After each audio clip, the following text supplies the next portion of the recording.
will instruct the jury that your decision cannot be used against you. Do you understand if you choose to testify, then you will be examined by your attorney, so your attorney can ask you questions, and then you'll be cross-examined by the district attorney's office, so they can ask you questions as well. Do you feel that you need any additional time to talk to your attorney? All right.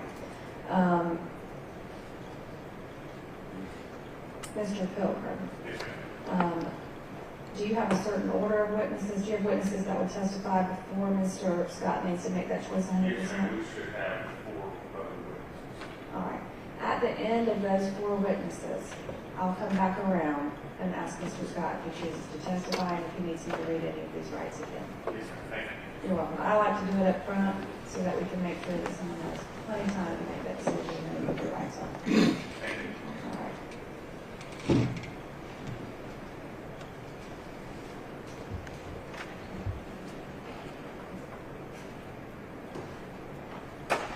If y'all would just remind me after those 4, in the event I forget that I said I would do that, then we can send the jury out after those 4 witnesses and we'll do what I just did. All right. Everybody ready for the jury?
You may be seated.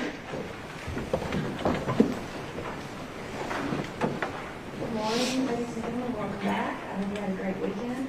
We're going to go ahead and get started this morning, and the defense can call its first witness. Our defense calls Mr. Owen Gary.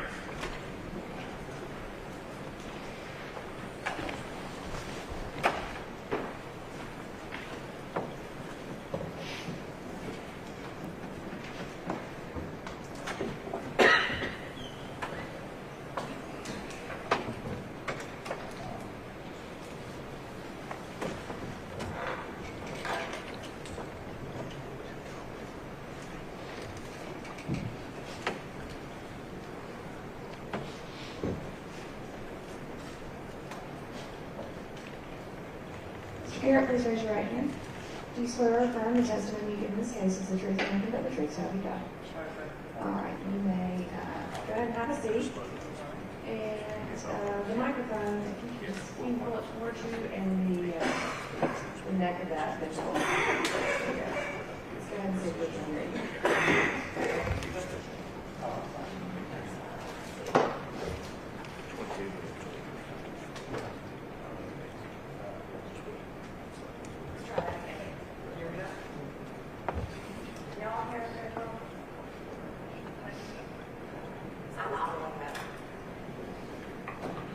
How about now? You hear me? No, not really. Okay,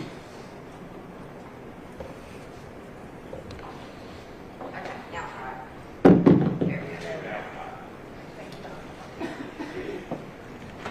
Good morning. Good morning. If you would, please tell the jury your first and last name and spell your last name. Owen Garrett, OwenGarrett. Okay, Mr. Garrett. As you sit here today, how are you employed? What do you do for a living? I do multimedia forensics at Garrett Discovery Incorporated. Okay. And that has your last name, so does that tell me how it became that you came to work there? That is my father's company. Okay.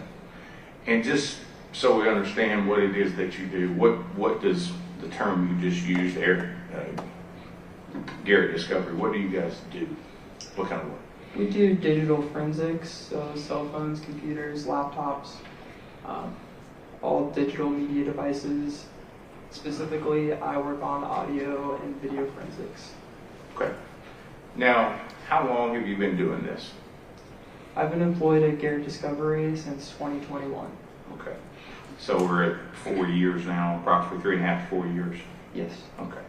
And how many videos or audios can you estimate that you've worked on or done work on? I can estimate around 50 to 60 cases as the specific audio. More than that. For video? Yes, for audio and video. Okay. Now, how did you come to testify here today? Who called you? How did you get here? Mr. Pilgrim called me in late of May 2025. Okay. And did we send you anything? Tell the jury what we sent to. Mr. Pilgrim's law firm sent me a video file of a car crash. Okay. And what did you do with that file? Or the film, video file, what do you want to call it? What did you do with it? With the video file, I enhanced it. So what that means is I brightened and I adjusted the contrast of the video to make it more presentable. Okay. And did you take anything away or add anything to it? I did not take anything away from the video. All I did was brighten the video to make it more viewable, which is not a destructive practice. Okay. So everything that was on the video, and we'll call yours the new video, everything on the new video matches everything from the old video. Is that fair? Yes. Okay. I'm going to show you what's marked as Defense Exhibit 22 and 23. And I'm going to ask you to identify these for the jury. Start with 22. What is that? That is the enhanced video at normal speed. Okay. And how do you recognize this as being something that you have done? Before coming in here, I analyzed the video and signed for it. Okay. And what does Defense Exhibit 23 depict itself to be? This is the enhanced video, but slowed down. Okay. Are both of these products of your work? Yes, sir. Okay. And are these in the same condition as when you inspected them? Is that the same condition as when you actually finished your work? Yes, sir. Okay. Your Honor, at this time, I would move to admit Defense Exhibit 22 and 23 and publish them to the jury. Your Honor, do you have an objection? I would ask for clarification with that. If the court could ask Attorney Pilgrim if, I guess it's a thumb drive, Defense 23 has 2 videos on it? It should just have one. They both should have one. Okay. Because I know there's an enhancement slip. That's correct. So I might have misheard. I thought both of those were on the thumb drive. No, there are one and only two. Enhancement slip is on. Yes, it's on 23, yes, sir. 22 is enhanced at normal speed. 23 is enhanced and slowed down. Oh, my mistake. I thought 22 was the video. That's okay.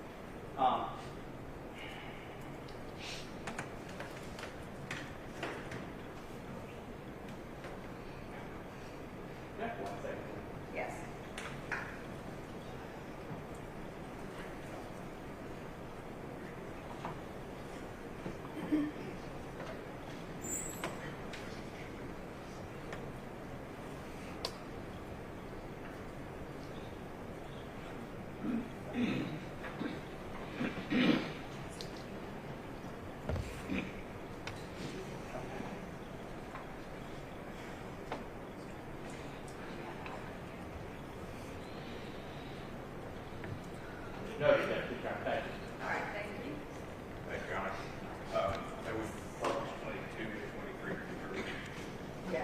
22 and 23 are admitted, and you may publish. Thank you, Your Honor.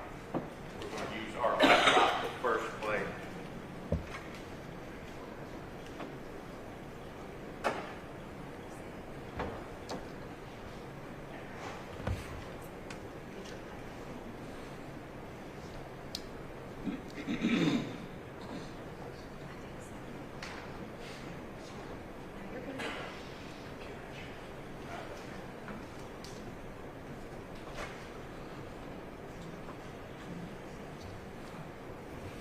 Thank you for your patience. Monday morning, so the Wi-Fi, everything has to be reconnected. And so we're just sharing the passwords so that we can operate those systems. You got it? You tell me when you're ready. I'm ready now. Okay.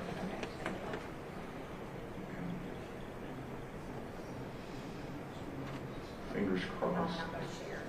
It'll show up on all screens.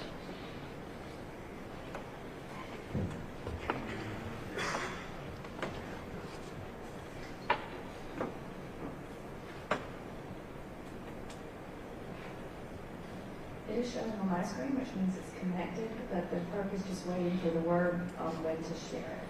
Thank you.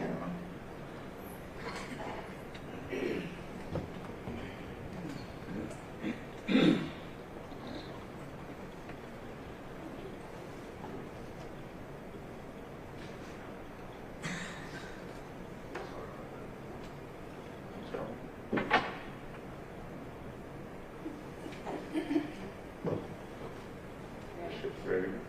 Thank you. Okay, before we start, is this the same image that you remember starting your video, your enhancement at? Is that fair?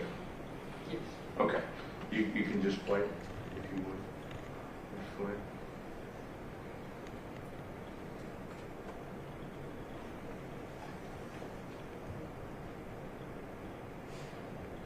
Thank you. Now I'm going to ask you to Publish what is known as Defendant Exhibit 23.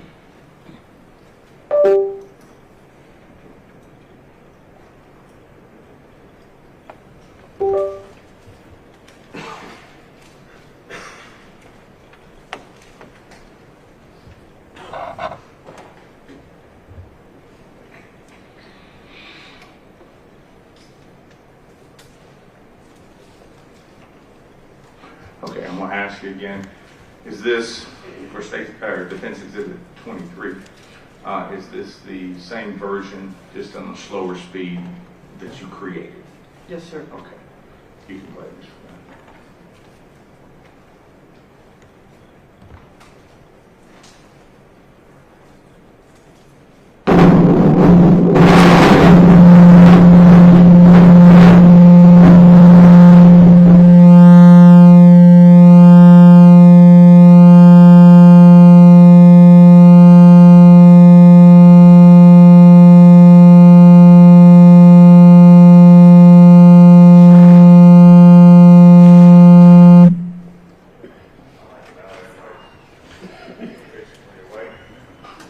That's all we have. Thank you. Mr. Garrett, was that in fact what you created and what's known as Defense Exhibit 23? Yes, sir. Okay. One final question. Are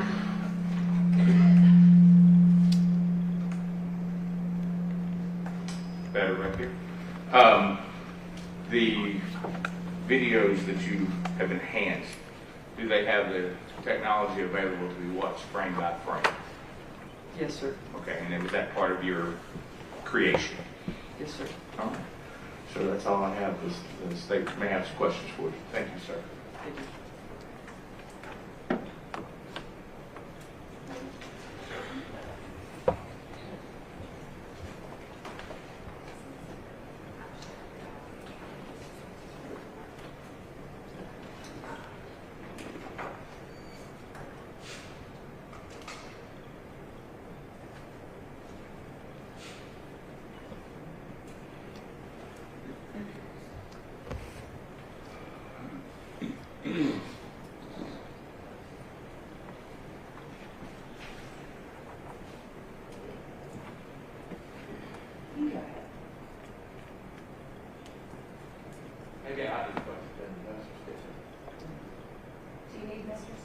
No, just if there's connections. He is who I've been relying on. Yes, the clerk is actually doing that right now, just the system would not respond to the volume being turned down. Yes, ma'am. So we had to shut the system down. Okay, So she's getting it back up, but the microphones should still be working. okay. Let's see if this microphone works. The microphones are still working. Do you need the screens? I did. I was Okay, kind of planning to get to that first, all right. so we could wait a minute.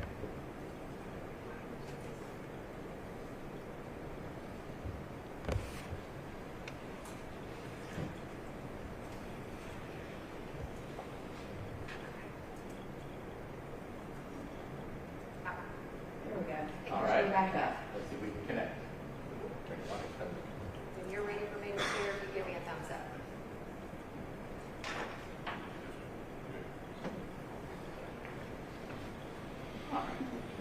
Good morning, Mr. Garrett. Morning. We spoke out in the hall just for a minute. Yes. Okay.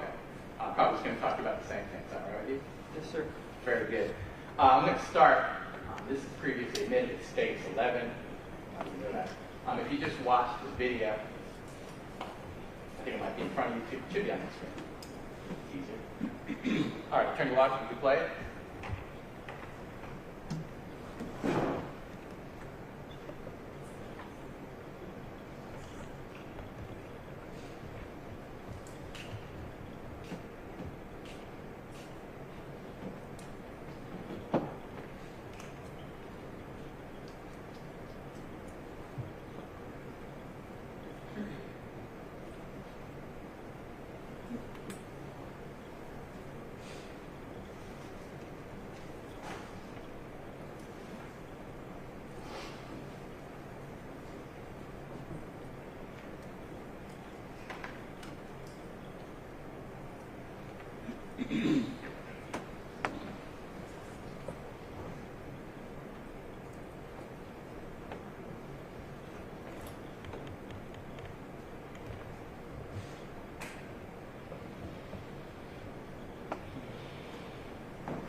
Mr. Gay, do you recognize that? Yes, sir. Okay, and how do you recognize it? I recognize that as that is the video I was sent by Mr. Pilgrim's office. Okay. And so you took that video. Do you remember what format it was? It's fine. I don't know, sorry. All right. And let's detour briefly. So you've been trained in manipulating is terrible. Let's go. Working with digital files, digital video files, specifically. Is that correct? Yes, sir. Okay. And is that all you've ever been trained on? Just digital video files? No, sir. Okay. Because I guess what I'd like to talk about is how a digital video file might be different from, say, like the old film, right? Yes, sir. Right. So you've been trained on both? Yes, sir. All right. So specifically in this case, you were sent a digital video file? Yes, sir. All right. How did you receive it? I received it electronically. All right. So email? Yes, sir. What would you typically, when the video file was sent to you, what were you asked to do? I was asked to enhance the video to make it brighter and Okay. more viewable for the court. Now, insofar as that enhancement goes, you're just changing settings, more or less. Yes, sir. I'm trying to remember, what was a specific term? Non-destructive. Yes, sir. Okay. Tell the jury what that means. So non-destructive means I'm not altering the image or the video in a manner that would affect the viewer from seeing what is relevant. So if I were to make the image blue or if I were to make the image green, that would be a destructive practice versus brightening the values of the pixels seen in the video to make it more viewable to the user. And I'm sorry, I wanted to use your videos. Oh, they're right there. Oh, thank you.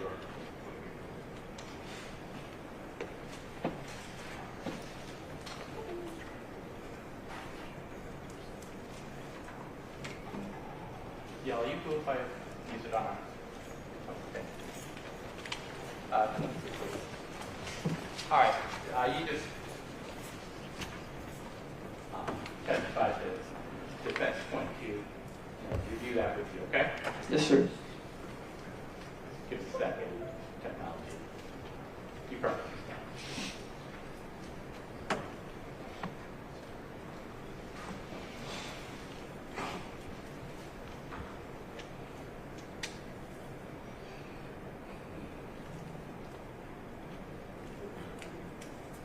Won't play.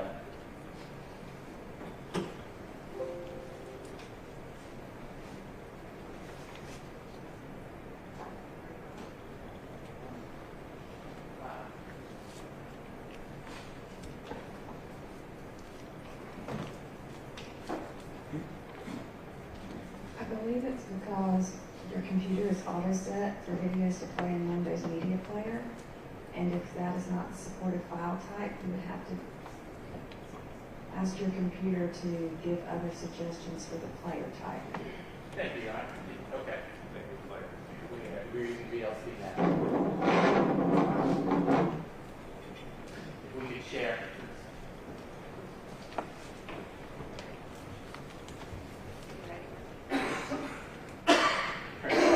You ready?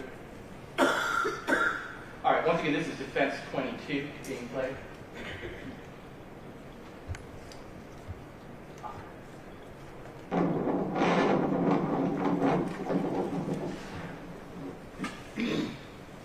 All right, so that, in fact, is not the full video that we watched initially, right? Yes, sir. So you cropped it. Cropped would be the incorrect term. Okay, tell me the right term. The correct term would be range selector within this program. So if I have 3 minutes of video and I use, say, the 15 seconds I want, I in fact range selected it? Yes. Okay. So you in fact range selected the original video? Yes, sir. Was that by direction? Yes, I was directed to only enhance the relevant section of the video. And when you say enhance, walk me through exactly what you mean by enhancing. How is this enhanced? Let me rephrase that. So I would use the Smart Adjust filter, which automatically runs a mathematical algorithm to brighten and add contrast to the video to make it more viewable for the user. That's a lot. That's a lot, step by step. First of all, you put the original in program. Yes, sir. Did you just use one program with this? Yes, sir. What program was that? I used AMP5. I'm sorry, you can spell that. AMPEDFIVE. All right. It looks like that's one word. Is that correct? Yes, sir. The A and the F are capitalized, it appears. Yes, sir. Very nice. And where did you get that from? I got that program directly from AMP5, their website, paying for it and going through their industry standard training. Okay. And what kind of program is AMP5? It is a audio and video forensic enhancement tool. All right.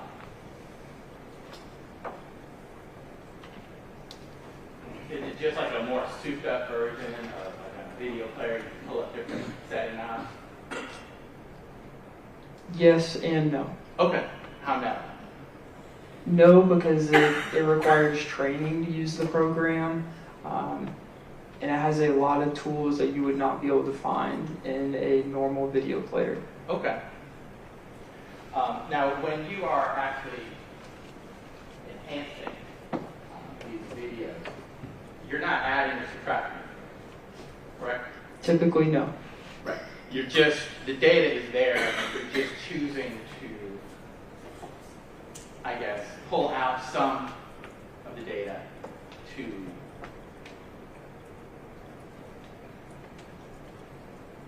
accent other.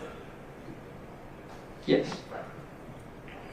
And so in this case, it kind of looks like it's a little more black and white. Is that correct? Yes. All right. Why is that?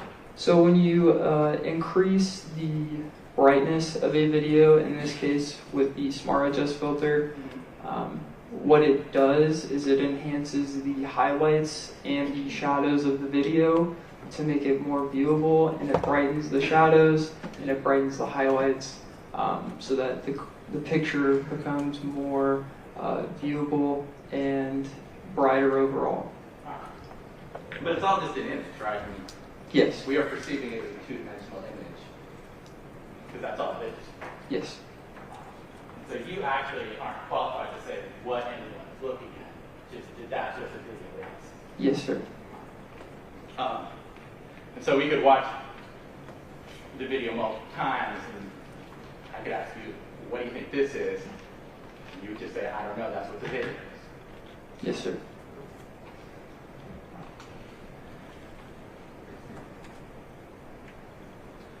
You know, previously, when we talked, I asked you about digital videos and squares sometimes we see. Yes, that would be called pixels. Pixels, right. And watching Defense 11, do we see that kind of be in there? Yes. Why are we seeing that? What's that about?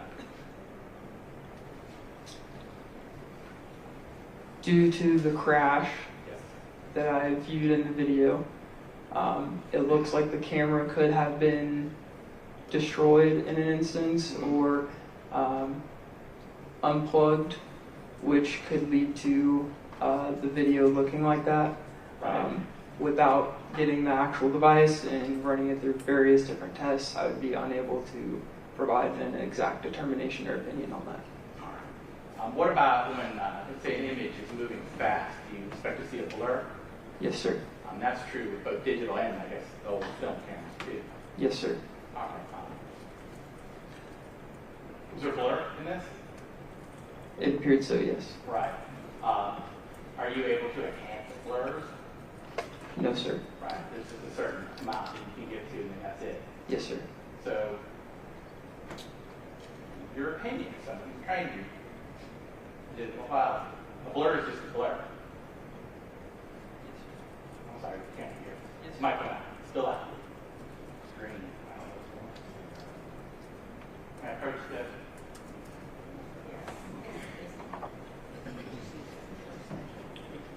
Just turn that one off. That's not good. That's the first thing. There's a bar on the, yes, press that. There you go. Can you repeat the question for me, please? I can. So if we were to witness a blur, then it would just be a matter of anyone's opinion on what that blur might constitute. Yes and no. Yes and no. Okay, tell me now. No, it depends on the level of the blur, being able to identify an object that is being blurred. Okay. Well, you mean generally speaking. Yes. Lovely. Let's talk about in a case like this with a high, well, you do understand that this is a high-speed collision alleged. Yes. Fine. When you have things moving fast, we already talked about how you would expect to see blurs, right? Yes. What about when at nighttime, when there's various sources of light? Is that also going to be problematic? Things might not be as clear as, say, during the day? Yes. Okay. What about reflective surfaces? Can that also be a problem for identifying things? Yes and no. Okay. Meaning you could have a clear image in a reflective surface. Yes, sir. Got it. what about, say, rain in front of camp? Can that also cause distortions? Yes, sir. Potentially. Thank you, sir. Nothing further, Your Honor. That's the excuse. No objection. Any objection from the state for Mr. Garrett to be excused? No, Your Honor, thank you. Thank you, Mr. Garrett. You may be excused. Have a good day. Yeah, Yes. we potentially do that microphone to work, but I mean, I'd be happy to do that AR, but that would make a difference. I'm not sure if we can do that. Okay. That one now. I'm sorry. So we're not sure what happened because the system was up. Okay. But in the event that happens again, I'll just ask you to turn it off this one and we'll just try to keep going. Yes, ma'am. Okay. But it appears to be back on now, right? Yeah. Yeah.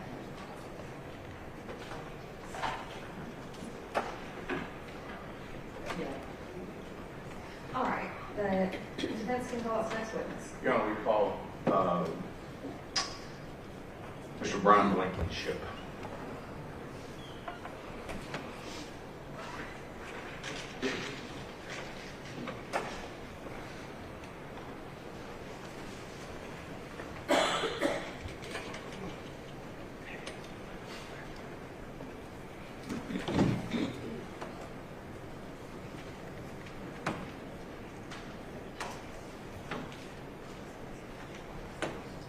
Mr. Blankenship, please raise your right hand.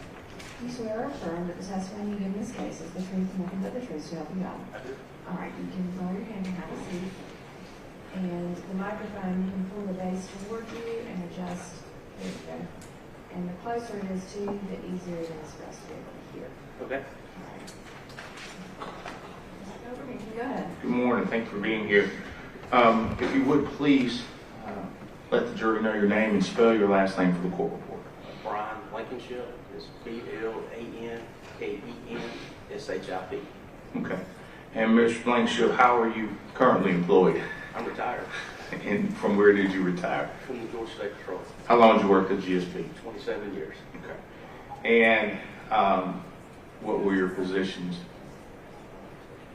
Okay. During your 27 years, what jobs did you have with State Patrol? I was a radio operator. I was a regular road trooper, we'll call road troopers, with no rank. I went into the in-flight consent division. Then I got promoted to corporal in Billerica. Then I got promoted again to sergeant in Billerica. And then I was promoted to sergeant first class at Post 38 Rome, is where I retired from. Okay. Now, I'm going to take you back to September of 2015. What was your position at that time? I was a sergeant at Post 4 Billerica. Okay. And were you in charge of several troopers under your direct supervision? Yes, I was a supervisor at the post.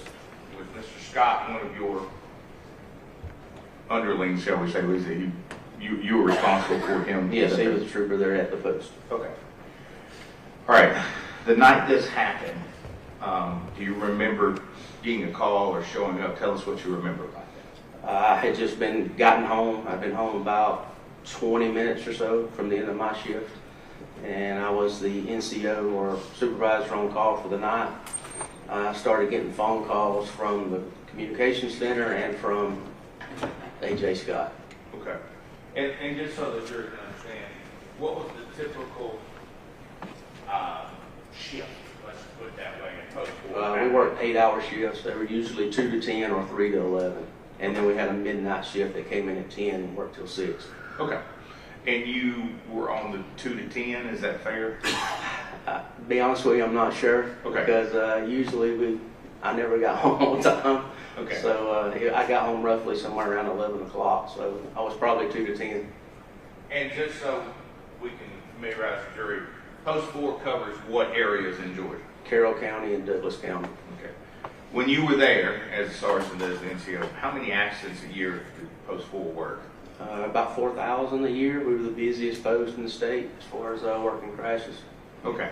So, fair to say that a trooper in that post would work a lot of crashes, is that fair? Average 30-something a month.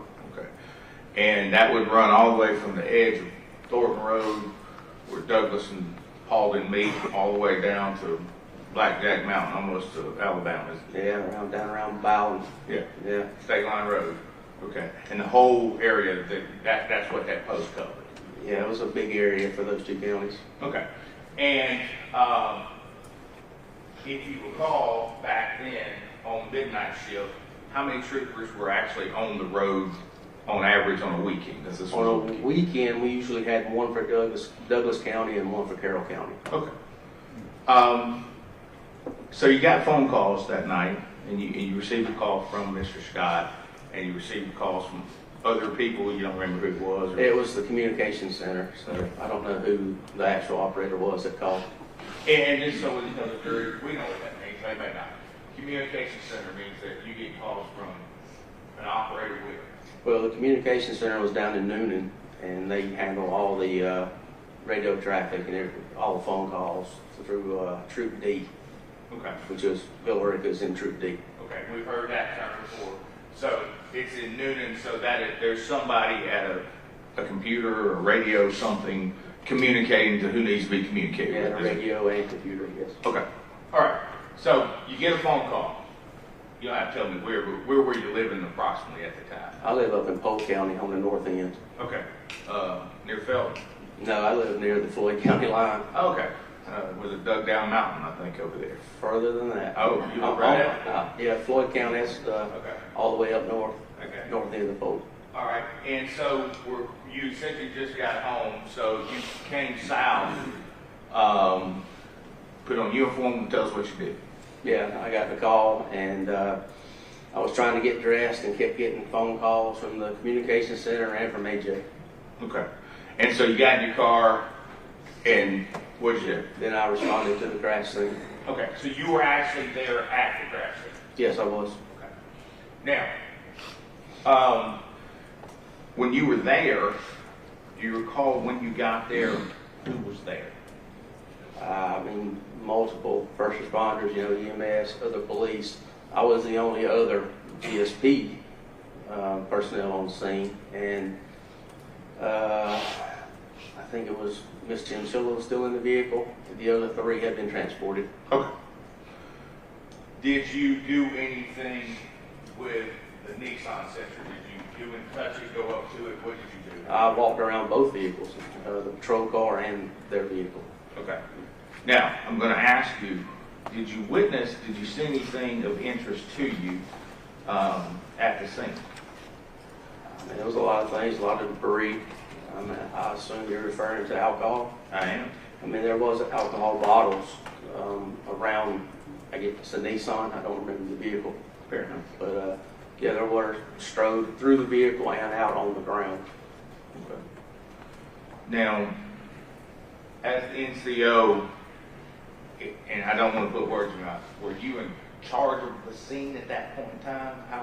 I know it's hectic. I was until the skirt team arrived, and I had to notify our troop lieutenant so he could get the ball rolling to get them out. Okay. How much longer before they arrived do you remember? I know it's hard to imagine, but Yeah, you got I ballpark. don't really remember. I guess they were there within another hour, Okay. Okay. because some of them had to come from a pretty lengthy ways out. Based on your training experience, and I know you said you were a trooper for a long time, you had made DUI arrests and been involved in DUI investigations. Is that fair? Yes. Okay. And you had been trained through trooper school. Had you taken a ride as well? I had.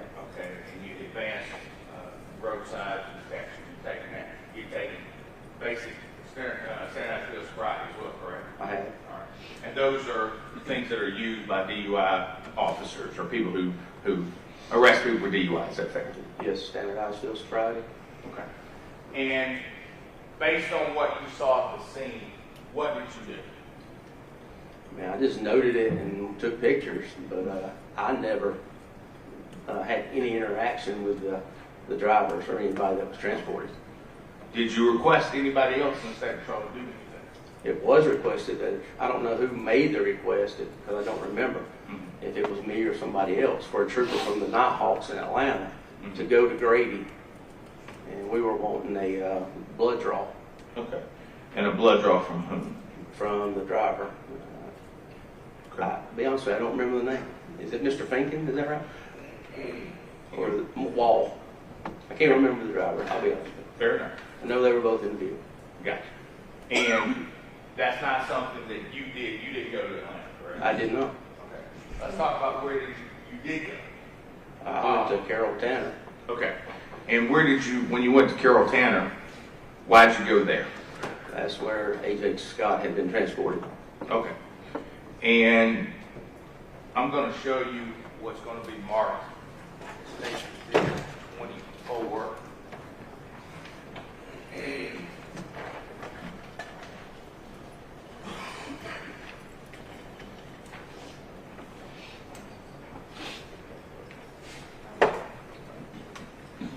I'm going to show you what's marked as Station 24. excuse me, defensive. 24. Keep using there too. Do you recognize what that is? Yeah, that was a request for the blood draw from A.J. Scott. Okay. And is that something that, in fact, has your name on it? It does. Okay. And were you present for that? I was. Okay. Is that in the same form as or same condition as you remember that form being? Yeah, it looks the same, yes. Okay. Yeah, I would move to tender Defense Exhibit 24. No objection. Then Defendant 24 is admitted. Thank you. I'm going to, Your Honor, if I may publish it, I'm going to use the Elmo or overhead or whatever we recall. Yes, you may.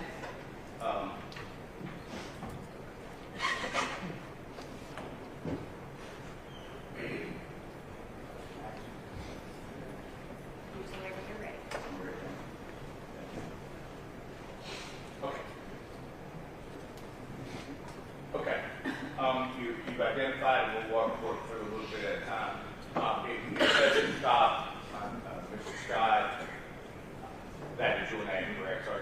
B.O. Blankenship. Yes, that's me. And it is true that the state patrol post 4 is that in fact post 4 Bill Ritter? Yes, it is. Okay. Now, I want to draw your attention down to date and time. 9/27 is at 2:11 military time. It's 2:11 a.m. Yes, it is. Okay. 2:11 in the morning. And this was drawn. You mentioned that Tanner Carrollton. You see it noted here, Tanner Carrollton ER. Yes. Okay. And then we see that there's an RN that drew it, correct? Yes. Okay. And so this is in keeping with a form Department of Public Safety or State Patrol would have used at the time? Yes, it is. Okay. And in fact, Mr. Scott consented to have his blood drawn, correct? He did. Okay. Did you ever become aware of the results of those tests? No. I transferred out just a short time after that to another post. Okay. But in fact, there is a consent where he signed and agreed to have his blood drawn that night, that morning. Is that fair? Yes. Okay. Now, I know you said you transferred out. Do you recall when that happened? And it was around December. I went to the post in Marietta. Okay. And how long did you stay there? Another 2 years. Okay.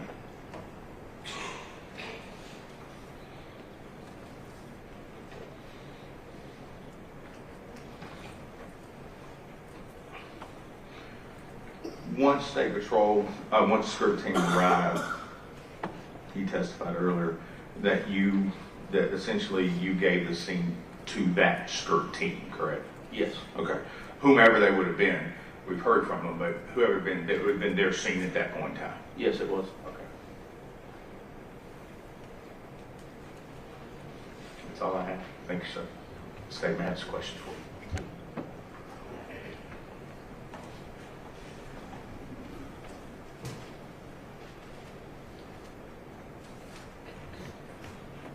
Good morning.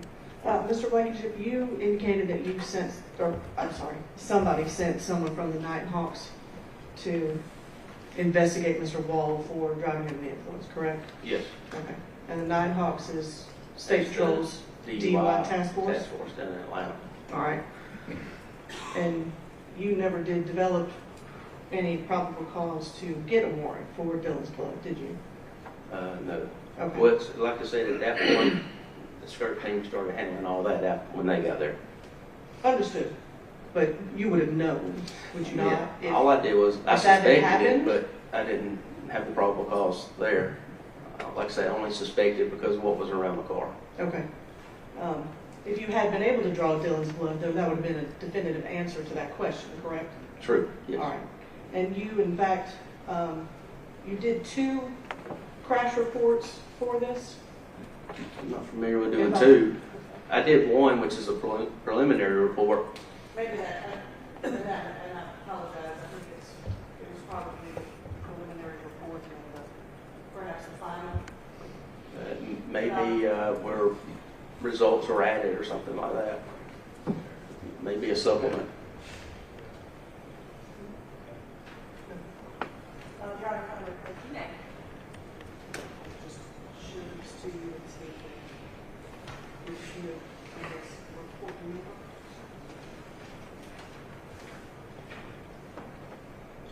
And I guess the O2 may be the supplement there. And that's usually done when you add results from tests or something like that. Okay. But these are your reports? Yes, ma'am. And there's a section on here for driver vehicle 1 listed as Dylan Law, Yes. and it says law enforcement suspected alcohol use, no. Law enforcement suspected drug use, no. Correct? That's what's listed, yes. And then it says the same in report number 2. Yes. Okay. Thank you. And further, our thank you. Any objection to Mr. Blankenship being excused? All right. Thank you, Mr. Blankenship. You may be excused. Have a good day. The state can, excuse me, the defense can call us next witness. Yes.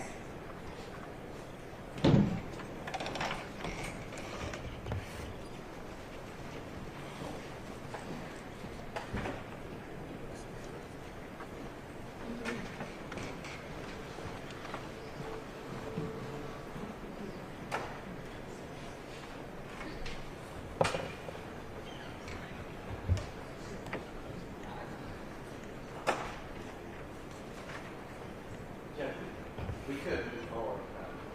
I'm handling Mr. Gilbert, you go ahead and call your next witness. Gonna call Clay Sims to the stand. All right, Mr. Sims, please raise your right hand. Do you swear or affirm the testimony you give in this case is the truth and nothing but the truth so help you God? All right, you may lower your hand and have a seat. And we have some microphone issues, so let's make sure if you'll tap it, see if it's working still. Yes, all right, and then just, you can pull it towards you and adjust it however you need to so that we can hear you. Good morning. Good morning. If you would please inform the court and the jury what your name is and spell your last name. Joseph Clay Sims, S-I-M-S. Okay. Do you go by Joseph or Clay? I go by Clay. Okay. Mr. Sims, as you sat here today, how are you employed? I am employed now. Yes, sir. I'm self-employed. What do you do? I'm a land surveyor. Okay, for yourself or somebody else? Me and my dad own a company. Okay, what's the name of the company? S&S Land Survey. Okay. And is that something you've been doing for a while? When did you start doing that full time? I've done it for 15 years now. Okay. Was it a part-time job at some point in time? Well, my dad did it, so I just carried on with it. Okay. Did you have a job prior to being a landscaper? Or Lance Stover, I apologize. Yes, I was EMS. Okay. How long were you EMS? I was in EMS for probably 5 years. Okay. Do you remember when that was? Days. No, not at this time. Okay, fair enough. All right, back in September of 2015, how were you employed? I was employed for West Georgia Ambulance. Okay. And just so the jury's edification, what areas did West Georgia Ambulance cover back then? All of Carroll County. Okay. And do you recall the accident we're here about today? Do you recall getting called out to a scene for this? If so, tell us what you remember. I do remember getting called out for I don't know what we called them then, an MVC. So Where were you when you got your call? I think I was leaving the hospital. Okay. In the hospital wing in Tanner and Carrollton? In Tanner and Carrollton, yeah. Okay. Were you driving or were you riding that? Yes, I was driving. Okay. Was that y'all's general agreement? You drove and parked the road, or Yes. how'd y'all? Okay. Yeah, I was the EMT, she was a paramedic, so I drove and she was in the back. Okay. When you say she, to whom are you referring? Jessica Polk. Okay. How long at the time did y'all work together, approximately? Ooh, I don't know, we've been to 6 months maybe. Okay. And just so the jury can understand, how many calls on average on a weekend in Carroll County would you run? We would run 19 calls a shift, Okay. And how long was the shift? 24 hours. Okay. So approximately one every hour and a half? Oh yeah, Okay. So needless to say, you're fairly busy. very. Okay. All right, I'm going to ask you about that night question. When you arrived, what do you remember arriving? Well, first of all, where did you go? Where was the scene? It was right before I-20. I don't remember the name of the road, off 27. Okay. And you know to go to that location, why? Who told you? Dispatch. Okay. So you get there, what do you see? See lights everywhere, people everywhere, and 2 cars. Okay. What do you do? Get out and start getting the equipment out of the truck. Okay. And when you say equipment, tell the jury what we're talking about. What do you mean We're equipment? talking about backboards, neck braces, things of that nature, the bags. Okay. And these are things that you had used before at automobile collisions? Oh, yeah. Okay. Okay. All right. After you get out and get stuff out of the truck, the rig, what do you do then? Go up to the scene and see what's going on. All right. What happens when you get up to the scene? I see a girl laying in the road. I see one sitting in the back seat of the car. And I think the driver was on the driver's side, knelt down by the wheel. Those are the only 3 I remember. Okay. So, who were you assigned to, or how did y'all pick who to treat? The driver. Okay. And when someone told you to do that, or was that just a decision y'all made? How did you come to the decision to treat the driver? That's what my paramedic told me we were doing. Fair enough. And that paramedic would be Miss Polk. Yes. All right. So, so you're treating the driver. Let's talk about that for a minute. Do you recall speaking to the driver? Yes. Okay. And I don't mean like a conversation at the gas station. I mean, what is your purpose of conversating with someone at that point in time?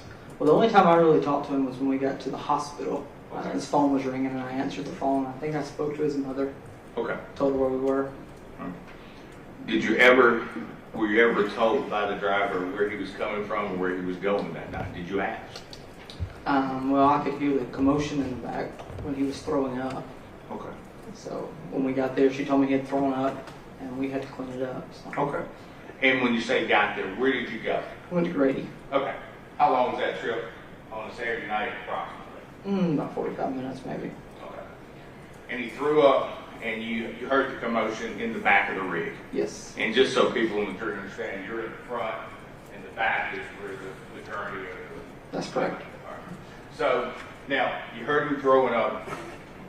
When you got to Grady, who took him off the ambulance? Who took him off the rig? Jessica and I, Okay. Who went inside? both of us. Okay.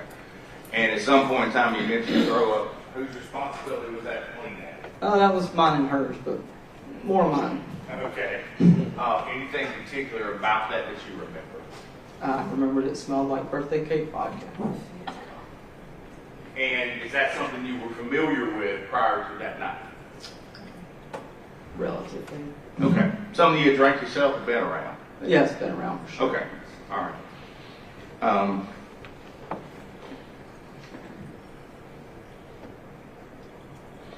And I know this is a little gross, but I got to ask a question.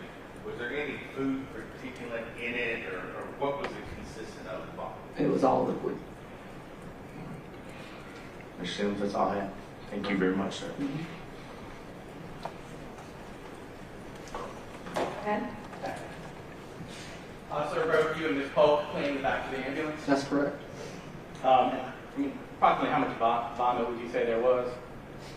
I don't know how much. It was all on the floor and in the stairwell where you come in the door. Okay, so it sounds like more than a little bit. Yeah. And to get on Ms. Polk? Did it get on her? I don't Yeah. remember. You don't know? I don't But recall. she was back there. Yeah, she was back there. Okay. And just to be clear, she was cleaning up the ambulance along with you. That's correct. Thank you. No further questions. All right, Your Honor. All right, any objection to Mr. Sims being excused? No, Your Honor, not mistaken. All right, thank you, Mr. Sims, you may be excused. Okay, 1 second, make sure who's your next. Yes.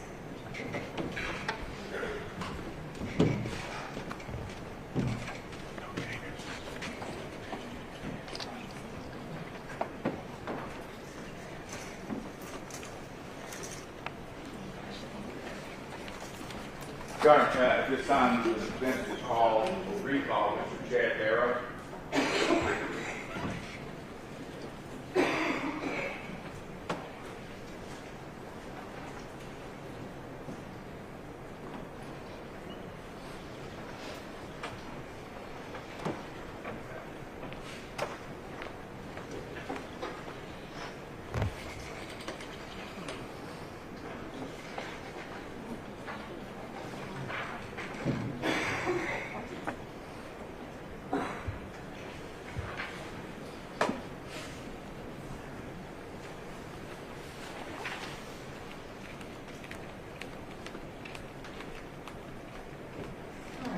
Barrow has previously been sworn in this case, but because there's been a delay between the first testimony and now, I'm just going to go ahead and swear to you, okay?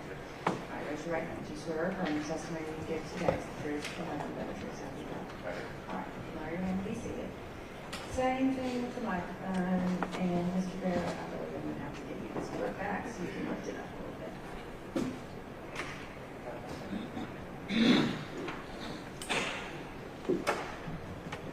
Let's make sure it comes out. Yeah, this one.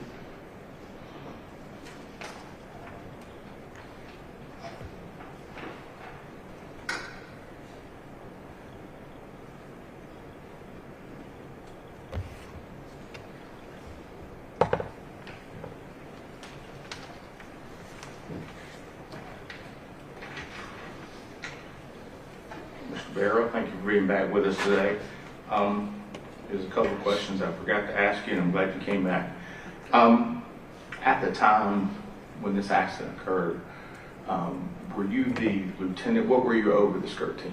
My title was sergeant, but I was the team leader of this team. Okay. And we've heard testimony already, and I know you testified yourself, but when a skirt team arrives, are they in fact in charge of the scene, for lack of a better word? I'd say yes, sir. Okay. Now, you compiled a skirt team report and investigation, is that correct? That's correct. Okay. If you would tell the jury all of what that entails, is generally speaking. There's an investigative summary part that kind of gives a chronological account of our investigation and how it took place step by step through the process, beginning with how we received the call and then all the work that we put into the case, and which included the photographs that we take and any video that we take, vehicle inspections that we do, people that we interview, the forensic map of the scene, which produces scale diagrams, and then there's all other kind of data that we include into the case file at times when it requires it. And we try to interview everybody, witnesses, passengers, and drivers that are involved if able. And is it fair to say sometimes skirt team reports are thousands of pages? Yes, sir, it can be. Okay. I'm going to show you what's going to be marked as Defense Exhibit 25 and 26. 25 is a single page, 26 is a multiple page. If you look at 25 and 26, do you recognize as being those documents as being part of your investigational file? Yes, this is the results from the crime lab, which we include in our case file. It's been, anything's been done by the crime lab. Okay. Are those fair and accurate representations the last time you see them and made part of your file? Yes. Okay. Your Honor, I would move to tender Defense Exhibit 25 and 26 and publish. No objection. What's the difference to something like 25 and 26? I don't know if that's about the witness. Your Honor, one involves alcohol, one involves narcotics. And, With alcohol, 26. I'm going to have you take a look at 25. And just so we're clear about Mr. Barrow, this is from the Georgia Crime Lab. Do you know another name for the crime lab, the official name for the crime lab, what they're called? The Georgia Bureau of Investigation. Fair enough. And we see at the top, Division of Forensic Science. Is that? That is correct. And you mentioned this was a blood test. I want to draw your attention to in the middle of this form. Who is the blood test on? The defendant, Anthony J. Scott. Okay. And we're going to scroll down here just a little bit, and we see ethyl alcohol results by gas chromatography. What is the finding there? Negative. Okay. And it shows that there were 2 tubes of blood collected, correct? That is correct. Okay. And that the lab received this on 9/29 of 15. Is that based on what you said? That is correct. Okay. I'm going to show you the first page of 26.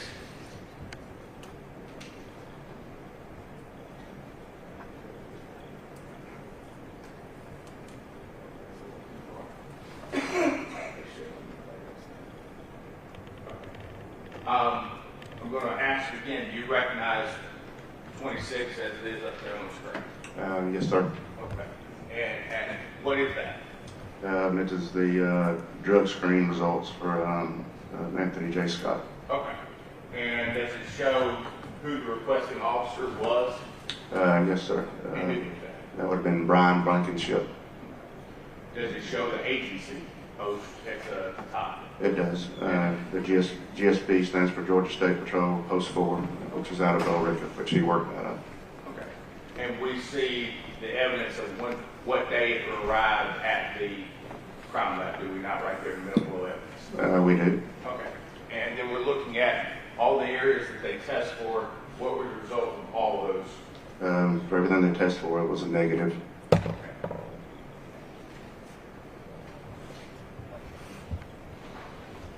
And this was all part of your investigation, correct? That's correct. It was included in our case file. Ms. Barrow, that's all I have. Thank you, sir.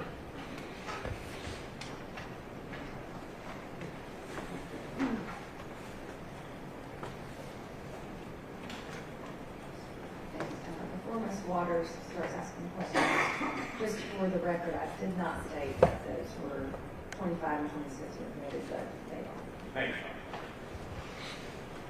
You can go ahead, Ms. Waters. Thank you.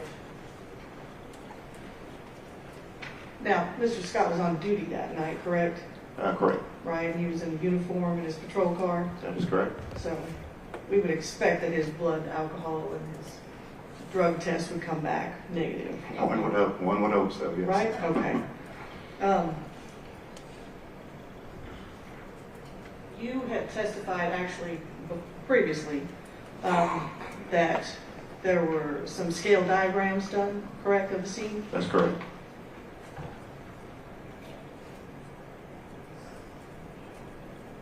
Your Honor, may I approach? Yes.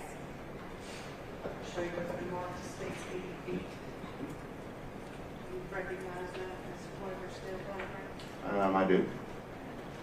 Does it look like, excuse me, promise me again.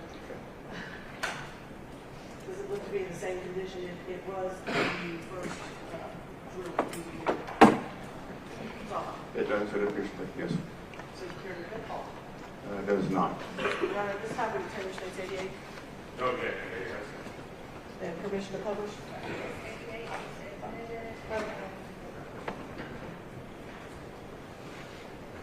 All right, so in this diagram, the blue vehicle in question is the defendant, correct? That's correct, that'd be the Dodge Charger. Okay, and the black vehicle is the Nissan in which the victims were That is correct. occupied.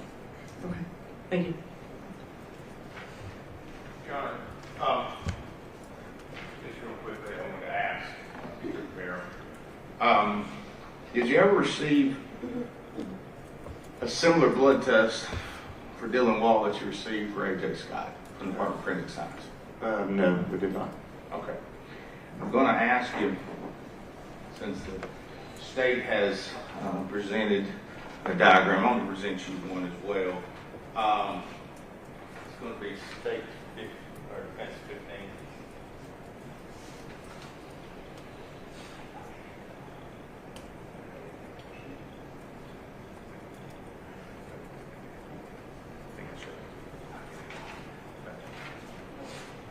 I'm going to show you what's been marked as defense 15. Is that fairly accurate represent, or first of all, what is it? This is a scale diagram that we produced. It's in our case file. It's kind of zoomed in on the final rest area from the evidence that we found at the scene. Okay. Is this the fair and accurate representation of this particular what we call final rest? It appears to be, yes. I'm going to, Your Honor, move to tender defense exhibit 15, if I may. Any objection? No, Your Honor. All right, defense 15 is admitted and you can publish. I'm also going to cross, we're going to tender 18.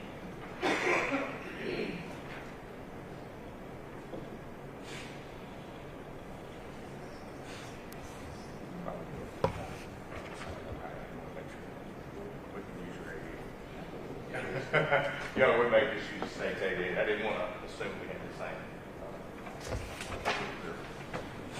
impact.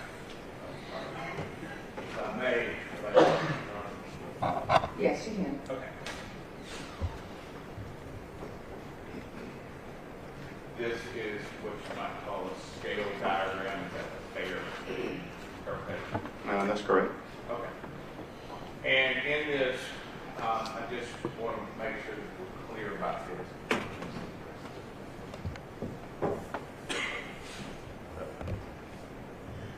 We look here, and I want to draw your attention.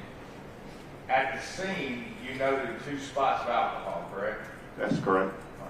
So that was at least in your, that was in your purview from the beginning. Is that fair to say?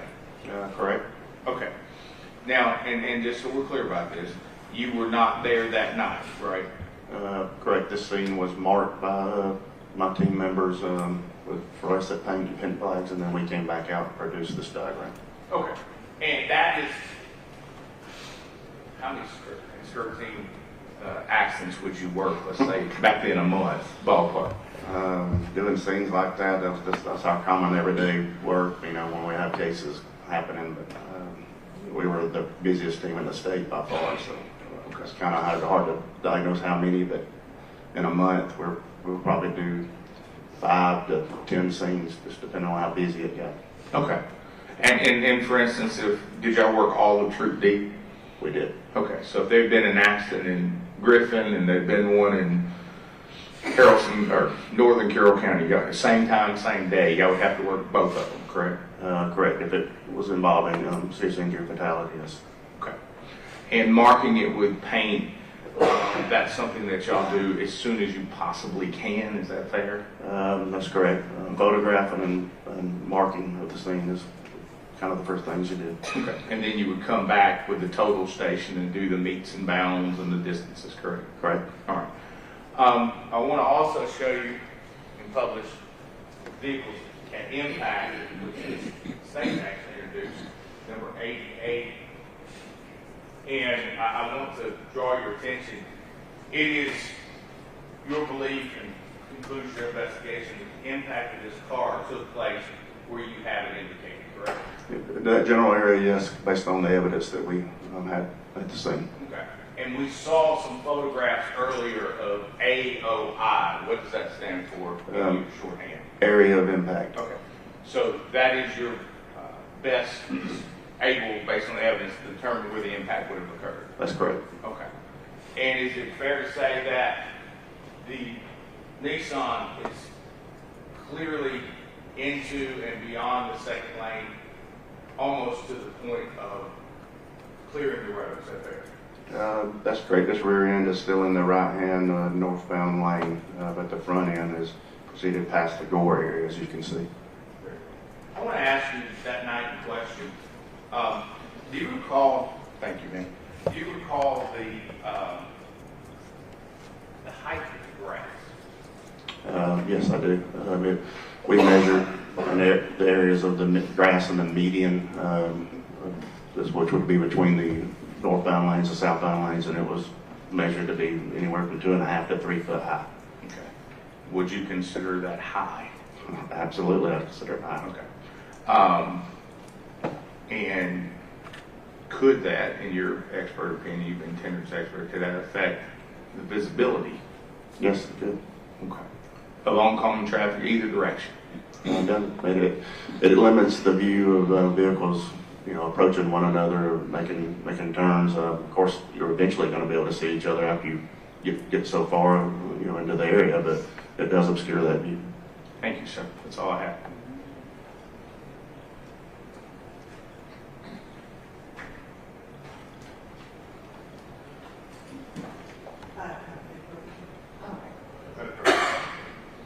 Any objection to Mr. Bear being completely excused at this point? No, Your Honor. All right, thank you, Mr. Bear. You are now excused. Will the parties approach? Thank you.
At this time, we will take a short recess, and then we will come back. So if the jury could please stand for that.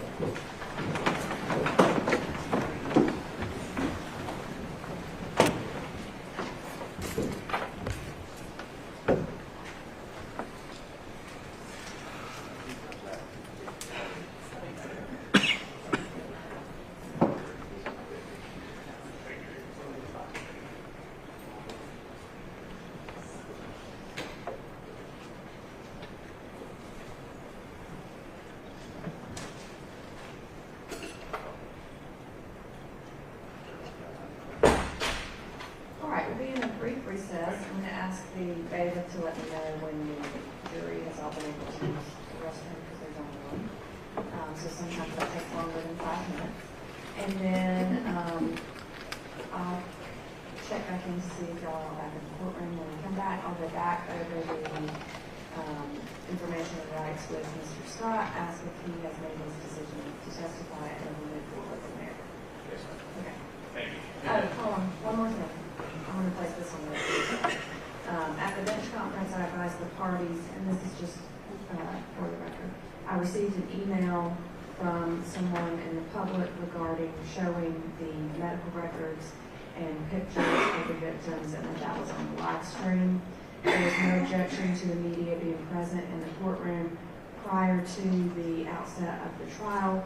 So the media is here with permission. It's an open and public courtroom, and their only thing that they are not allowed to record during the trial is the jurors, or any pictures of the jurors, or statements or responses of the jurors, and the media followed that. So far, as I know, I haven't had anything about that. But anything else can be recorded in the courtroom. And so I just wanted to make sure that the attorneys were aware of that. I have not responded to that communication, nor will I respond, because I don't believe I'm allowed to, so I don't want to break any rules. But just wanted to let you know I've received that, and that's where we are on that. Thank you. Either party to address on that? No, sir. All right, thank you. We'll be in a brief recess, and I'll let y'all know as soon as the jury's ready to come back in. Thank you.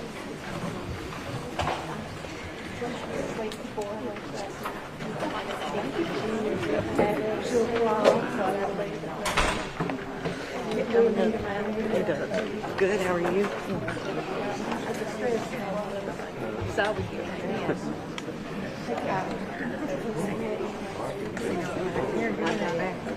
You don't know that's just translation. No.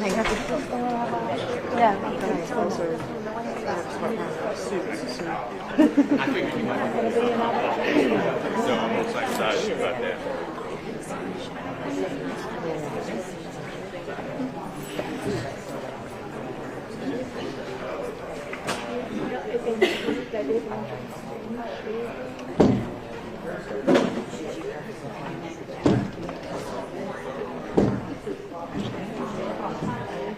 That's better than getting something. Sometimes they really work hard to deserve it. We go forward and the state.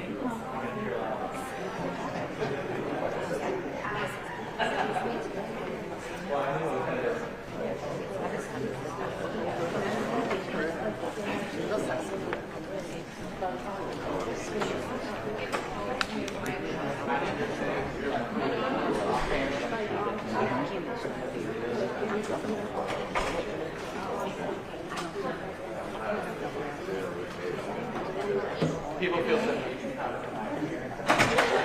So I think it's kind of, it gets weird fast.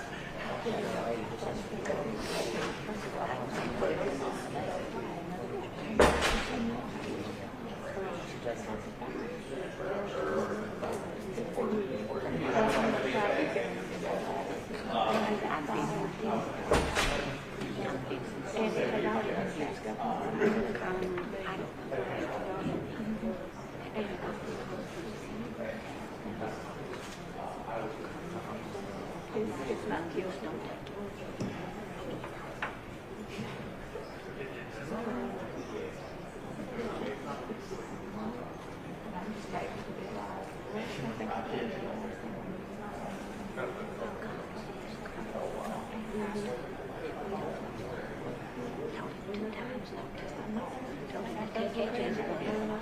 I got one for I'm sorry, I said I can't do it from you. No, I can go ahead and do it. I believe for a little bit.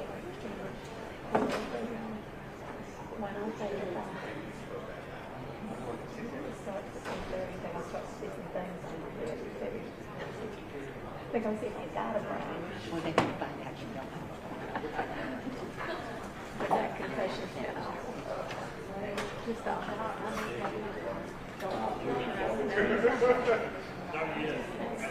because I fell asleep yesterday. We can travel right out today, man. You can ride. It's easier to come this way than to go that way. All done up. I think we're almost there. Yeah. Participation is fantastic. Yeah, it's doing showing. Mystery charges. No, this afternoon now, it won't be bad. Everybody's coming the other way. Yeah. So it won't be so bad. Of course. So I'm very, maybe my wife grew up in Marietta, Allsville, not far, so I think. So years ago, she was they live And it took me kind from of like 6 right by the o'clock hospital. till I left to look this Come on. bad, so that's all I'm gonna say. I don't. What? No. Where you from originally? What part? Montgomery. Okay. Well, I won't eat it. We're going to St. George Island, but we ain't going to Montgomery. We'll go down to Columbus, go 27. We go to, if we go to Pensacola or whatever, we go through Montgomery. I've lost, I've got my head in the house where I live and don't make it. Hello, sir. How are you? Good to have you. What? It was kind of, I said, you just can't come up and look at it. Look at it, you just got to look in the freezer and in the food box.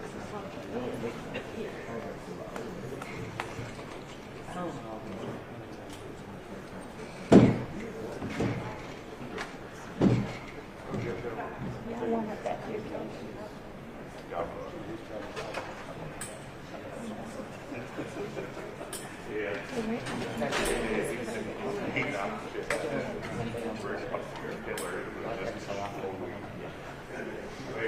It wasn't even close, it was rubble.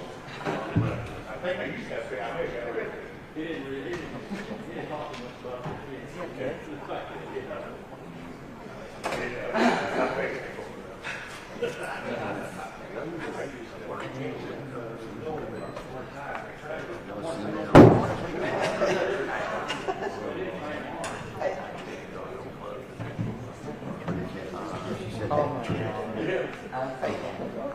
Oh, you mean the trooper hat?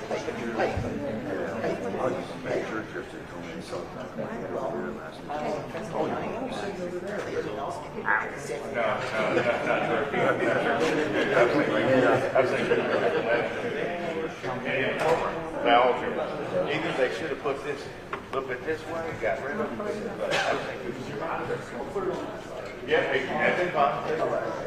That's been easy.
I'm calling.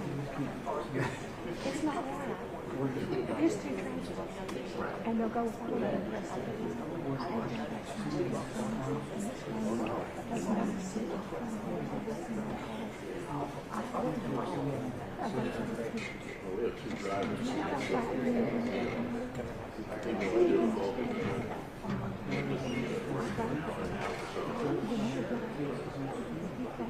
to give yourself and try to put it in somebody. Look pretty.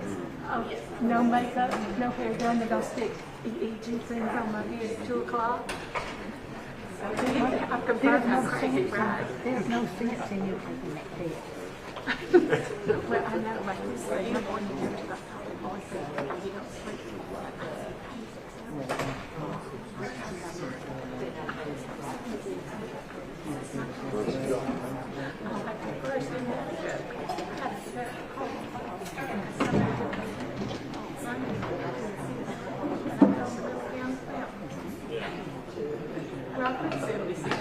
It's still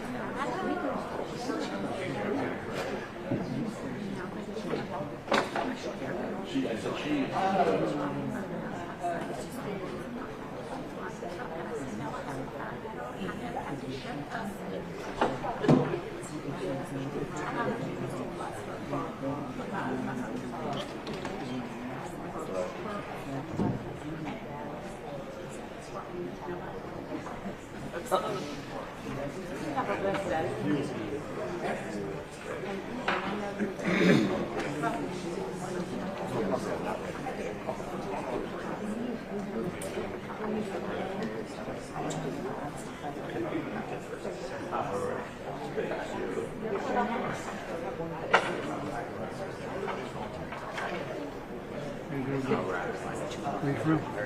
Where you from? Where?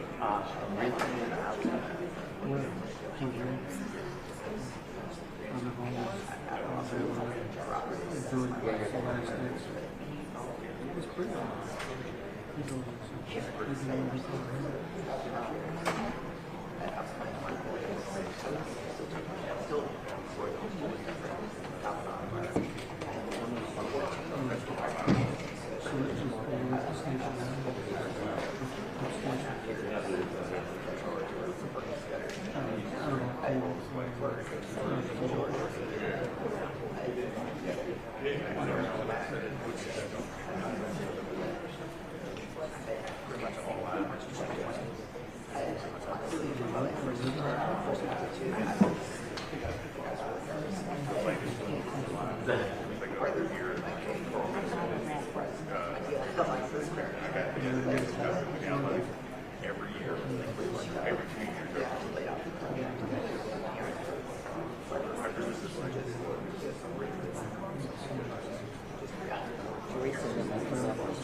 Sit next to one.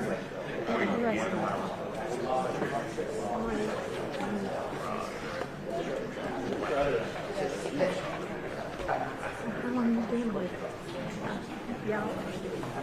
Are you community students?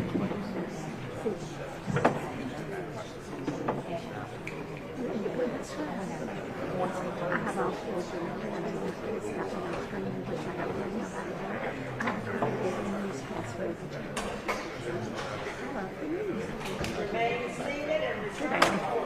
Nice to meet you. Can you tell?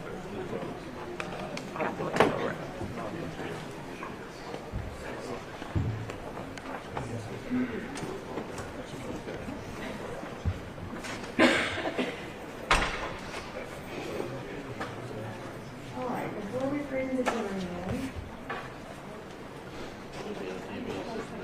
Mr. Scott, you are still on oath for answering these questions and responding about testifying. Do you have any questions about the rights that previously? And you had plenty of time to talk with your attorney regarding your decision to testify. Do you need any more time? All right. Do you want to testify in this case? Okay. I find that the defendant has decided to testify and that the defendant has a complete understanding of his rights. Everybody ready for the jury? Yes, sir. Okay. And just a housekeeping. I'm going to put, I know that I've sworn Mr. Scott in to respond to those questions. That's outside the presence of the jury, so I'm going to swear him again to testify in the case. All right. You may go ahead and bring in the jury.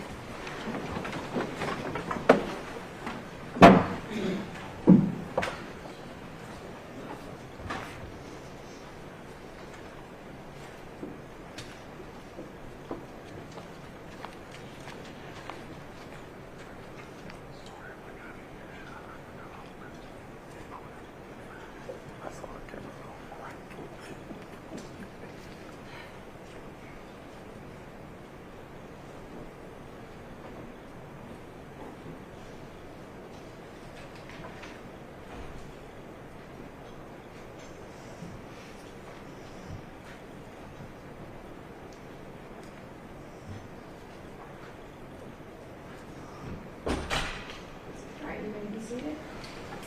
And the defense can call its next witness. This time, call Mr. Anthony James Scott.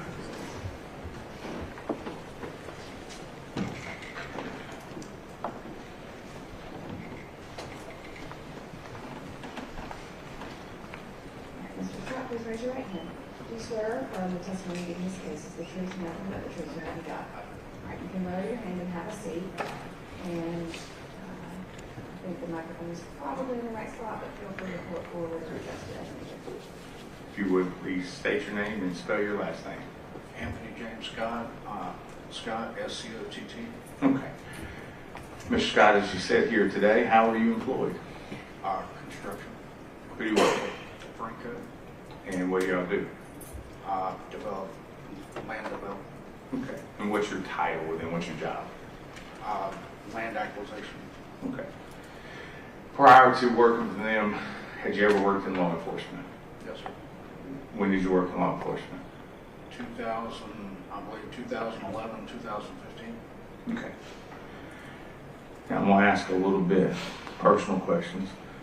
Where were you raised? Raymond, Buchanan, and Dallas. Okay. And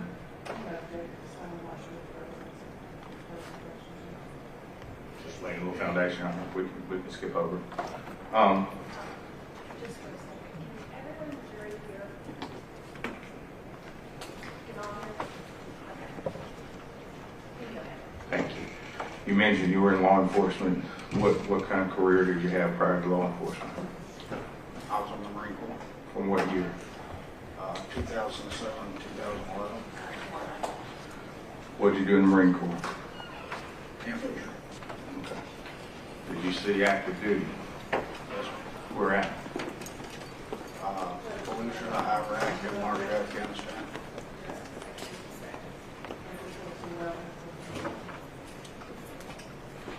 Just trying to build a little background like anyone else or any other witness.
mentioned after the Marine Corps, you were in 2007, 2011, and then you went to work with Georgia State Patrol.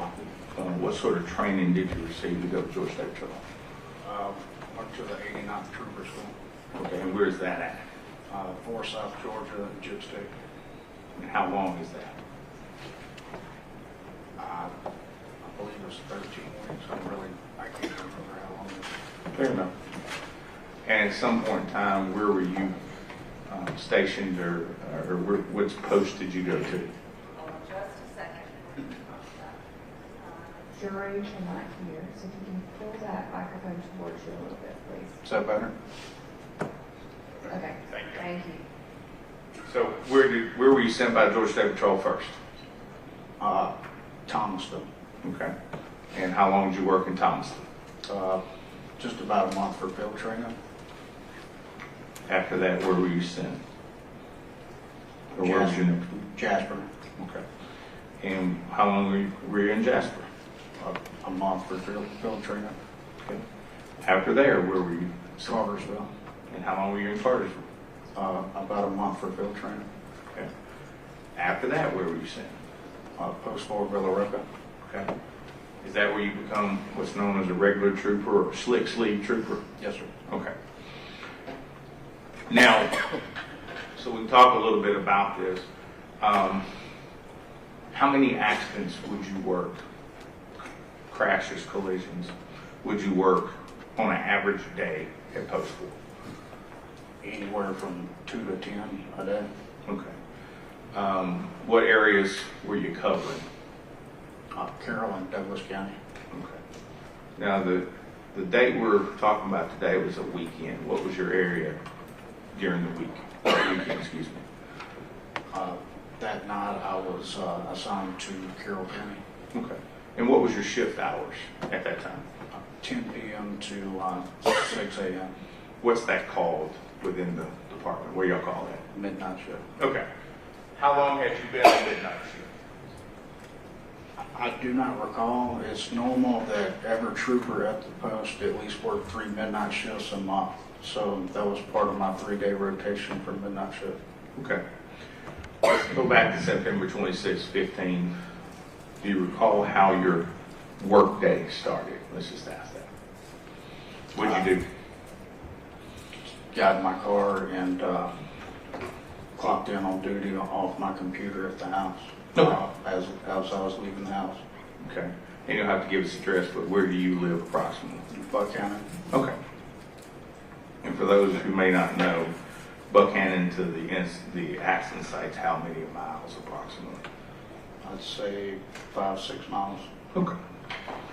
And so you started work that evening, you said 10 o'clock, is that right? Yes, sir. All right. What do you remember you did first that night, work-wise?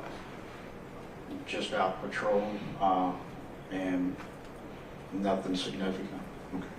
At some point in time, did you meet some guys from Bremen? Yes, sir. Why and where? Right there in Bremen under I-20, just to work traffic. Okay. And why were you meeting them there? Was there a reason? No, there was no reason. Okay. At some point in time, let's talk about your radio. Was anything going on with it? It was dead and needed to be charged. Did you have a charger in the charger? Did you have a charger in your charger? No, sir. Okay. What did you do with your radio? I gave it to one of the Bremen officers to charge because when I brought it up, he said he had a charger in his car. Okay. And just so we're clear, so the jury understands this is the radio that oftentimes you see your mic on your body? Yes, sir. Okay. You also tell us about, did you have communications in the car besides the portable radio? Yeah, we had a in-car radio. Okay. At some point in time, did you leave underneath the bridge at Bremen? Yes, sir. All right. Tell us what happened. Why'd you leave? The communication center in Noonan had called, letting me know that troopers were chasing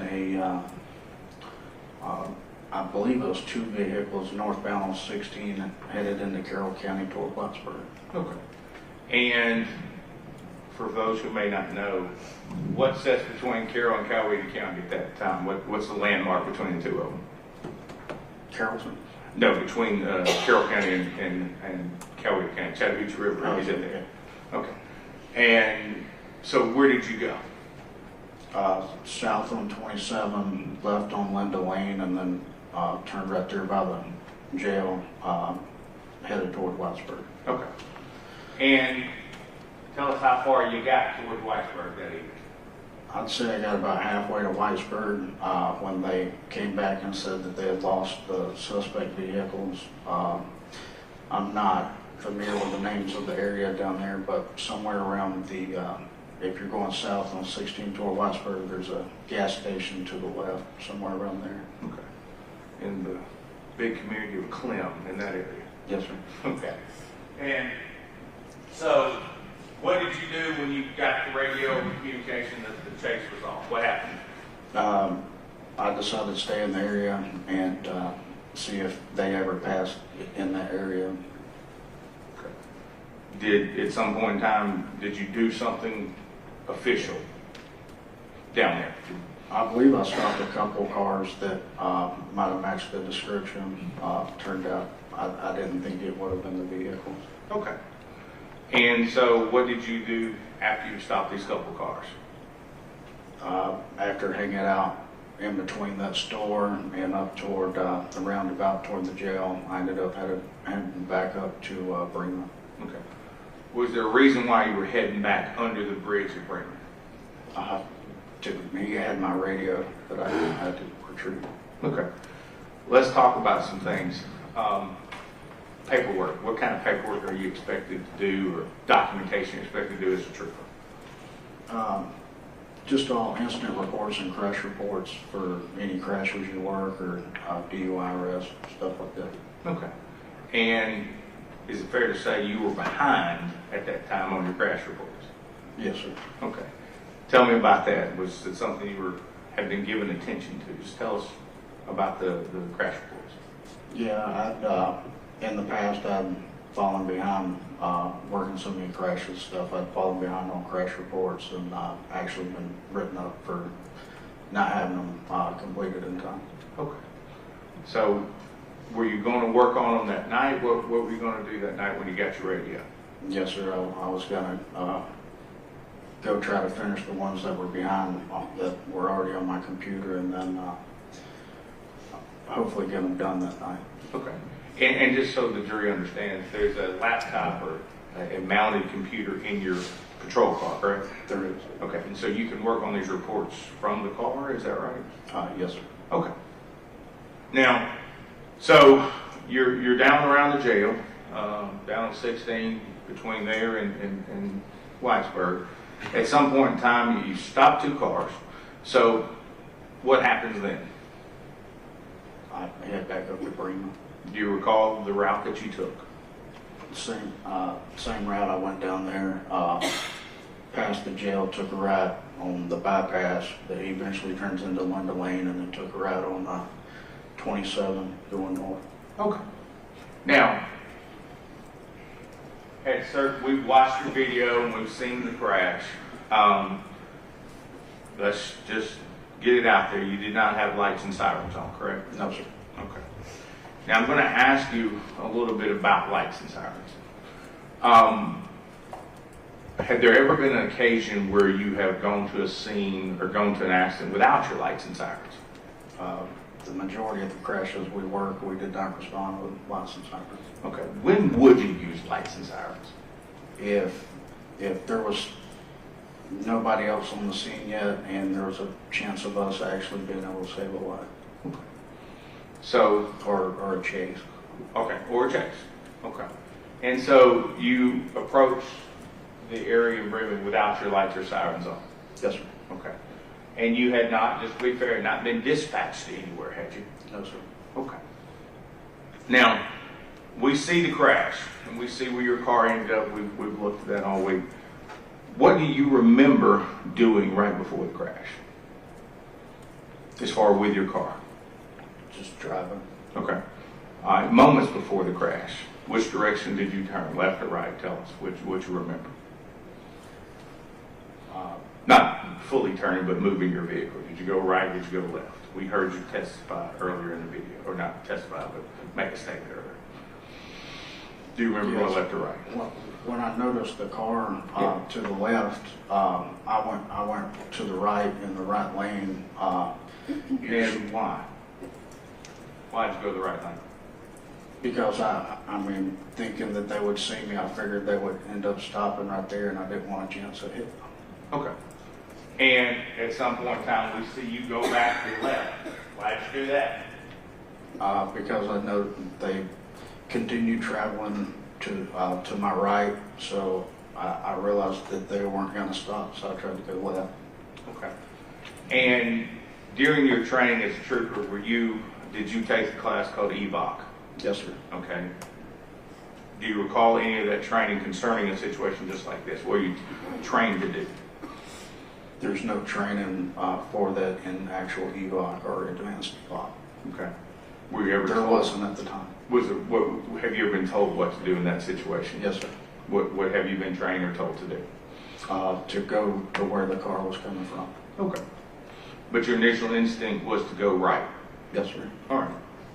Now, after the collision, we see your car one place and the Nissan another. What do you do after your car comes to an arrest or stop? I can't remember which one I did first, but I activated my blue lights to let people know there was a hazard, and I notified the communication center that I was involved in at 1050. And 1050, just so the jury knows, what is a 1050? A crash. Okay. What'd you do after that? I ran up the hill to check on the occupant of the other vehicle. Okay. Now, do you remember which side of that vehicle you went to? The driver's side. Okay. Any reason why the driver's side? That's just where I knew I'd find at least somebody. Okay. Because the vehicle had been driven by somebody, is that fair? Yes, sir. Okay. What'd you do? I don't actually remember any tires spinning or anything like that. I just remembered a lot of smoke, so I wanted to get the occupant to a safe area. I helped the driver out and walked him to the shoulder of the road and just told him to sit down and not move. Okay. After that, did you have any involvement with the accident scene after that point in time? No, sir. Okay. Now, we've heard testimony today. You were taken somewhere at the scene. Where were you taken? Tanner Carrollton. Okay. Who took you? I do not know. Okay. Fair enough. What happened at Tanner Carrollton? They just assessed me and took my blood. Okay. And you agreed to have your blood taken. Is that correct? Yes, sir. Okay. And that was taken at the hospital that evening, correct? Yes, sir. All right. Now, with regards to anything else involved in this investigation, you had no part in it. Is that fair? Yes, sir. Okay. I want to ask you, has this incident been hard for you? Yes, sir. Just ask from his present sense impression both then and now.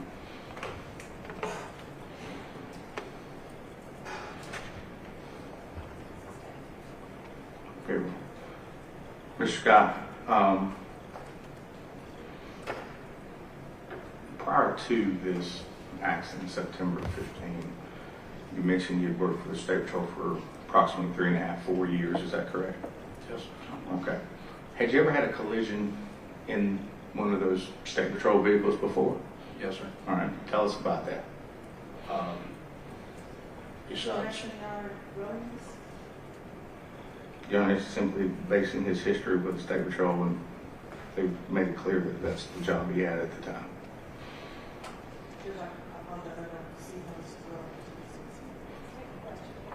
Yeah, I just asked if you'd ever had an accident in a state vehicle before.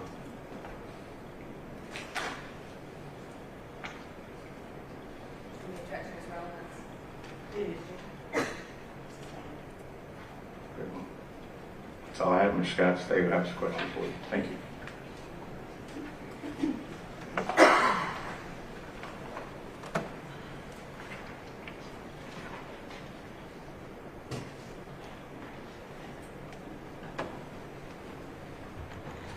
Mr. Scott, what was your badge number at the time?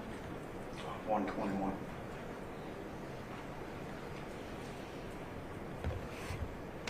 And so when you left from under this bridge, you had left your radio, excuse me, your radio with the Bremen officer, correct? Yes, ma'am. But you still had a means of communication? Yes, ma'am. All right. So it wasn't a safety issue? If I was out of the vehicle, I had no way to communicate, but I still had a way to communicate inside the vehicle, yes, ma'am. Okay, but your choice to leave? Ma'am? Your choice to leave from under the bridge? Yes, ma'am. All right. And so at 11:19, you stopped a vehicle doing 96 miles an hour at Old Noonan Road in Cross Plains. Is that accurate? I do not recall. I know I stopped a couple vehicles, but I do not recall what they were traveling or anything like that. Okay, but Georgia State Patrol keeps a record of all the stops that you've made. Is that fair? Yes, ma'am. Okay, so if that record showed that you indeed, quote unquote, clocked a red sedan going 96 at 23:19, which would have been 11:19 in the evening, that would be accurate? I believe so. Primary Unit 121, that would be you? Yes, ma'am. Okay. Now, in trooper school, you were taught, I assume, the rules of the road? Yes, ma'am. All right. You were taught about speeding and the dangers of speeding Yes, ma'am. and the purpose of speed limits. Yes, ma'am. And in fact, we now have super speeder laws, correct? Yes.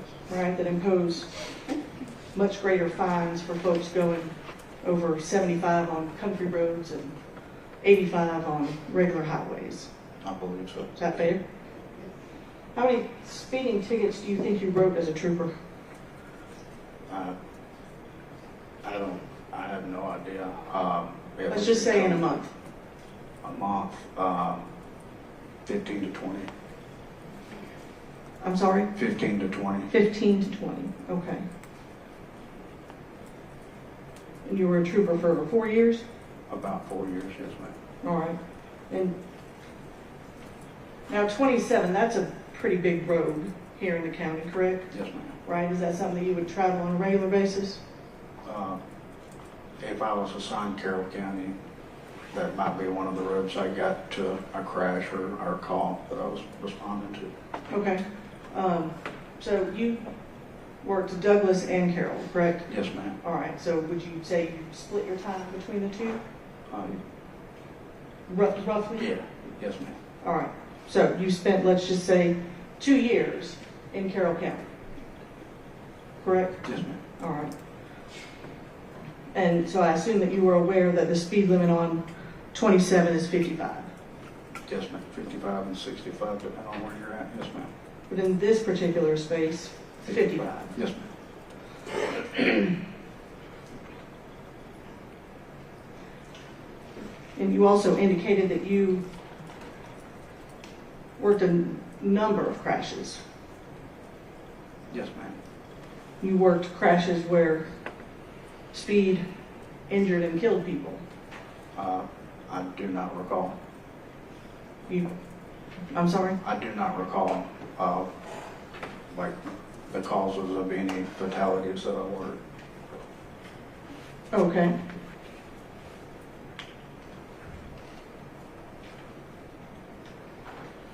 And so as a law enforcement officer, there are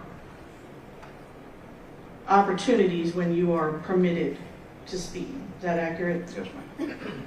When you are on your way to a call with your lights and sirens, responding to an emergency, Yes, ma'am. okay? Perhaps chasing someone who's fleeing. Yes, ma'am. Okay. None of those instances applied in this case, though, did they? No, ma'am. All right. Now, we did talk a little bit about EVOC. You said that they didn't train you to turn to where the vehicle is coming from. That wasn't part of your training. Do you remember your EVOC training? I do, and there were three main parts of the EVOC training: braking the stop, the speed course, and things like that. But that training came on later, and I did receive training on what you're talking about. That came on after I graduated trooper school, and they sent us back to do a simulator for that. Do you remember how long EVOC was? 3 weeks. Okay, so 3 weeks where they teach you how to operate your patrol vehicle, Yes, right? Operate it in emergency situations, defensive driving, skid control, yes, ma'am. steering, braking, precision driving, Yes, ma'am. all of those things.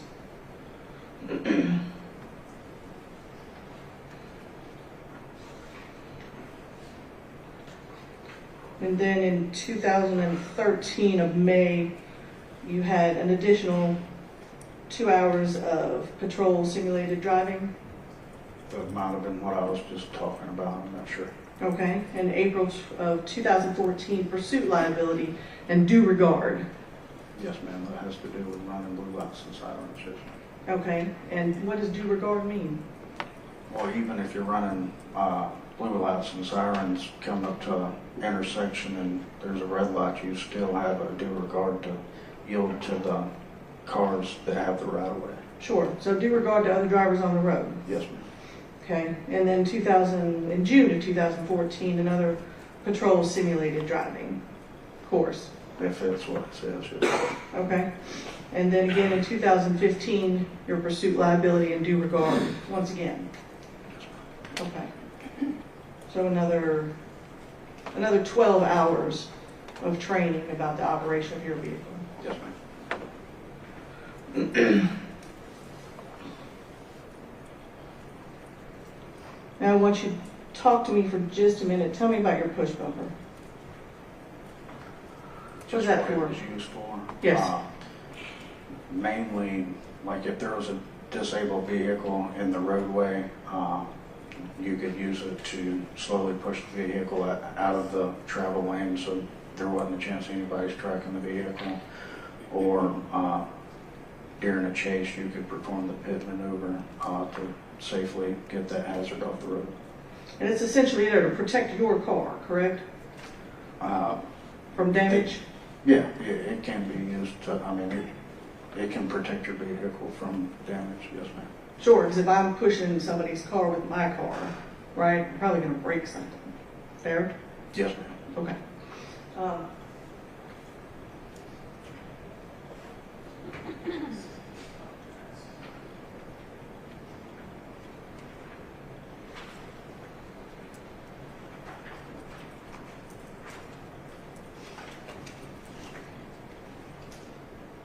Got it, Coach. Yes, ma'am.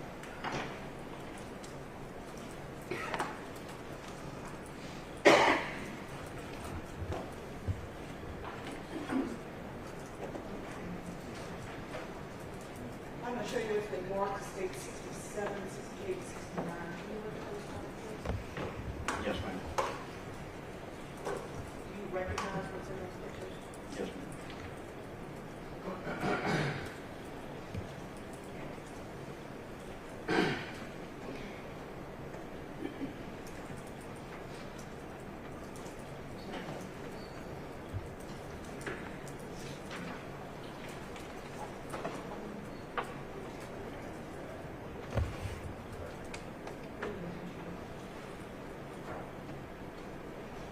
Now, can you tell me what these signs are on each side of this road?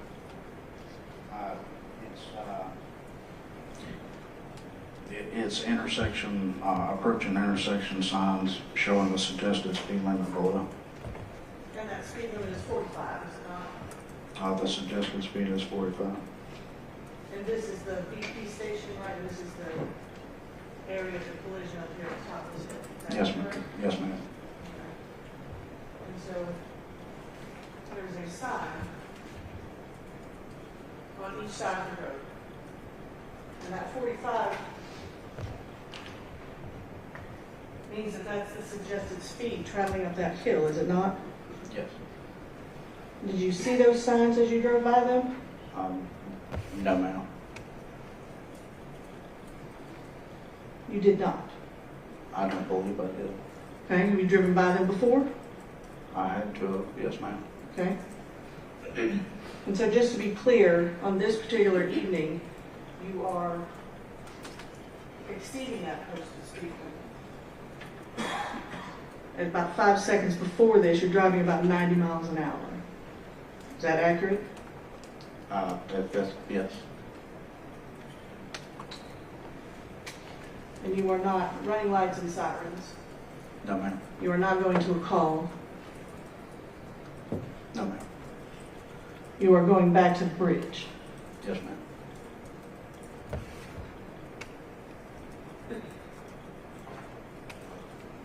Thank you. God, that's all I have. Just got to think back to either last turn. Yes, Mr. Scott, you may get back to the table of yours, I mean.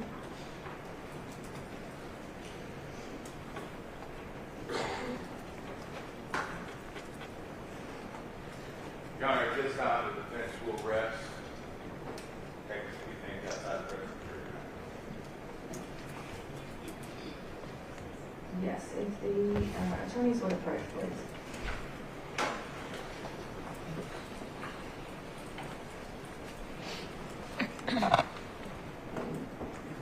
We're just talking timelines at this point.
The state has rested anything, excuse me, the defense has rested anything from the state.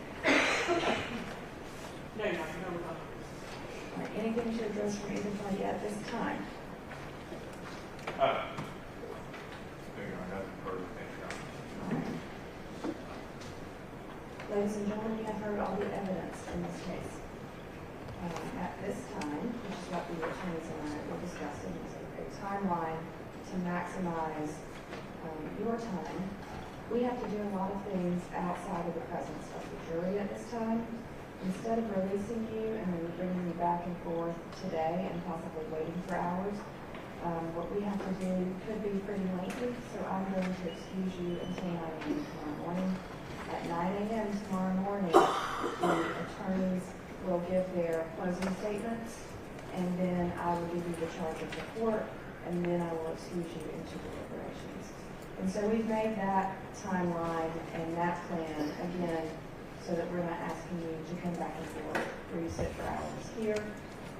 We'll use the rest of today to do what we need to do. And then again, tomorrow morning when you come in, we will move into the parties' closing statements, closing arguments, and then I'll give you the charge. So you may be excused. You do not have to come back today, but please be back tomorrow morning by 9. I will commend y'all. You have been very timely. You're always on time. And so the last thing I will stress is that you are not to be looking at social media. And since this is a rather lengthy break during the trial, between now and tomorrow morning, please do not review any news media, any media coverage, anything that you could read or see or anyone to discuss with you.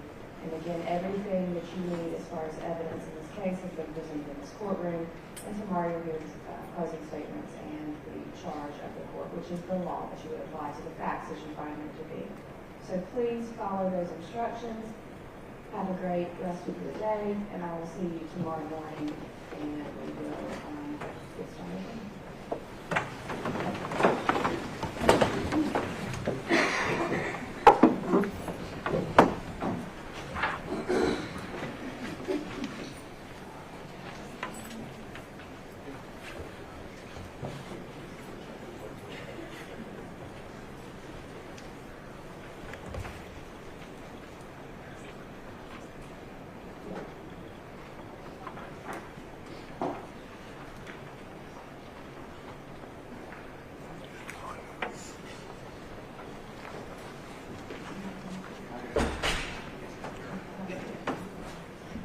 Be seated.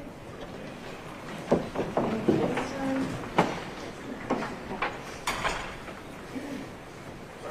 Anything at this time?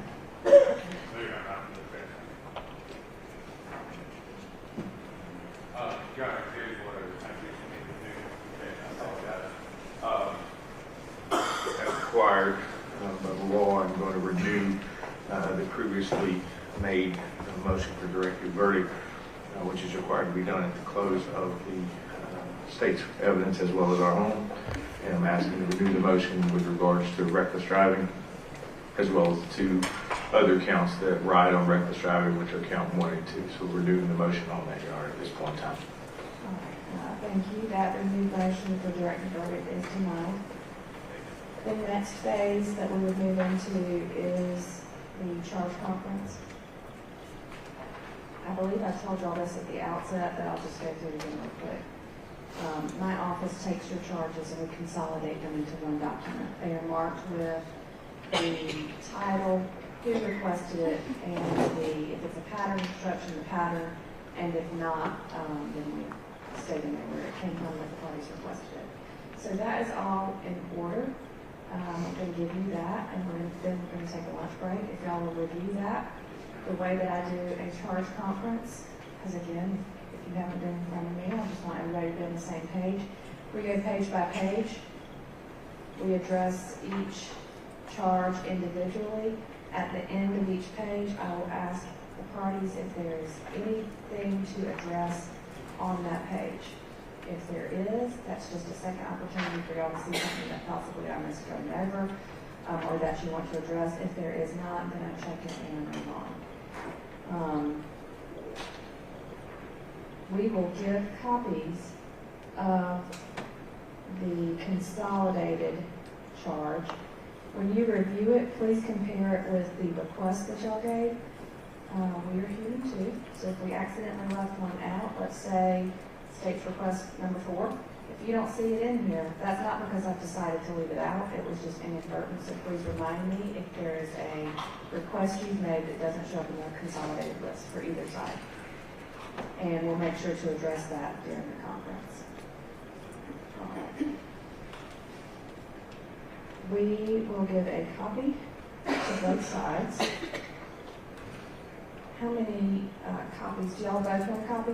I think that might be best, Your Honor. Thank you. All right, so 2 for the state, how many for the defense? Your Honor, we have 3 members. Yes. Thank you. All right, so 5. We got 6. One for me, 7, 8. So we're gonna get 8 total copies.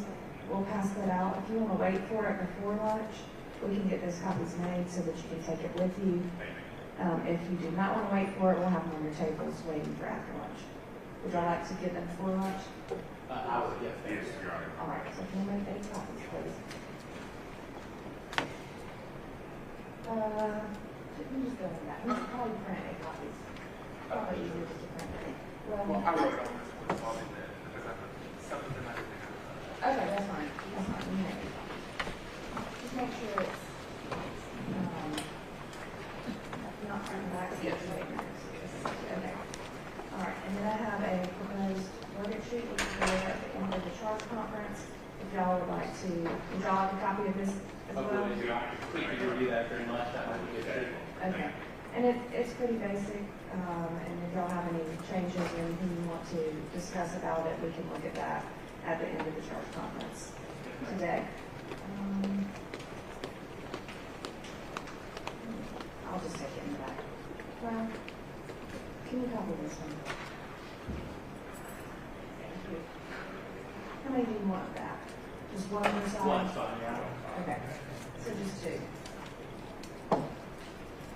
Okay, it is 11:17, so to give y'all enough time to. Sorry. I do have 2 questions, or it was a question. Does the court commonly send a copy of charges back to the jury for deliberation? Yes. Let me explain that also. So when it goes back with the jury for deliberation, it keeps the title, so indictment, reasonable doubt, direct and circumstantial evidence. All reference to who requested it, or the pattern, or the case site, any of that stuff is taken out before I give it to the jury. So it's there for your reference, but we redact that, and on the computer, it's not just marked out for them to see.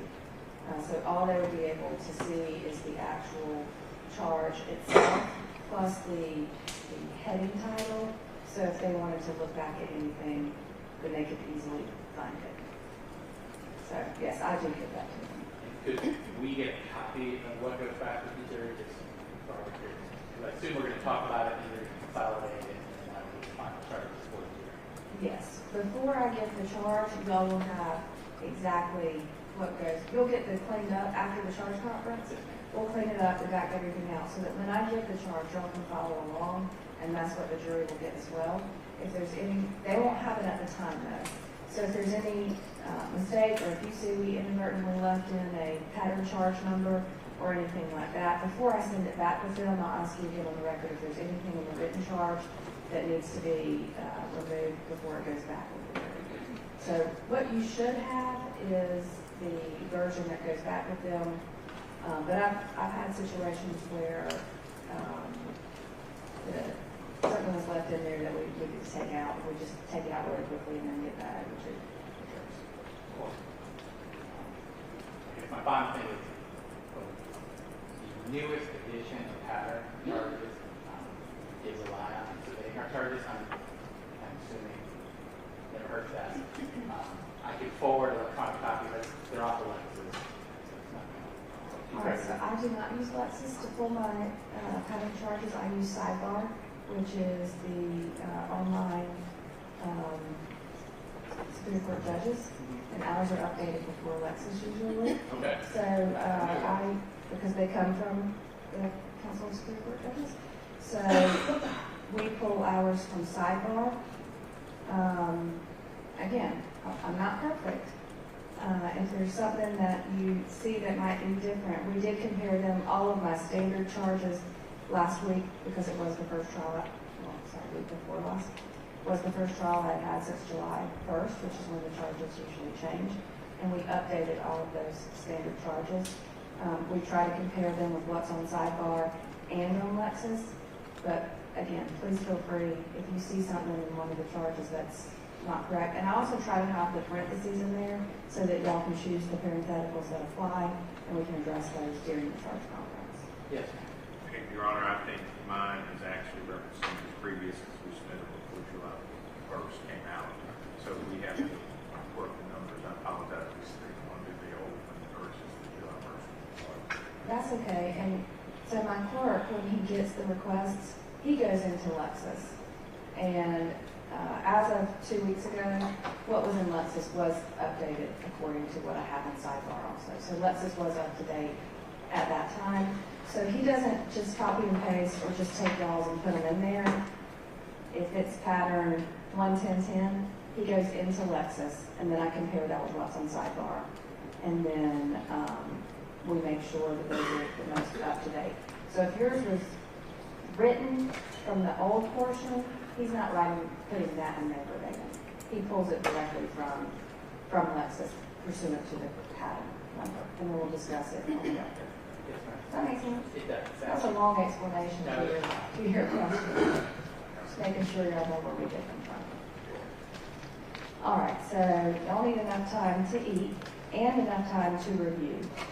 If there are ones that y'all agree on, do y'all want to be able to go through that together, or do you just want to go through it in the charge conference? And you can just say either no objection or... It might be just as easy to go through it on the record, Judge. I agree. I'm going to ask y'all anyway on the record, so either way it's going to take the same amount of time. Yes, ma'am. Okay, so I want to give y'all enough time to eat, enough time to review the charges. It'll probably take you, I would think at least an hour, because it takes me an hour to review the charge. Is that enough time? Outside of lunch. We can make it work, Judge. Okay. Y'all want more? One good thing, whatever the government thinks is appropriate. I think if we did 1 o'clock, that gives you 2.5 hours, that gives you enough time to eat and to look at the charge. Is that 2.5 hours? That's one half. I think that's one half. But I'm okay with that. What did I say? You said it was 11, 1:30? 2.5. Yes, ma'am. Yes, at 1 o'clock. Whatever you tell me, I'll do. Let's do 1:30, that gives you 2 hours. That's fine. Little over 2 hours. Thanks, sir. All right, are y'all good with that? Yes, ma'am. Do y'all have my cell phone number? Yes, ma'am. Okay. If y'all find that 2 hours is not enough time and you need 15, 20 more minutes, just send a text including each other and ask me if you have a little bit more time. I'd rather, when we come into the charge conference, we're all prepared and have time to look at it. So just let me know and I'll work with you on the time, because we've got some time outside the jury today. They've already been excused. Everybody good with that? Yes, ma'am. Yes, ma'am. All right. Okay, thank you. I will see you back at 1:30 unless you need a little bit more time. All right, we'll be in recess.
Yeah, I got it.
to them at the outset of the trial, unless somebody specifically requests me to read the entire indictment again. So, No. No objection. okay. So it says it a little bit different on here. It just says the indictment, but I explain it to them. They'll have it with them. And then I'll just say, indicted, count 1, serious injury by vehicle, count 2, serious injury by vehicle.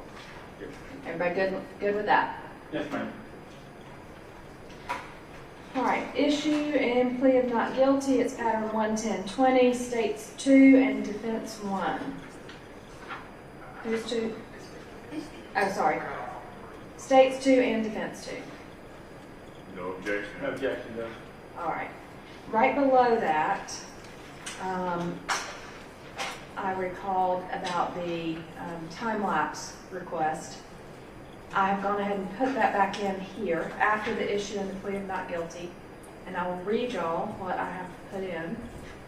The length of time between the incident in this case and the trial is due to no fault of either party and is not to be considered for or against either party.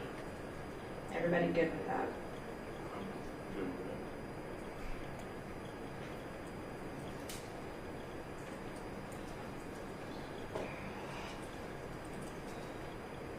Strictly speaking, it's necessary, and if we request it, the court's inclined to give it, then I understand.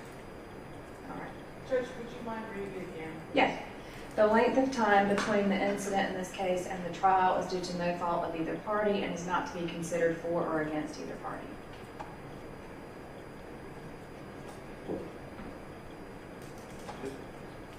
Or I can shorten it to say the length of time between the incident in this case and the trial is not to be considered, and just leave it at that. I like that one more. Which says the same thing. Yes, but I would request the shorter. Okay, I'll give the shorter one. All right. So it'll say the length of time between the incident in this case and the trial is not to be considered. That's fine. Yes, All ma'am. right.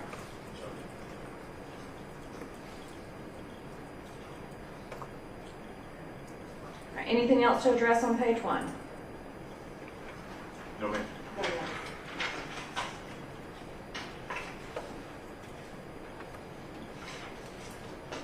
Go to small one. Okay. All right. Presumption of innocence, burden, sufficiency, and reasonable doubt. States 3, defense 1, pattern 12010. This is a cut and paste of the pattern. Everybody good with this? Yes, ma'am. That takes up all of page 2 and the first half of page 3. Anything else you want to address on page 2? No, Your Honor. No, Your Honor. I know that might be a little redundant, but again, as I explained at the outset, I do that just to make sure we're going through everything y'all want to cover. And then I don't miss anything. All right, states 4, pattern 12030, jury, judges of law, and facts. I'll give that unless there's any objection. No, Your Honor. No, Your Honor. All right, anything else to address on page 3? No, ma'am. Top of page 4, evidence, pattern 13010, states request 5, defense 3. I will give that, and this is the pattern. No objections. No objection. All right. Direct and circumstantial evidence, states request 6, defense 4, pattern 13020. Both requested that. Covers the remainder of page 4 and all of page 5. Everybody good with that, or anything to address? Your Honor, as to the direct and circumstantial evidence, no objections. Okay. No objection, Your Honor. And everything looks good on 4 and 5, Your Honor. And Your Honor, I'm not sure how the court wishes to handle this. I would request that the pattern stipulation chart be given. Typically, it would fall between 13010 and 130. I can't think it's 13012. I've got it next. It's Okay, the next sorry. one. We inserted it during the break. And so, let's see, stipulations, I would put after direct and circumstantial evidence, and then put in stipulations between that and the next credibility of witnesses that's on your. Yes, ma'am. Okay. So on the stipulations, it would come from the pattern. The parties have entered into certain stipulations that have been approved by the court about the following.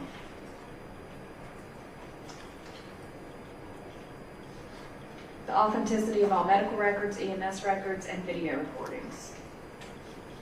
Are there any others?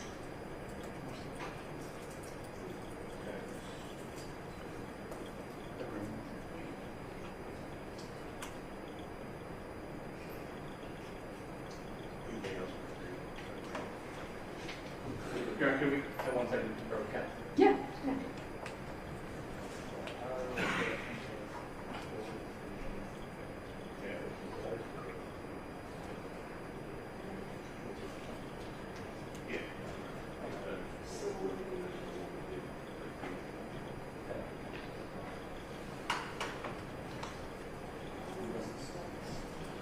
Yeah, there were some I didn't include on the stipulations that I didn't think the jury should probably hear about, but if there are some, Agreed. okay.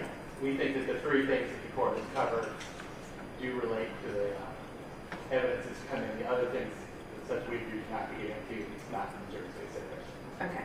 Promise. All right, thank you. Yes, sir. Are there any other stipulations that I've missed? I don't think there were any during the trial other than the authenticity. Okay. They come to light, we will let the court know. Okay. Close counsel. Yeah, thank you. All right. So we will insert the stipulations. Oh, and also after I state what the stipulation is, I read the rest of the pattern charge that states when the parties stipulate to exhibits, this is in the nature of evidence, you may take that testimony as if it were given in court and rely on it. If you find it credible, however, either party may dispute such testimony by other evidence. You make all decisions based on the evidence in this case. So that's the pattern. I have taken out the, there's a portion in that pattern that deals with testimony rather than exhibits, so I've taken out the testimony portion in the pattern. Thank you. Okay. Yes, sir. All right, so the next is credibility of witnesses, pattern 13110. Both parties requested state 7, defense 5. And I'll give that unless you don't want to talk about it. No, Your Honor, it's fine with the defense. No objections, Your Honor. All right. Single witness corroboration, 13190. Both parties requested states 13 and defense 8. I'll give that. Thank you. No objections, Your Honor. Expert witness was states request 9, 13120. There have been witnesses admitted as experts, so I'll give that in this case. Yes, ma'am. Anything else to address on page 6? From the defense, Your Honor. No, Your Honor, thank you.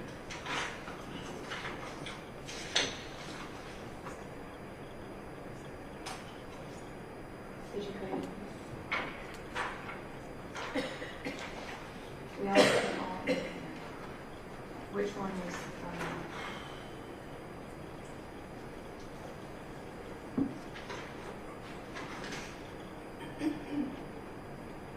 So we have to address that one. What number was that?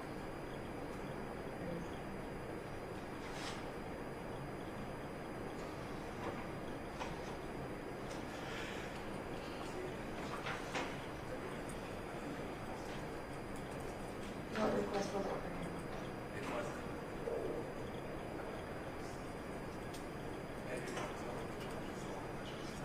Okay. That's okay.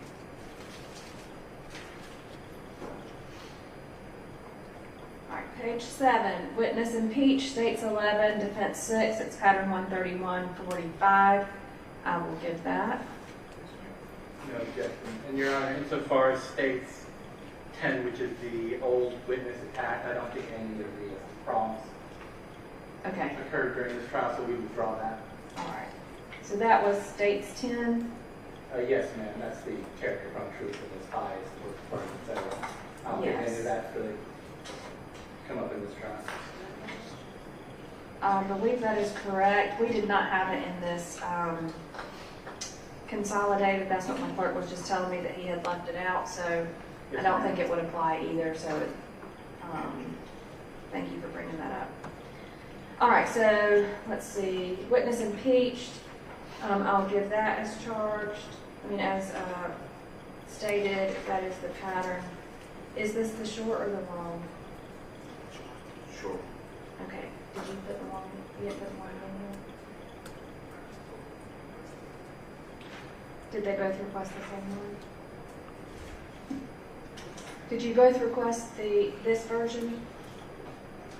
I think I actually gave both of them as an option, but I prefer the short.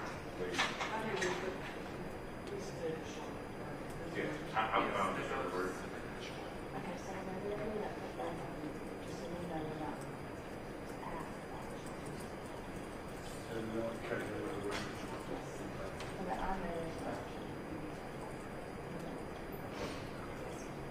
All right, so you both requested the short version, so I'll give the short version. That's fine. No objection. No objection, Your Honor.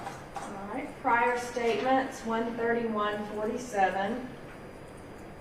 That is the state's request 12, defense request 7. No objection, Your Honor. No objection at all. All right, I'll give that, was both requested. Defendants testifying, which is, pattern 132-10, defense 9, states 14. The only thing that I am going to do on this one is I would give the first 2 sentences and then mark out the last 2 sentences as the defendant has testified, so it doesn't confuse anything there, which talks about when he doesn't testify. Sure. So just for clarification, however, the defendant does not have to be present to testify. Excuse me. However, the defendant does not have to be present. The defendant does not have to present any evidence or testify. If the defendant chooses not to testify, you may not consider that in any way in making your decision. Shall be removed. Yes. Very good. I take that out when the defendant has testified. Any objection to that? No, Your Honor. No, you're not. But I believe we submitted a charge for defendant's choice not to testify, so we would obviously drop that. Okay.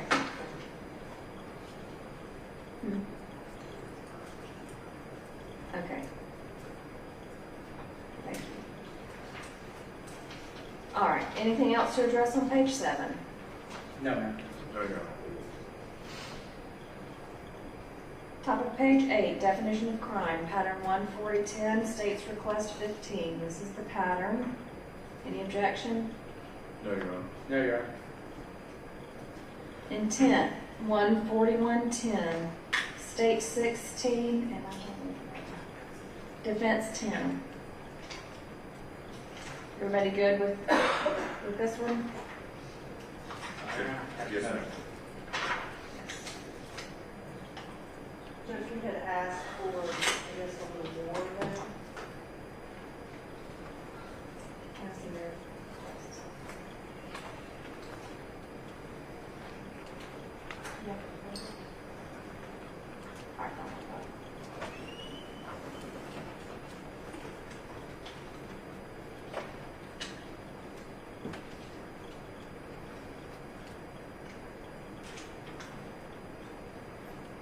Just a second, let me get down to that portion in the pattern.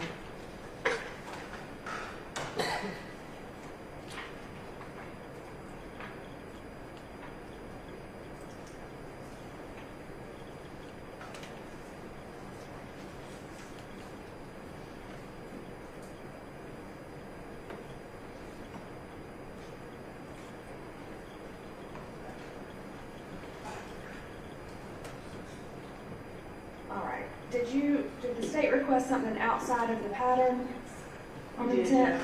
Okay. Can you?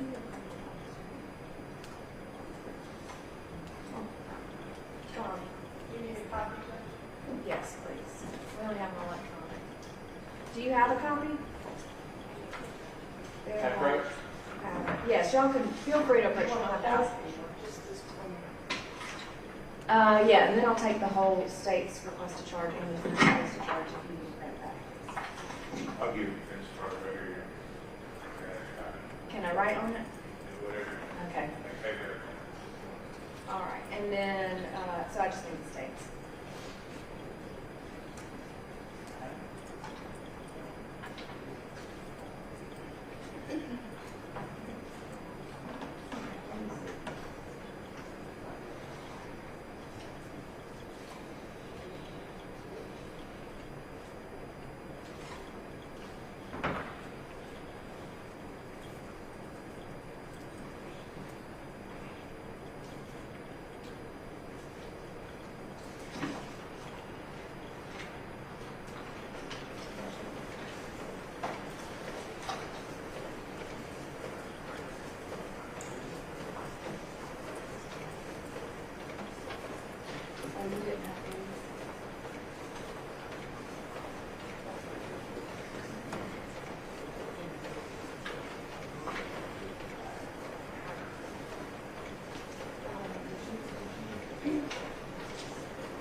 let's look at states 16.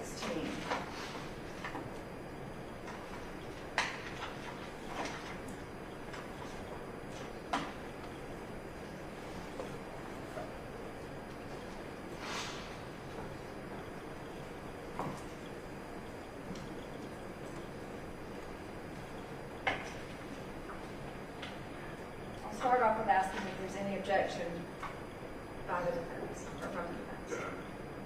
To which portion, Your Honor? I want to make sure. Before I answer your question, I'm answering correctly. Let's see. I have no objection to what the court has filed as their intent to charge. I have no objection to that. All right, so how it is stated in their specific charge. Yes, ma'am. It looks like it follows 1.41.10, and that's what I would ask to give the pattern on that. All right, so the pattern 141.10 reads,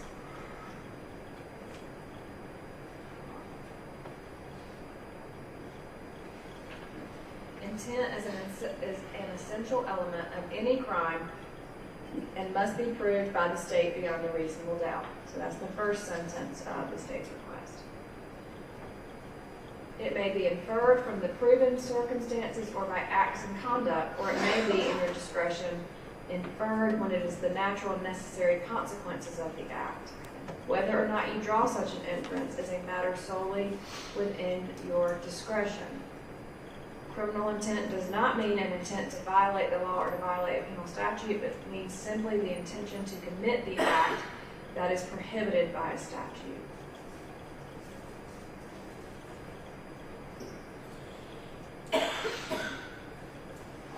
This defendant will not, then go to 141.11, this defendant will not be presumed to have acted with criminal intent, but you may find such intention or the absence of it upon a consideration of words, conduct, demeanor, motive, and other circumstances connected with the act for which the accused is prosecuted. That is the state's second sentence. So the second and third sentences of 141.10 are not in the state's request.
All right, so the second paragraph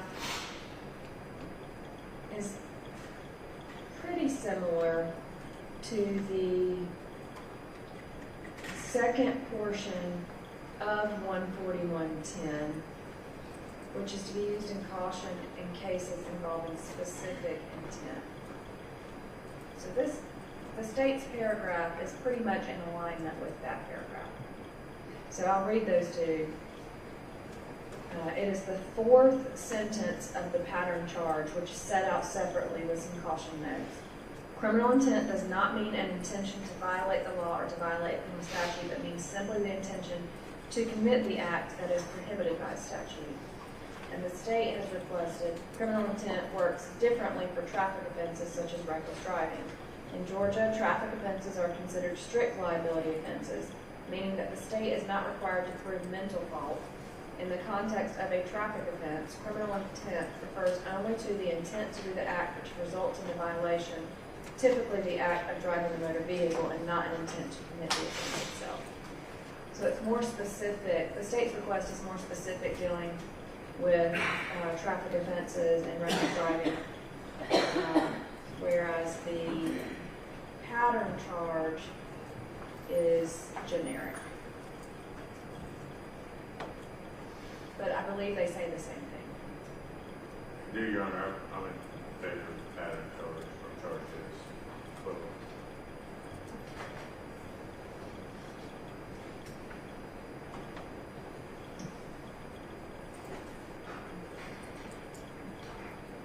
Judge, if it helps tip the scale, we do have cases that support Yes. giving a charge. References, essentially strict liability. Right. Does it deal with it in the sense of giving that charge?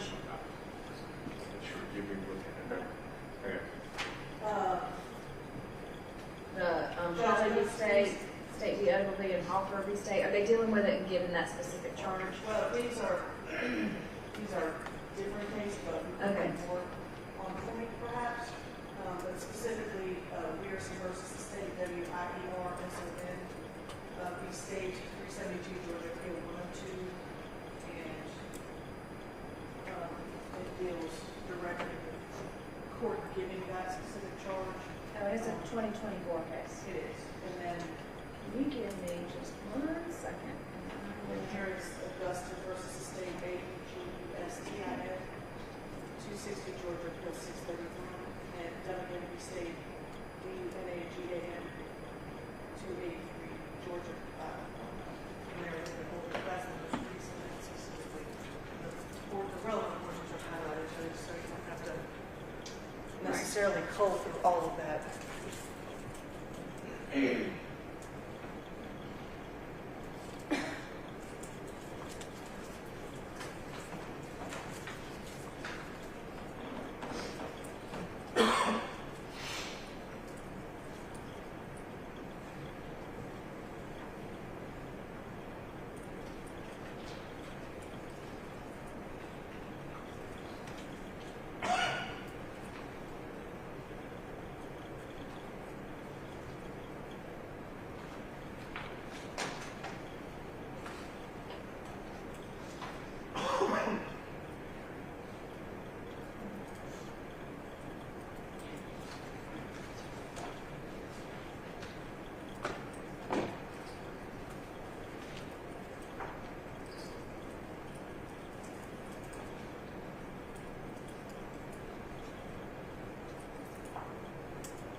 All right, so paragraph 1 is, I'm going to go paragraph by paragraph, okay? Oh, who's, Your Honor? Of state's Okay. request Yes. 16. All right, so paragraph 1 is from the charge. So I would give it either the way it's drafted, or if the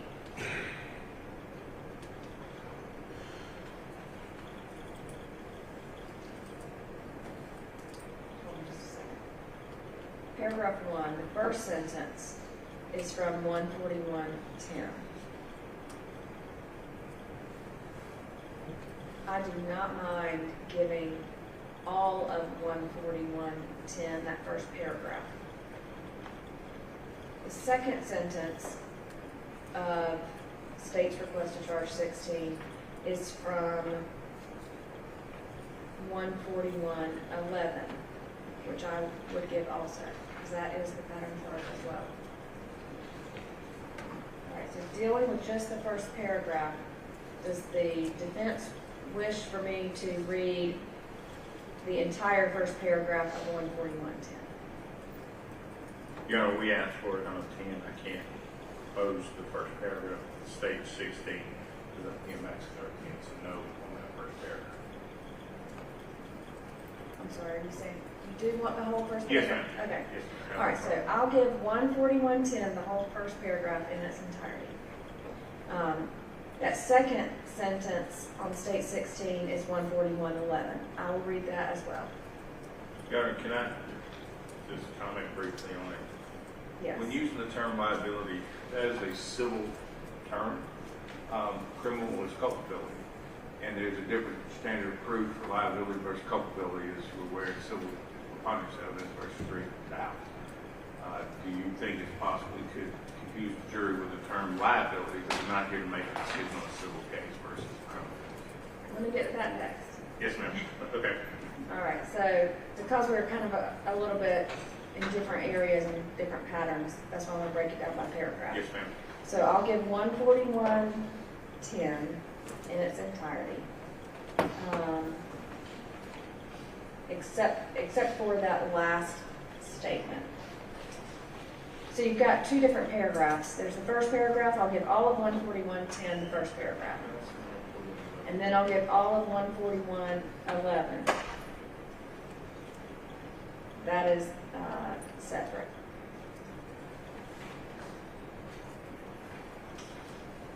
All right.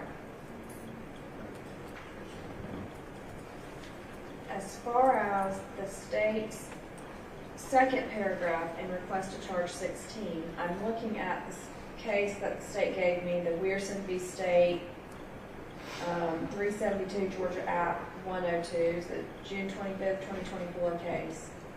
And it does address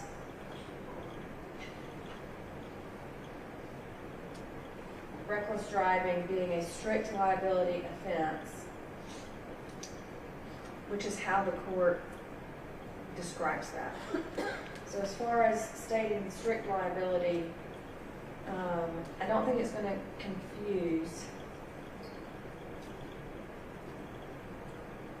but I believe I like the language that's directly from the case a little bit better.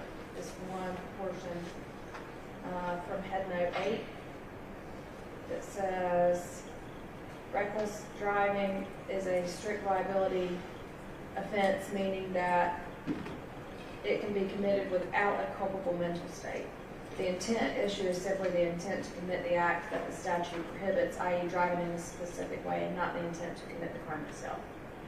Which is basically what the state has asked, but it just states it a little bit different, and it could have stated it differently in the case as well, just in a different paragraph. But I like this portion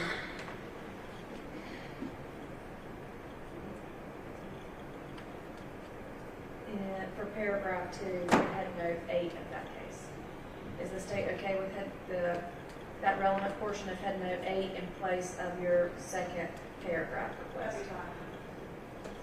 What case was that from, Your Honor?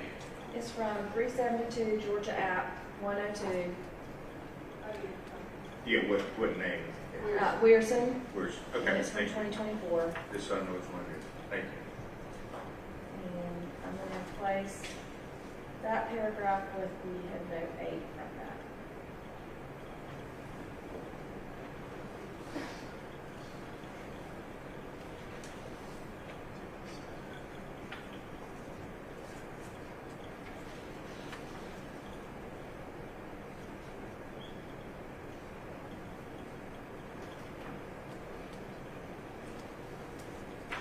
Okay, now moving on to paragraph 3.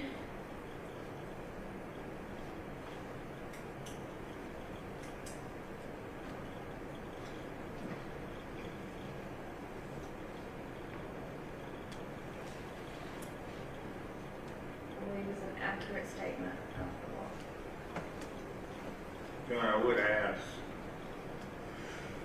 and I know you'll later do it, but I was asking at the last part of that third paragraph. says as defined by 40-6-390. I'd like if the court would read subsection A of that. I think that's the applicable portion right there. So the jury hears the term reckless, and then now they're given what reckless is defined as by the statute. I know you'll do it later on, but I just asked if the court would consider possibly giving it to go with this one. I don't consider the whole paragraph before it concerning reckless driving.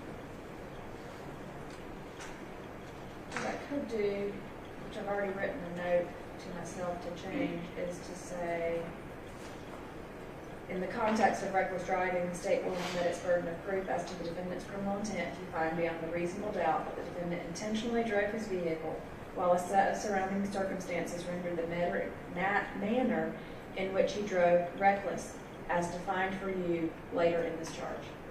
That's what I got.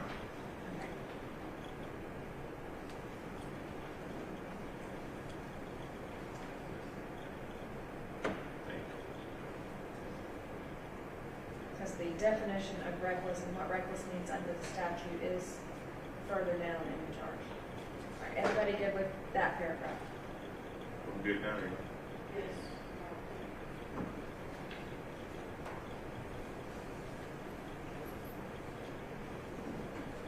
And then paragraph 4.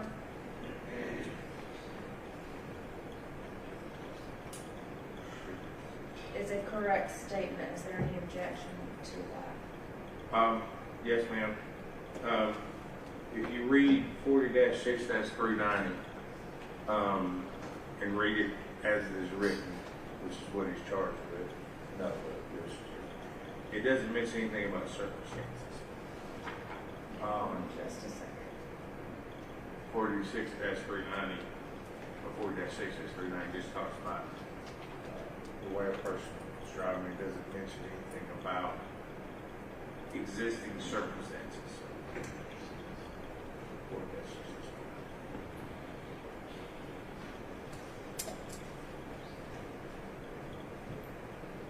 All right, does that come from a specific case? No, Your Honor, it just comes from the statute. The statute itself. I was just asking for a Oh, mistake. I'm sorry. I apologize. Sorry, guys. Your Honor, I think subsection A, it simply says any person who drives any vehicle with reckless disregard the safeties of persons or properties against the offense of reckless driving. There's no mention of circumstances, existing circumstances. I think that's more than the statute would say. Judge, do you just want to read this first sentence of the last paragraph? I can live with that. Everybody good with that? Live with it. Okay. Very fair. All right, then I'll take that second sentence out. Yes, ma'am. All right. Just so we're on the same page, I'm going to go from the top on state's request to charge 16. So I will read 14110, the first 3 sentences, which is the first paragraph. Then I will give all of 14111. Then, as far as the state's second paragraph, we're going to replace that with the relevant portions of Head Note 8 from Learson that we discussed. The third paragraph is going to be as read, except with the presented, except with the insertion of that I will define reckless later in the charge. And then the fourth paragraph, I will give the first sentence, but not the second sentence. That's fine, yeah. All right, everybody good with that? Yes, ma'am. Okay.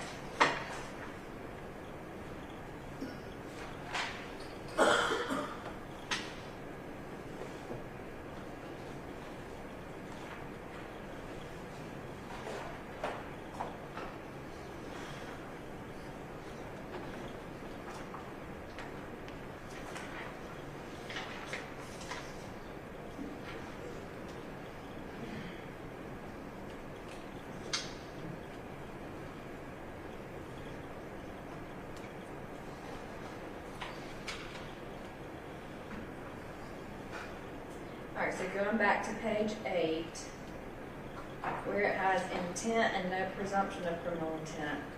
Both of those are included in what we just talked about. So I'll take it out of the proposed consolidated charge right here and insert what happened. Everybody okay with that? Yes, ma'am. Okay.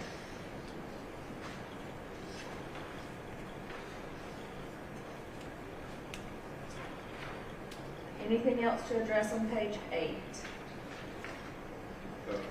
Your Honor, in the beginning, 14124, no challenges for that.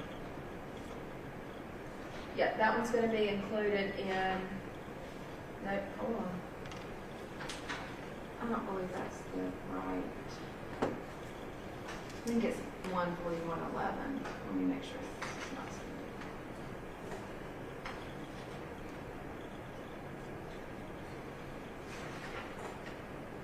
Yeah, that must have been an old number because 14124 is not it. Yeah, it should be 14111. Okay. All right. Top of page 9, approximate cause 14160. It states. Sorry, Judge, cut it back. State 17 is actually presumption of inferences. Which is pattern 141. Well, We have that somewhere else.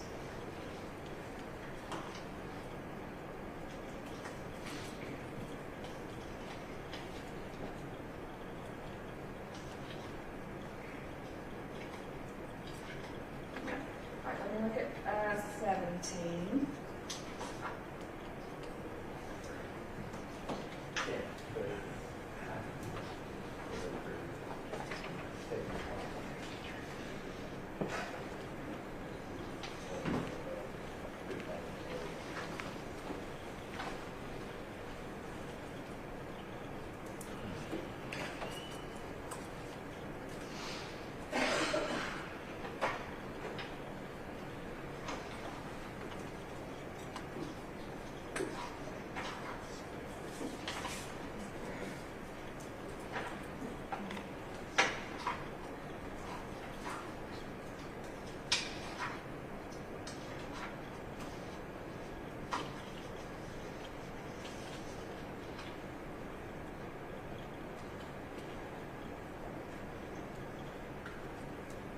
All right, so state 17 is 14112, presumption of inferences. Every person is presumed to be of sound mind and discretion. The presumption may be rebutted. yes, ma'am. All right, that is the pattern. And so I would insert that right after states 16 that we just discussed.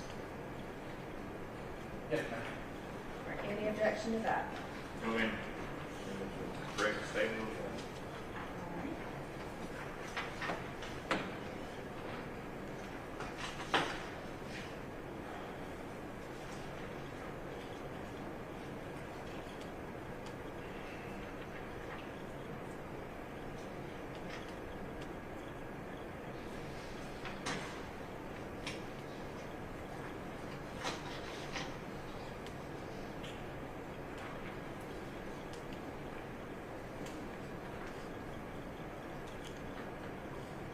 All right. So that blank should have serious injury by vehicle or vehicular or homicide by vehicle in the second degree.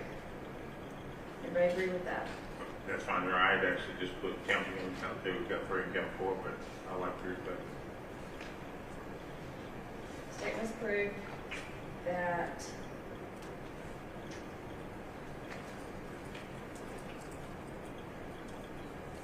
defendant's criminal conduct was the proximate cause of the injury and or death. I think we have to give both of the parenthetical. Yes. Everybody agree? Yes. All right. To prove proximate cause, the evidence must show the criminal conduct played a substantial part in bringing about or actually causing the injury and or death.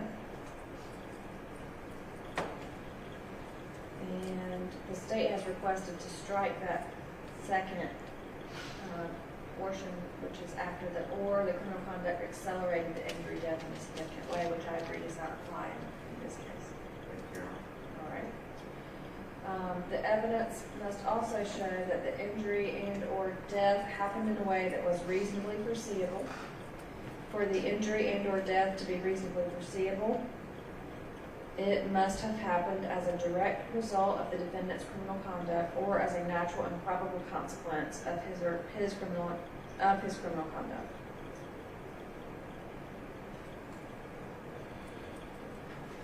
A natural or probable consequence is one that a reasonable person, and if you'll look at my format, I'm assuming when we move this over from Lexis that those punctuations did not move over correctly. So natural probable consequence should be in quotations and there should not be a semicolon. I'll fix all that. I just want to let y'all know. So a natural or probable consequence is one that a reasonable person would think is likely to happen if nothing unusual intervenes. A defendant is responsible for a consequence which is probable in light of ordinary and usual experience. In deciding whether a defendant is not responsible for a consequence which is only possible in light of occasional experience. A defendant is not responsible for a consequence which is only possible in light of occasional experience. In deciding whether a consequence is natural or probable, you should consider all the facts and circumstances of the case in the light of ordinary, usual experience. Everybody go with that paragraph? That is the matter. Yeah. Yes, I know that part. All right. The next deals with if the evidence raises the issue of an intervening act.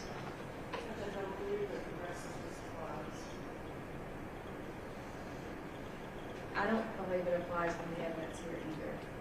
I mean, in my mind, it's, I pushed you always stand on the roof and you fell off the roof, that there's something that I've done to you, but then something else happens that may or may not kill you or injure you, but I couldn't foresee that would happen. Does that make sense? Yes.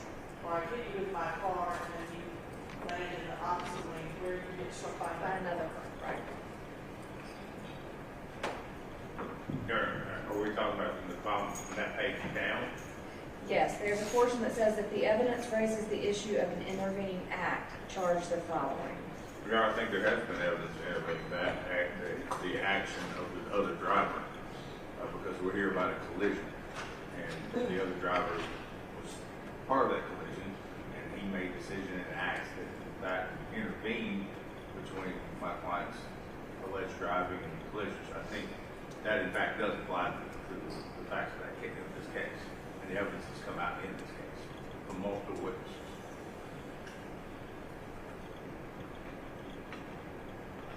Let me read that charge because I'm not sure that, I understand the argument, but I'm not sure that that is an intervening act in this case.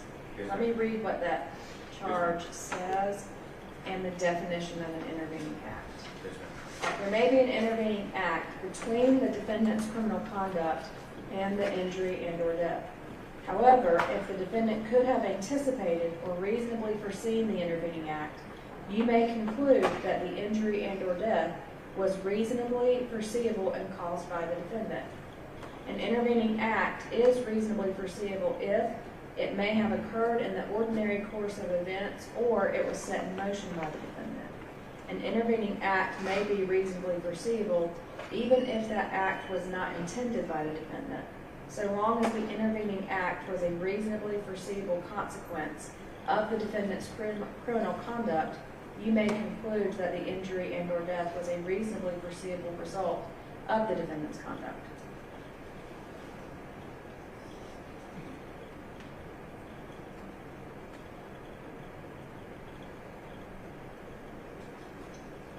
Mr. Quillen, are you requesting that portion?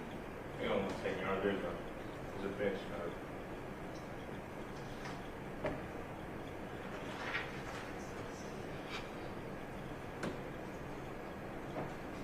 It looks like there's a bench note that says the charge may be appropriate when the defendant is charged with murder, second degree involuntary manslaughter, vehicle homicide, reckless conduct, and in some cases felony murder. Just let me get back to it. That's the bench note.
All right, Mr. Pilgrim, you're saying that the intervening act was Mr. Wall's vehicle turning left? Yes.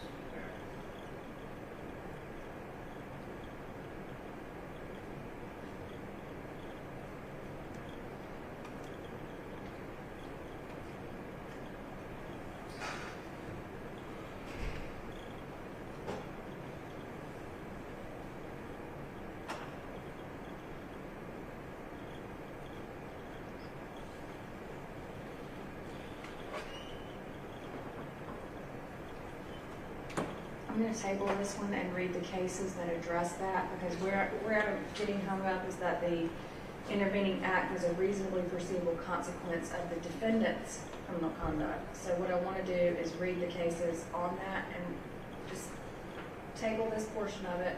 I'm going to read the cases to see where it has applied and make sure that I'm right on my line of thinking. Yes. And then we'll come back to it. Yes. If I'm wrong, I'll let y'all know, but we can come back to that. Judge said, in my mind, it's the defendant's actions that impact the victims, and then there's something else that comes after that. Right. That would cause greater injury or death or whatever that the defendant may or may not foresee. That's something subsequent to, in this case, the collision. Right, collision happens, and then there's an intervening act that, but for that, maybe they would not The have death would not, or the been injury would not injured occur. or died, like some other thing that comes after. Yes. And then again, addresses, whether he can foresee that or not. Right. And that is where I am leaning, but I understand Mr. Pilgrim's argument, so that's why I want to read those cases under the bench note, because it says it, the charge may be appropriate where the defendant is charged with vehicular homicide or reckless conduct. And so I'm leaning that it doesn't apply, but again, I want to be right before I make that final decision. So we're going to table that last part. Yes, ma'am. And then, Yeah, I would note, for Your Honor, read the Melicon versus State, MELA-NCON versus State 319, Georgia 741, and it discusses intervening act or lengthening causal chain, such as a person's conduct or other causal factors that occur when the defendant's conduct is in death. yes. And the defendant is not liable for reasonable foreseeable results of the defendant's conduct if an intervening act is sufficient, independent, and unforeseen. However, legal causation may still exist if the intervening act is a natural probable consequence of the defendant's conduct. So I think what we asked, and that was in our request number 18, Yeah, and melanchthon is one of the authority notes under that specific charge.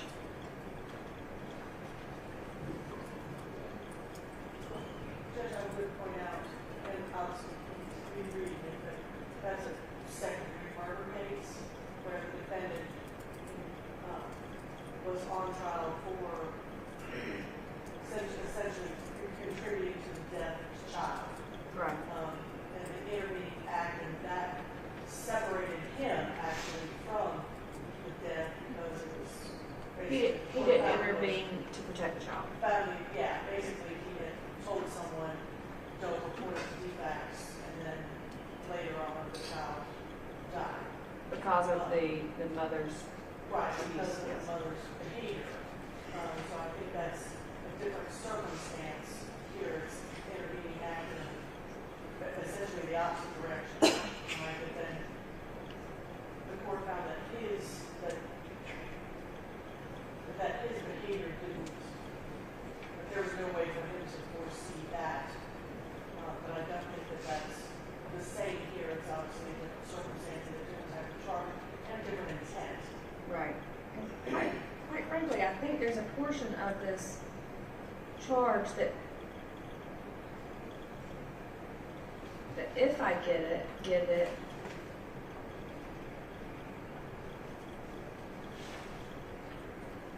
I'll just read it to you. If the defendant could have anticipated or reasonably foreseen the intervening act. So if he could have anticipated or reasonably foreseen that the other driver turned left in front of him on that roadway, then the jury may conclude that the injury and or death was reasonably foreseeable and caused by the defendant. So I want to be careful if I'm going to give anything that is a correct statement of the, because that's the pattern charge. That it is not only a correct statement of the law, but it applies to the facts that are in evidence in this case. So that's why I want to table it and read these cases, because my concern is that it's even though it's a correct statement, it may not apply here and could confuse the jury on what they're supposed to decide. So, You talking about Mario? yes. I'll read all those cases. So thank y'all for that time to do that. I've never had this charge presented to me before. And although I know a lot of law, I don't know every single thing in every single book. So I do want to take the time. Because again, a correct statement of the law remains a correct statement of the law, but may not apply to the facts in every single case. So I'll take the time to review that, and then I can let you know in the morning on that one. Or if I figure it out today, I can give you all a phone call, or we can go back on the record in the morning to, or if I let you know today, we go back on the record in the morning to discuss what I told y'all so that you can prepare for your closing arguments based on that decision. All right, let's move on to, that's all of page 10, so we're just tabling that. All right, so page 11, venue, generally, let's see, 15110, and that's state's request 23. That is an appropriate charge, so I'll give that unless there's any objection. No objection. All right, identity, 13510, that's defense 12. No objection, Your Honor, we should include that. Okay. All right, so I will give that. No objection. All right, anything else to address on page 11? I'm sorry. Anything else I want to address on page 11? There you go. All right, page 12, top of that is still identity. And then about in the middle of the page, homicide by vehicle, second degree. That is state's request 21, defendant's request 14, pattern 28220, and the blank on number 3 should say speeding.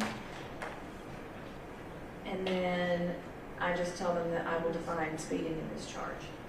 Yes, ma'am. No objection to that. Judge, we are going to request state 19, that is the serious injury by vehicle. Unfortunately, there is a pattern.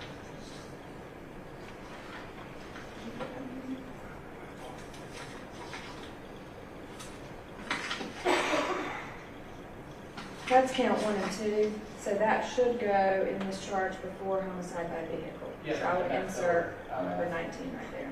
Yeah, I would ask that we just read the statute.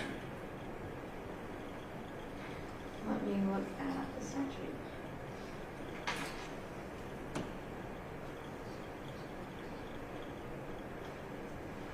-6-394, I believe, Your Honor.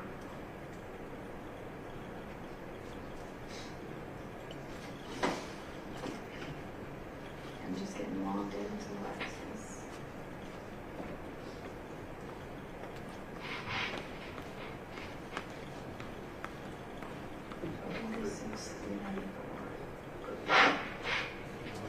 Yeah.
All right, so in this request, the language that the state is requesting as far as bodily harm, is that to mimic the indictment?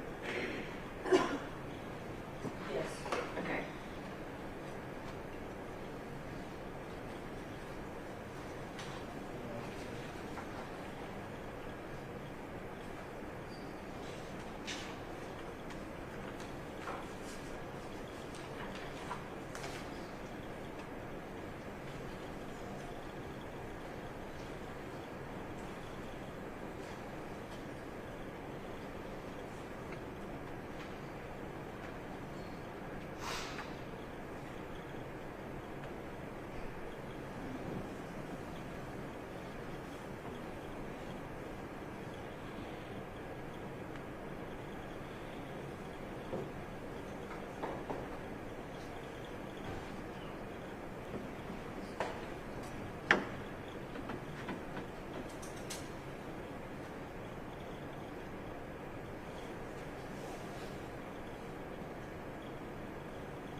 read the statute and compared it to the state's request.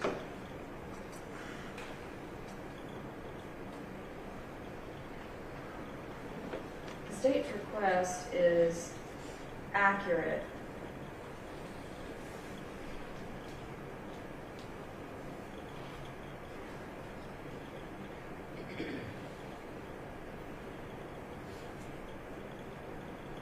And I think I'm going to break it apart a little bit more by the statute.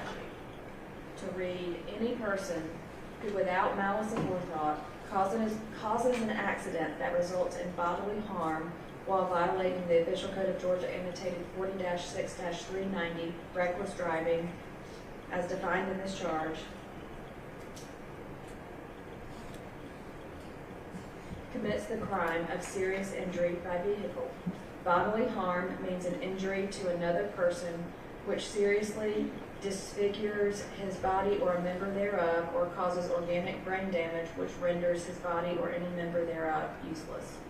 There is no requirement that the injury be, that the body or member of the body be permanently rendered useless. Your Honor, is that part of that last sentence? That last sentence is, I do not believe it's in the statute itself. I would ask that not be given, Your Honor, it's not part of the statute. Let me double check the case. 220 goes out.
All right, that case defines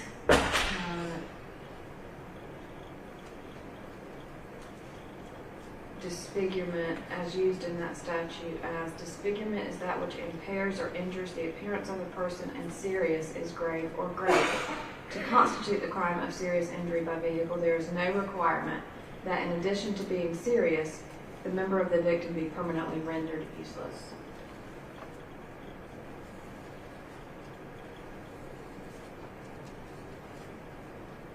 Go down to that area and make sure all that is addressed in this case. Let me see if there was a family charge. Your Honor, in that case, the victim was deprived of the ability to walk for several weeks. Yes. If it is dislocated. Your Honor, be part of the statute. We do feel that the age and jury is the correct statement of law as to what serious disfigurement would entail.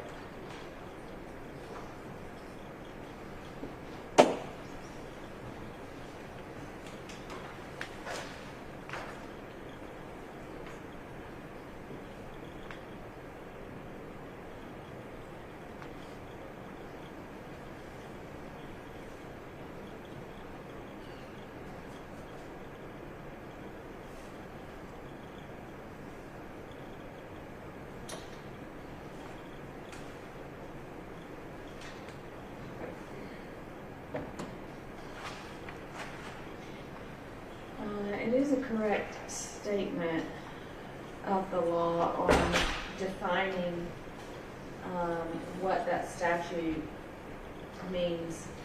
So I will get that.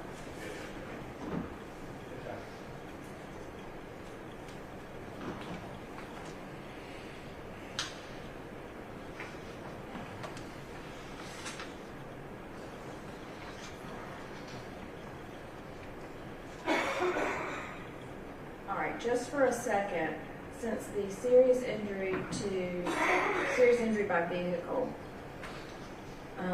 is predicated on the reckless driving, I would put the reckless driving request underneath the serious injury by vehicle. So right now it's kind of out of order, but I'm going to move it. So if I understand that, going from serious injury and then you'll explain reckless, and you go to homicide of the vehicle and explain speed. Yes. Everybody okay with that? Yes, ma'am. All right. So just for a minute, skip to page 13. I'll come back to what's on page 12, okay? All right, so bottom of page 13, reckless driving, 28610, states 20, defendants 16. And that's the pattern.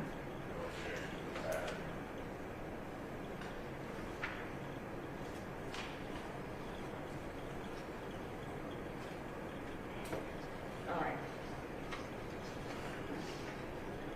Now come back to page 12.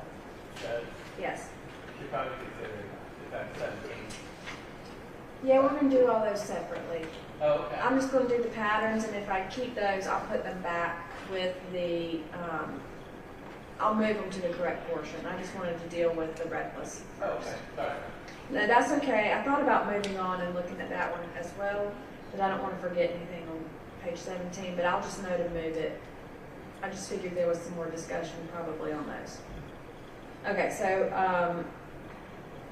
homicide by vehicle second degree, pattern 28220, states 21, defense 14, and those two blanks here should have the word speeding in them.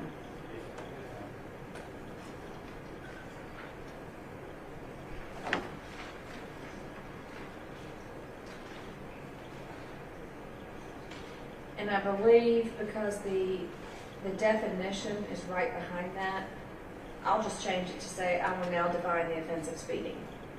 No person, and just go into it like that. So just a little bit verbiage change there.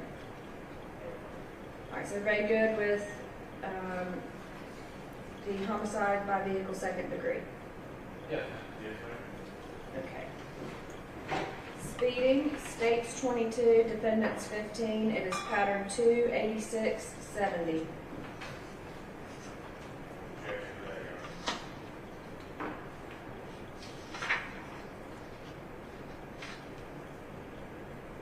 Judge, we had only requested 135 On speeding, so that particularly applies this case as a 4-month speeding law, so that's fine. it has all of them in the requested charge, I believe. All right, so this,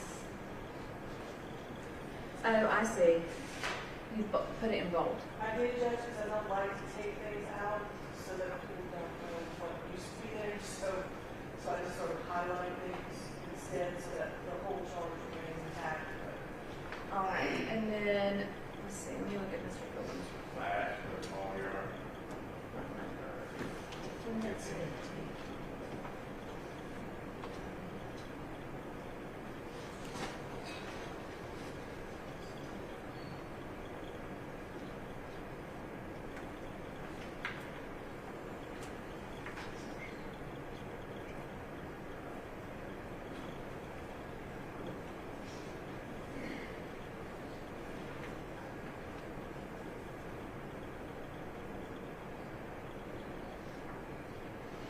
Let's just go over this because y'all have some different things you're requesting. So let me pull up the pattern again.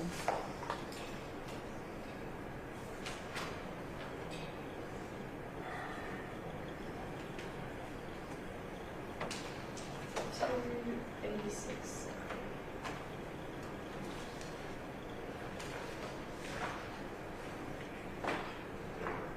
All right.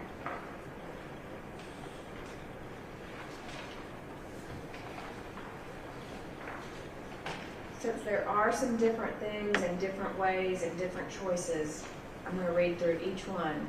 I know that might take a little bit of time, but I'm all good with taking time to get it right. Everybody good with that? Yes, okay.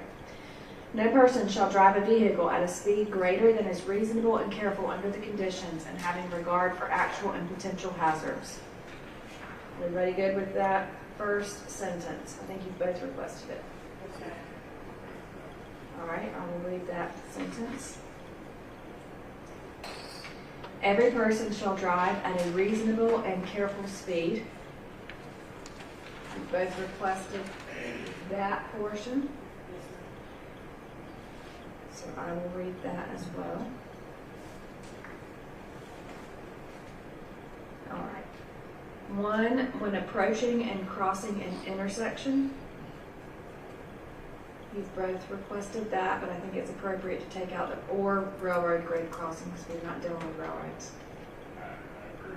All right, so I will read that. 1, when approaching and crossing an intersection. 2, the defense has requested when approaching and going around a curve. The state did not request that. We don't have a curve here. In this, well, Your Honor, in our opinion, there was a curve. That's the left-hand turn. You gotta go left. It's curved. I don't know how far you want to curve before it curve, but I'll leave it. there was doesn't. curvature. Yeah, that would apply to someone if you speeding. You walk out and keep speeding. Yes. Sure. You do that. So, that's got.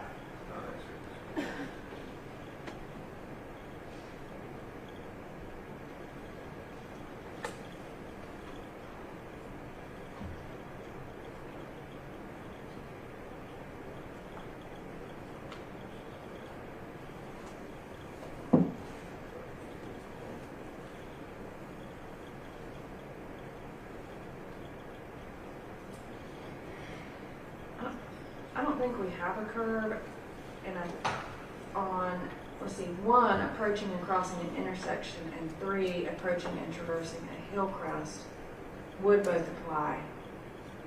There's not a curve in the sense of it, at least in the common meaning of curve on the roadway. Yes.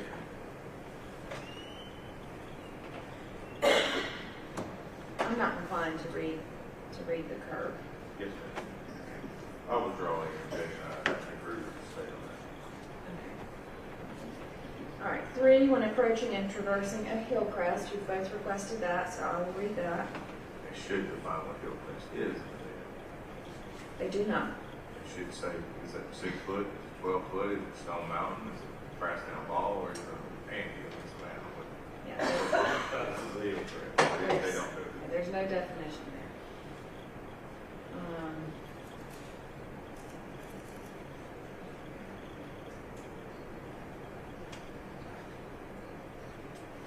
Okay. 4, when traveling upon any narrow or winding roadway. The state has not requested that. Mr. Golden, do you want that portion, or are you requesting that? You know, to be fair, I don't think that applies on me. Okay, I will take out 4. And 5, you have both requested when special hazards exist with respect to pedestrians or other traffic or by reason of weather or highway conditions. But I would take out pedestrians. I don't think we have any pedestrians. So when special hazards exist with respect to other traffic or by reason of weather or highway conditions. Anyone good with that? But yes, look, we are. All right.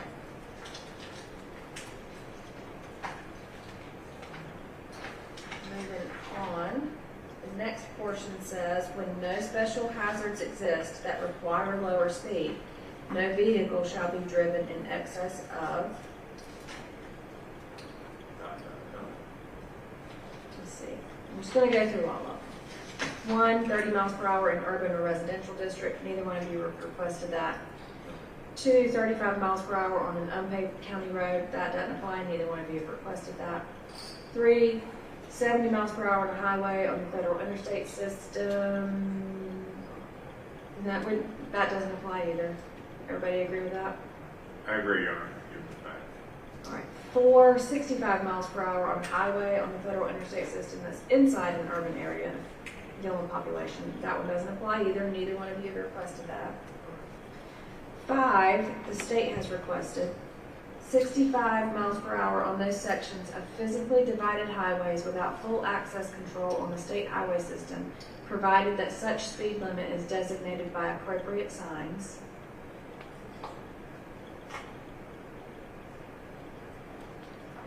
Judge, will you take just a minute to double check? Yes.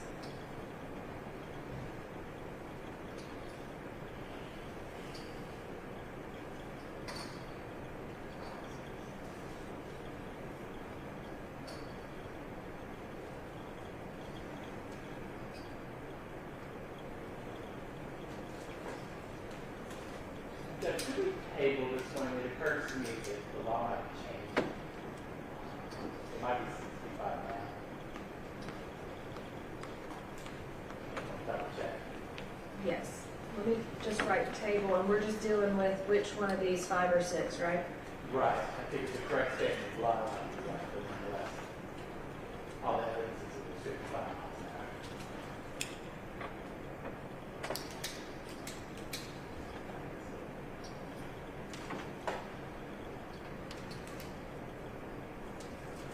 You think the law has changed since this happened? That was all. Good. Yeah.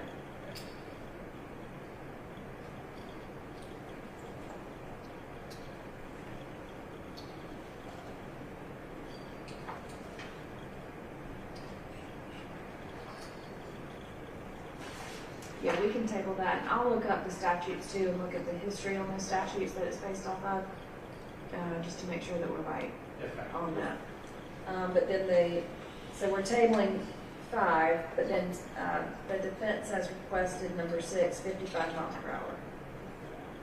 And the We agree 6. and it now says 55 miles per hour in other locations. That's all it says. Perhaps a little vague, but I think it works.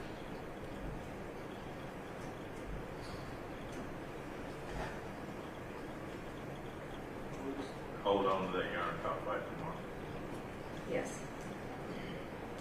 I'm going to put a star on that page, and we can table it and double check that as well. All right. We've addressed the reckless driving, which I'm moving, like we just previously discussed, to under serious injury by vehicle. And we're tabling 5 and 6, Yes, ma'am. dealing with speed. And there's nothing else on page 13 that I can see unless there's anything y'all need to address. No, ma'am, same thing. Okay. Now moving to defendant's request number 17.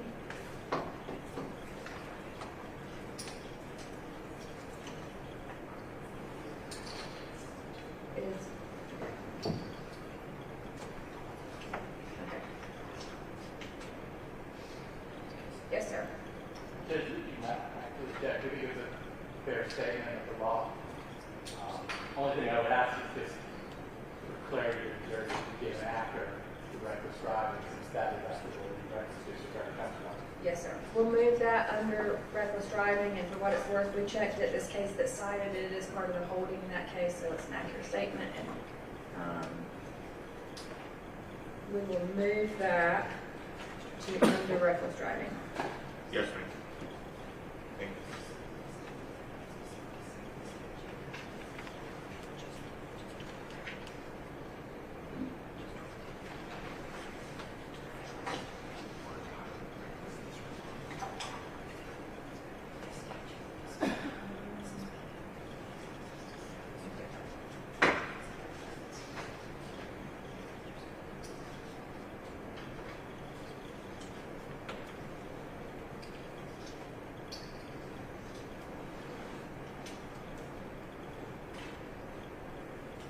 I'm not going to give it a different title. We'll just keep it in reckless driving and just start a new paragraph Okay. After the pattern. So it'll be under and within the heading reconstruction. Okay, no problem.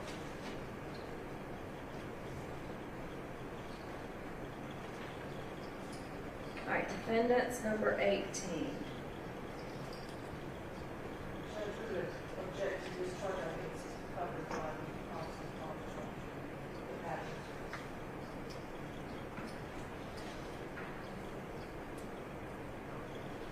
Obviously, Your Honor, we're at, I think it's, proximate cause is something that we use in our world, but jurors do not. I think, I don't think we confuse, be quite clarifying what the term cause versus proximate cause is.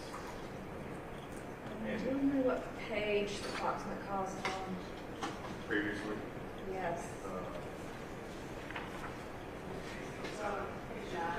thank you very much. Thank y'all.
Compare this to the pattern, and although it's stated a little bit differently, the pattern covers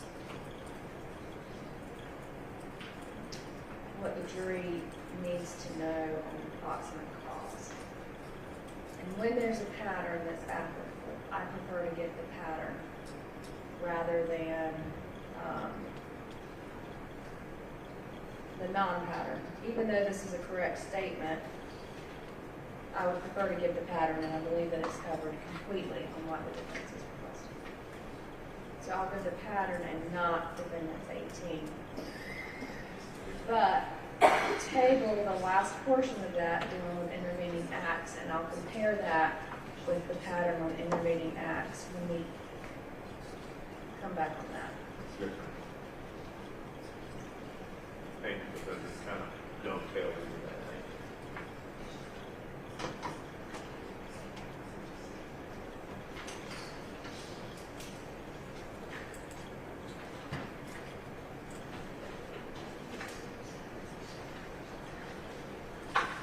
All right, defendant's number 19.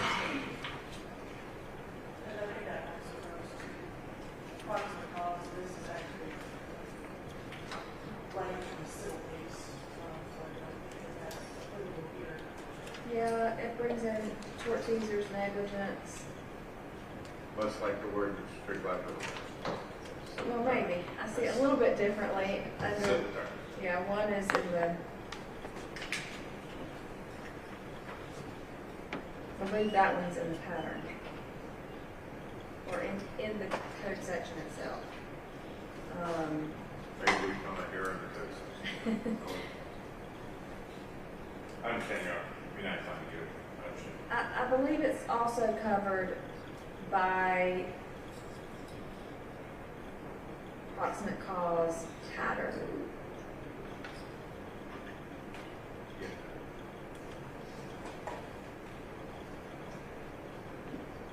Okay, so I will not give 19.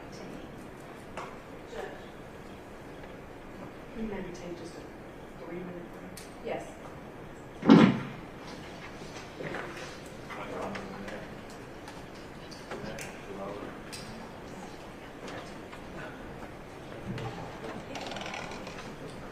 All right, it's 3:09. Let's just say 3:15. All right.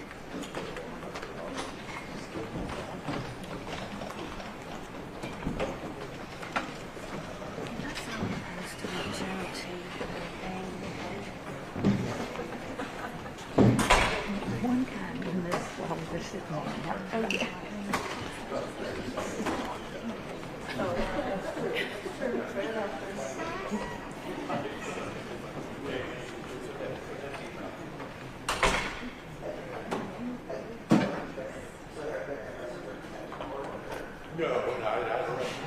For contempt of me before I went. I'll let you.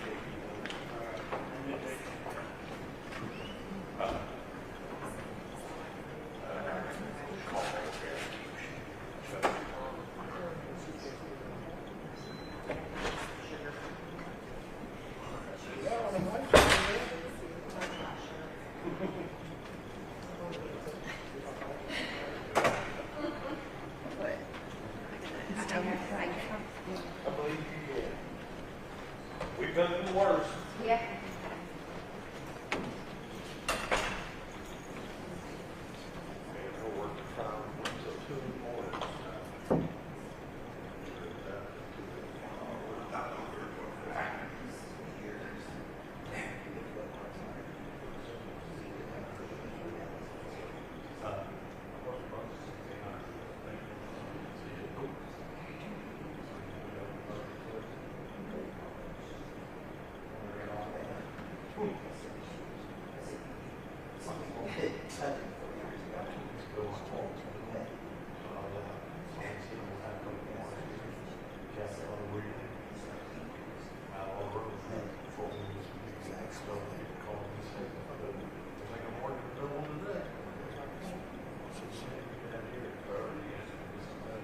Yeah.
Yes, the old ones. They're still gonna pay you regular and tax rate on it again. That's what they call it.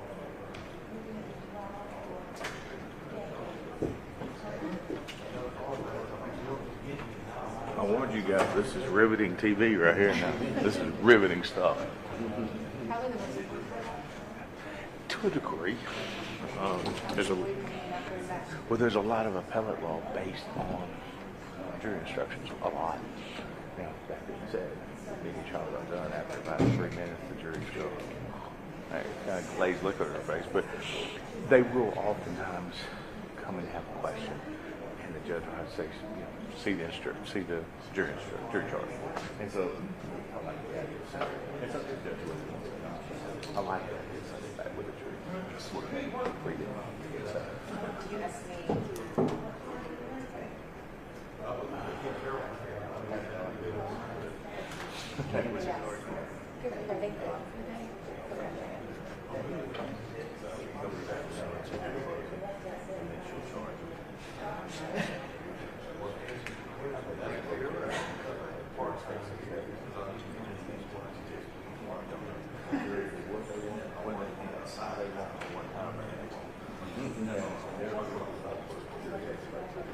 You buy what they're selling, I'll say Brooklyn Bridge.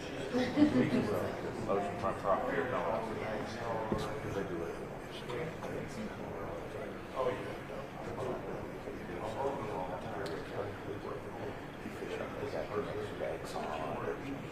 Somebody like that. Yeah. Short of that,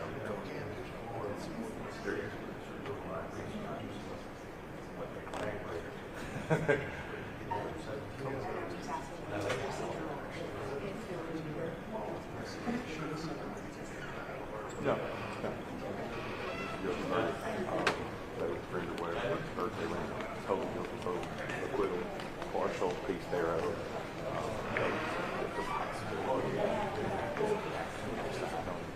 Counts not yet.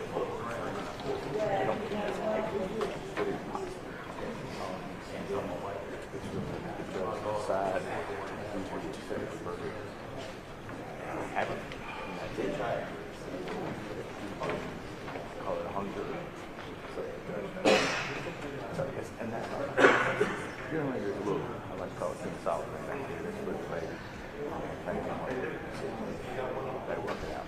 Pretty much. We lock in the room. You got a way to get out of that room. Get out of that room. Get out of that room. Come from down the street. After some. Now look, there's some shouting and screaming. I tell people at the old courthouse, which is just over there, when I started, there was a holding cell. People who in custody sat. Jury deliberation was just on the other side. There was an air vent. They literally sat in there, could hear what was happening the whole time. So they're in there, and the holding cell, they could hear it. Literally, right over the top of it. Not so much. A lot of not really. Devil's advocate. Piano Reeves played with like Al Pacino. He mixed it.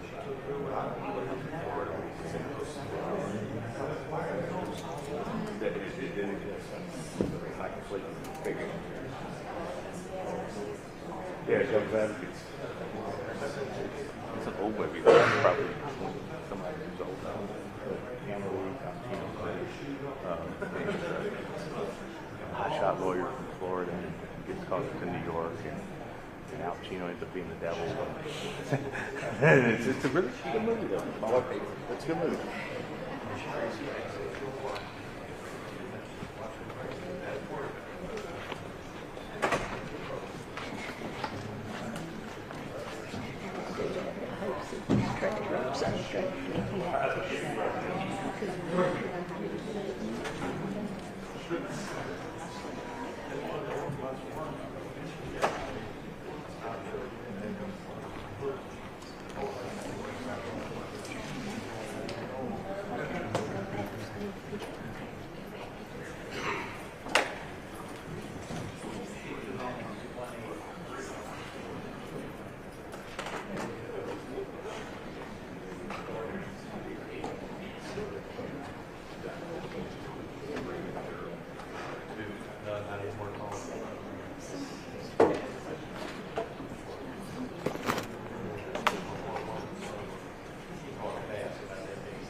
Main seat, come to order.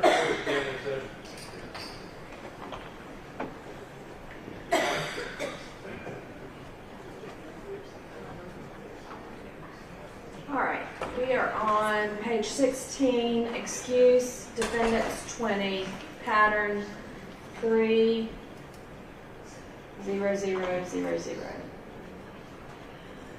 Your Honor,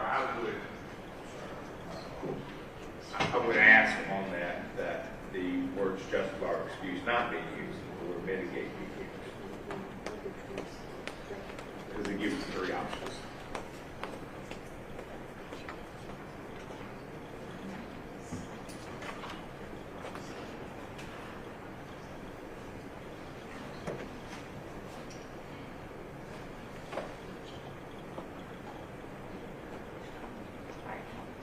Judge, we would object to the charge. I'm not entirely sure what mitigation there is in evidence.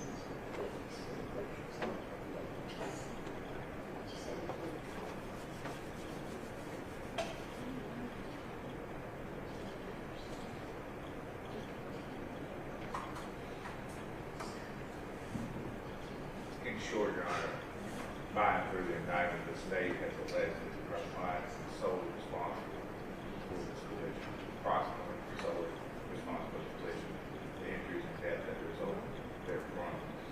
Our argument is that it's allowed under 3.00.00. The title excuse, we can argue mitigation or in mitigation or mitigating.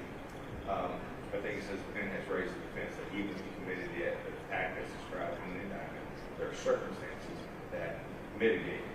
Once the defense is raised, the state must disprove it beyond reasonable doubt. I think we have raised that sufficiently throughout the case with various witnesses.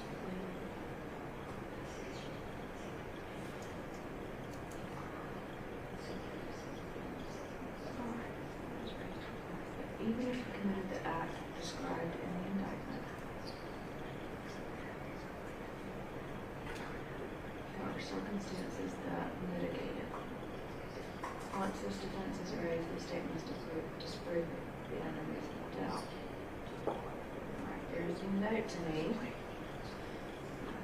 Give it only if requested. Can be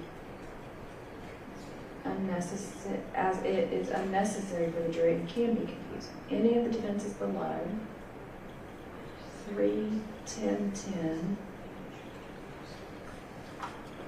3:12:10, 3:14:10, 3:20:10, 3:22:10, and 3:26:10, commonly referred to as affirmative defenses, can be raised by admission of defendant, the state's evidence, evidence by a third party, or by circumstantial evidence. The question of whether or not such a defense is raised is a question for the trial judge. Slight evidence from any of these sources is sufficient to raise an affirmative defense. If not, no charge on the defenses need be given. If so, if there is slight evidence from any source, regardless of whether the defendant admits saying or not, the respective charge should be given unless expressly waived by the defense. If an affirmative defense is raised and the judge charges thereon, the jury must be told in addition to all the other elements of the offense charged, the state must negate or disprove the respective affirmative defense beyond a reasonable doubt. A defendant is entitled to raise conflicting defenses, whether affirmative or not. Let me look at the, I'll write these down, 3:10:10. 12:10, 3:14:10, 3:20:10, 3:22:10, and 3:26:10. Look at those.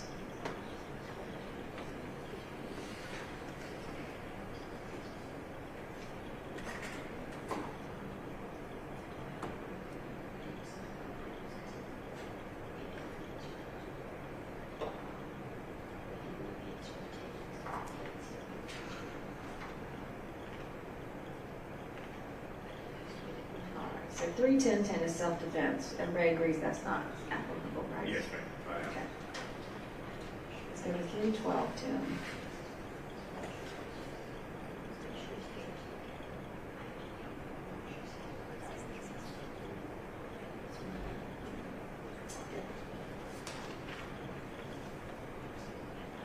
All right, 31210 is justification of use of force in defense of home, vehicle, or place of business. That, Doesn't apply. yeah. 31410.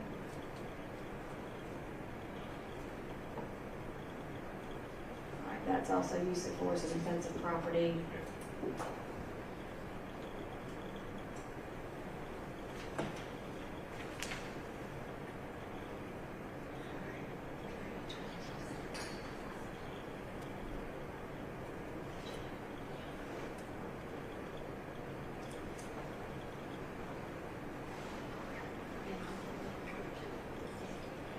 That's entrapment. That doesn't apply here.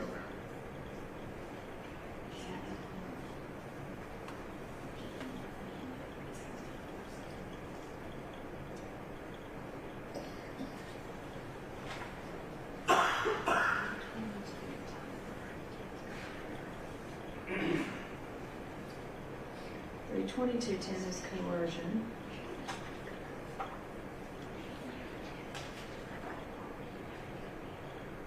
That doesn't apply here.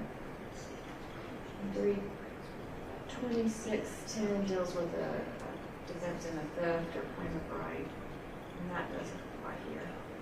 So let me go back up to,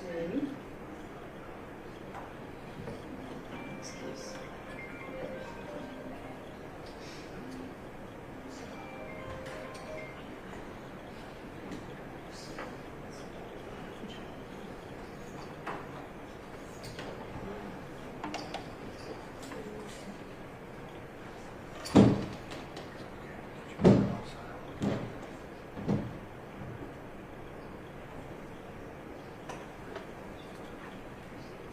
Judge, I will say that the case cited says an affirmative defense is one that admits the doing of the act charged but seeks to justify, excuse, and mitigate it. Does not directly challenge any element of the offense.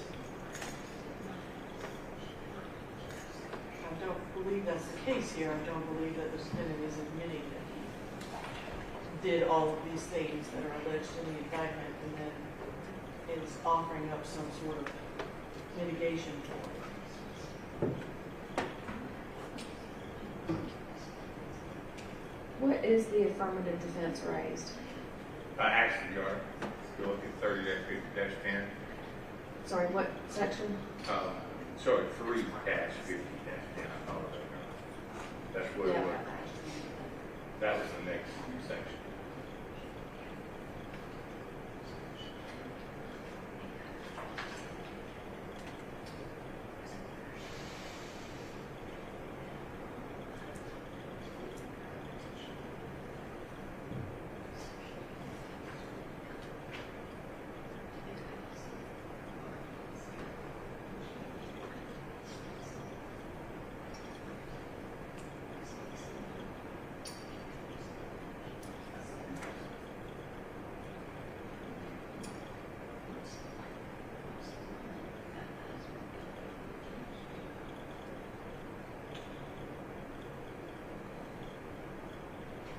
Judge, the case statement says,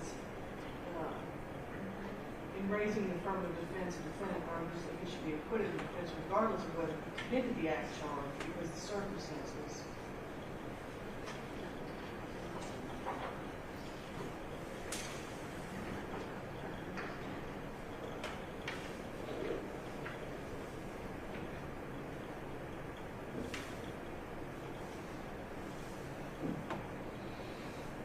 I don't believe discharge and accident necessarily go together. I think that's a whole separate issue.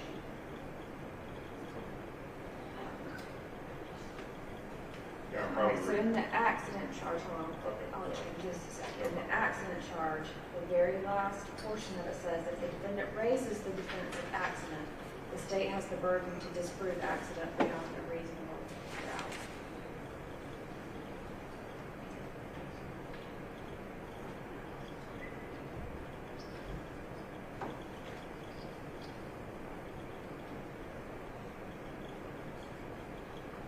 Yeah, I think So accident, sorry, I'm sorry. I'm positive. No, it's your fault. I'm sorry. The Right. 3.00.0 I think we gave that because we were asking to give the 3.50.1 of it. As essentially, that is kind of the introduction paragraph, or the introductory paragraph for defenses.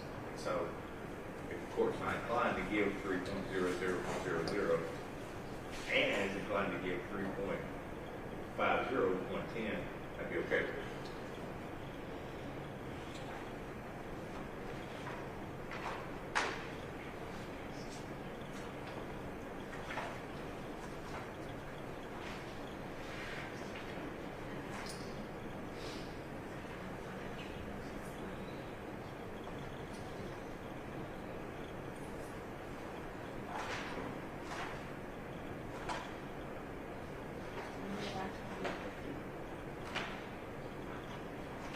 Is there an objection to accident? There is, Judge.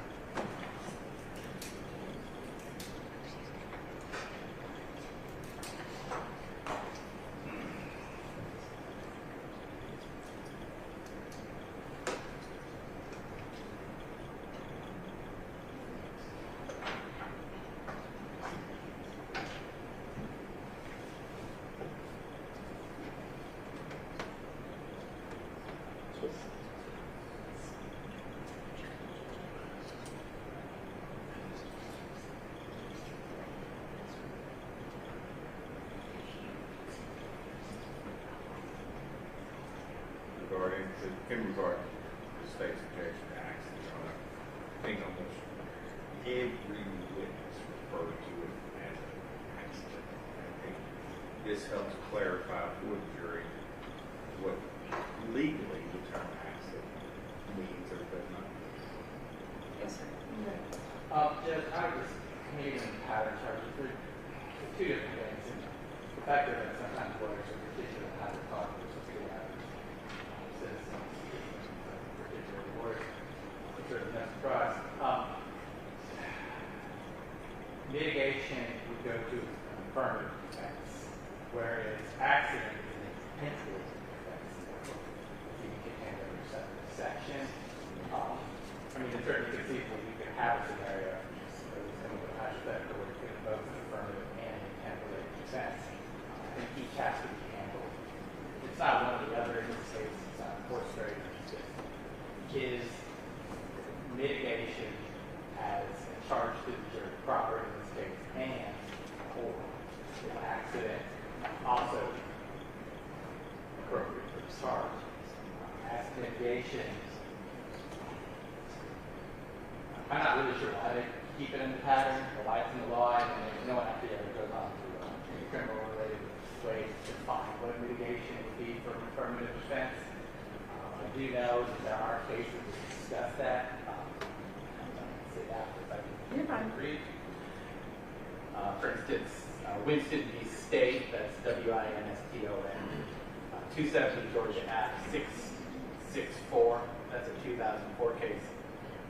There, the defendant was actually charged very similar case in this, a traffic-related reckless driving, and they argued as a result of, I guess, the victim jaywalking.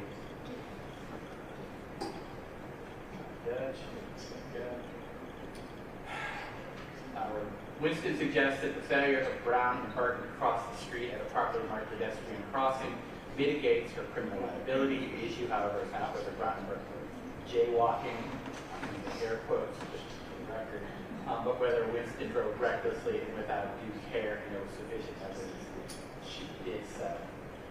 So in that regard, we do have held court discussing litigation as a defense. A case very similar to ours. Certainly an affirmative defense. It goes through a number of things, none of which are litigation, so it doesn't give a lot of direction. So therefore, it has two of the excuse charges the defense is asking. I don't see any basis for the court to give it as a matter of law. I do think accidents is something we're going to have to discuss part and parcel separately from excuse. Yes. Go ahead and give me your objection on accident. I will. Okay. Left turn twice.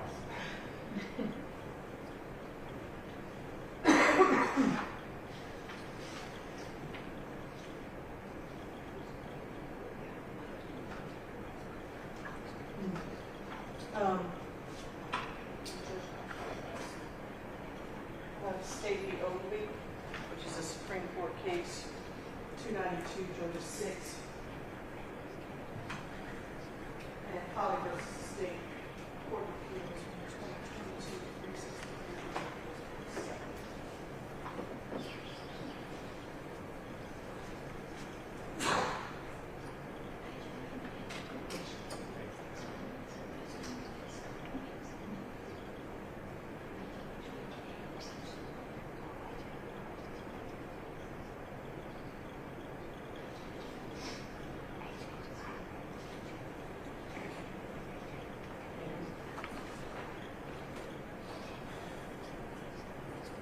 In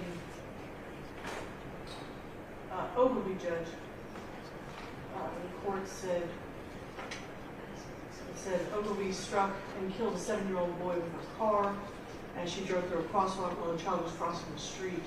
She was convicted of second-degree vehicular homicide, and it said the court had declined to give Ogilvy's requested jury charge on the defense of accident. It says, strict liability offenses are not offenses with no criminal intent. They do not require a specific intent of a wrongful person. And I'm sorry, Judge, this is page, I believe, 8. It should be highlighted for everybody. But they do require the defendant to have voluntarily committed the act that the statute prohibits. It says, OCGA 1622 says that a person shall not be found guilty of any crime committed by misfortune or accident when it satisfactorily appears that there was no criminal scheme or undertaking intention or criminal negligence. The accident defense applies where the evidence negates the defendant's criminal intent, whatever that intent element is for the crime at issue. Accordingly, a jury charge on the defense of accident to a strict liability traffic offense is available only where there is evidence, however slight, that the defendant did not voluntarily commit the prohibited act. Contrary to Ogilvy's assertion, this does not eliminate the accident defense in traffic offense cases. The defense must be based, however, on evidence that the prohibited act was committed involuntarily. For example, because of an unforeseen physical ailment or external force, which of course is not what we have in this case. Essentially, for the defense of accident to be appropriate, there would have to be some evidence that the defendant was speeding or driving recklessly through no volition of his own. And Holly versus the state is similarly situated. That this was also, I believe, I'm not mistaken, sorry, Judge.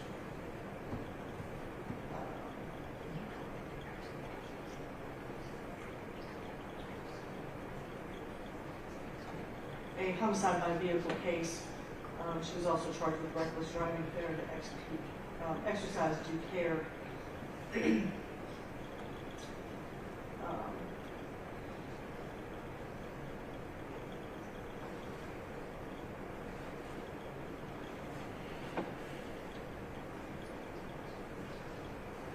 says, turning to the accident defense, this is page 13. 1622 provides that a person should not be found guilty of any crime committed by misfortune or accident. The accident defense applies where the evidence, again, negates the defendant's criminal intent. Accident does not refer to the collision or to Holly's failure to yield and or the distracted driving that resulted in the collision, but rather refers to Holly's underlying actions that preceded and caused her failure to yield and or distracted driving that resulted in the collision. So again, Judge, we're not talking about accident itself in the legal terms means something that the defendant, this collision came as a result of forces that were beyond the defendant's control, i.e. his brakes failed, a bee stung him in the eye, something that indeed was not voluntary on his part. So I'm looking at over and it specifically addresses the accident charge and jury charges. And I believe that's the one you were just talking about with the pedestrian. Yes. Okay. All right, so it says a jury charge on the defense of accident to a strict liability traffic offense is available only where there is evidence, however slight, that the defendant did not voluntarily commit the prohibited act. The defense must be based on evidence that the prohibited act was committed involuntarily. For example, an unforeseeable physical ailment or an external force.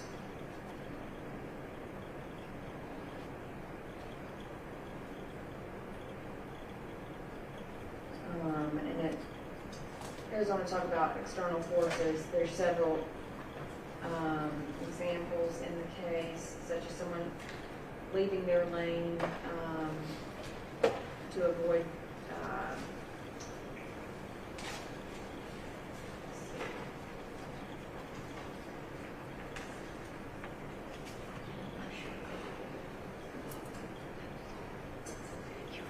to avoid an armed attack.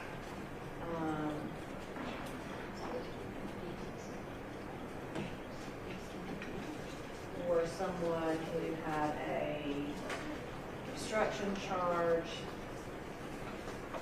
and fell ill due to illness at the time.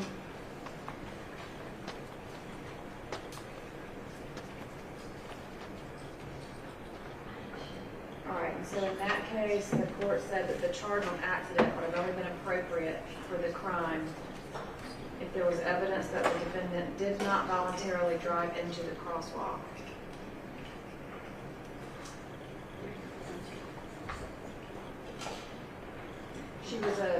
In that case, I think the defendant was alleging it was an accident and that the child walked into the crosswalk in front of her, but it was not accident under the terms of the suggested charges, which is the same situation that we would have here. Yeah, the only thing I'd have to say about this is I think it's clear that accident is considered by both sides here. The state's request to charge 22 uses the word accident in its locations. So I think the idea that accident is considered by both sides is clear. Also, I go back to what you said earlier in this charge conference, that when there is a state, or when there's a case law, or when there's a pattern charge, you prefer the pattern charge. I prefer the pattern charges if it applies. I think it in fact applies. Because if you look at the pattern charge here, the unexpected event is the fair view of turning left without a turn signal. That's an intervening act. I think that fits this charge. And if you look at what we've asked to be charged in our Defense 21, it says an accident is an event that takes place without one's foresight or expectation. There's no testimony that he expected or had foresight that there would be a left-hand turn in front of him, which takes place or exists without design, so it's not part of the design. If you find from the evidence the incident is subject matter of this case occurred as a result of misfortune or accident, and not as a result of criminal undertaking or criminal negligence, it would be your duty to acquit the defendant. When the issue of accident is raised, the burden is on the state to negate or disprove it beyond a reasonable doubt. We've obviously raised accident. We've heard the term accident numerous times, and we've made it clear that our defense is that the driver of the other car, the Nissan, Mr. Wall, failed to yield. That goes right into our next request for charge. So I think when given the opportunity to apply the pattern charge and or case law, it has been this court's, I guess, discretion or previous decision to use the actual statute or the case law or the pattern charge, which is what we have here, and I ask the court to do that again. All right, so yes, I do prefer pattern charges when they apply, and I do recall the word accident has been used a lot, but in this pattern charge, the Supreme Court has construed what it means there to go towards the specific intent, failure to yield would go towards, I believe, the issue of proximate cause and not to intent and to give the accident charge. Are we allowed to, even on, depending on what you decide, are we able to use the word accident in closing? I don't think there's any reason you couldn't argue that it was an accident, but the way that it's used in the charge would be that accident is an involuntary versus a voluntary type of act. And so in the Ogilvy case, I would ask that be struck as well, Your Honor. If you're not going to talk about it, the pattern says, I don't know if we give the charge on accident at all. We won't wait and tell the jury at closing attack. Hold on just a second, we'll get to that. So Ogilvy goes on to address the defendant's testimony in that case that she could not avoid hitting the child because the child ran in front of her. And the court addressed that that was not the type of intent required to commit the strict liability traffic offense, but that testimony warranted a charge on proximate cause for the crimes alleged against her, which would include, in that case, what pedestrians were allowed to do or not do. That was a 2012 case, Your Honor. Do you think the current pattern charge, again, is more applicable because of its more current status? Well, I think the patterns then might have been updated since 2012, just in some verbiage, but not in the application of what accident means. I haven't looked up this case to see if it's still good, but I would assume if y'all gave me a case that it's still good. To that extent, I can table it just to see and look up if that is still good and that's still how the courts have applied it. Yes. I'm leaning towards Holly it. is from 2022, if that helps. So Holly, yes, I'm going to look at Holly. All right, so Holly is a first-degree vehicular homicide based on reckless driving, strict liability offenses, which means they can be committed without mental state. and it actually references Ogilvy on page 13, Judge. All right. So reckless driving does not require proof that a defendant intended to violate the law or a penal statute, but requires merely proof that the defendant intended to commit the act that is prohibited by the statute. A charge on accident is not authorized when the accident occurs as the defendant is driving recklessly, because a reckless driving offense concerns the defendant's condition while driving and not any traffic mishap that occurred while he was operating the traffic vehicle.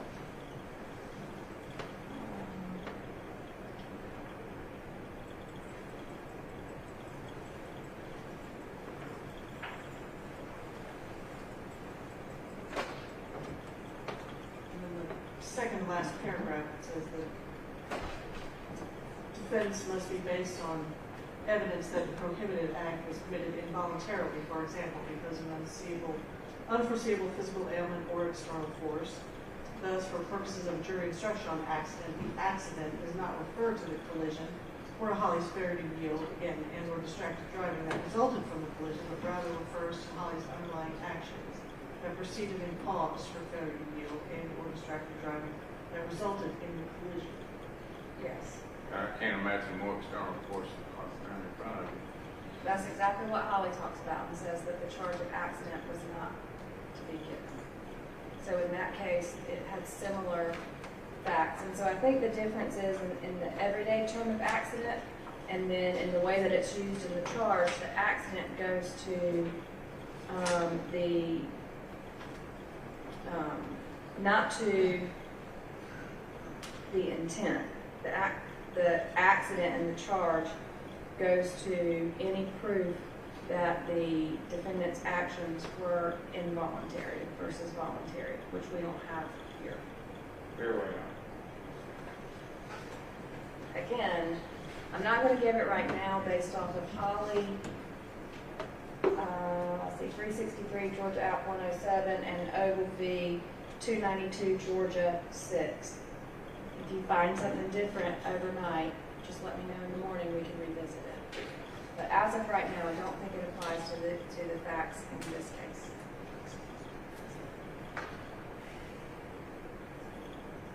That's just on accident. Let me go back to excuse.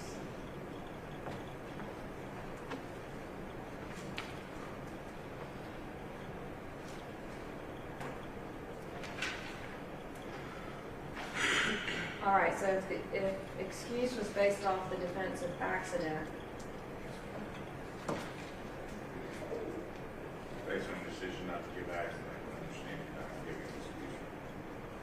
yes, so I don't think either one of those would apply here. Again, I'll double check and look at those cases again tonight and see if there's anything different.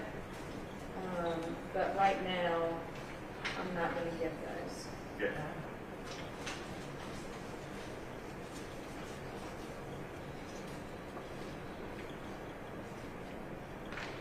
All right, page 17 deals with accident.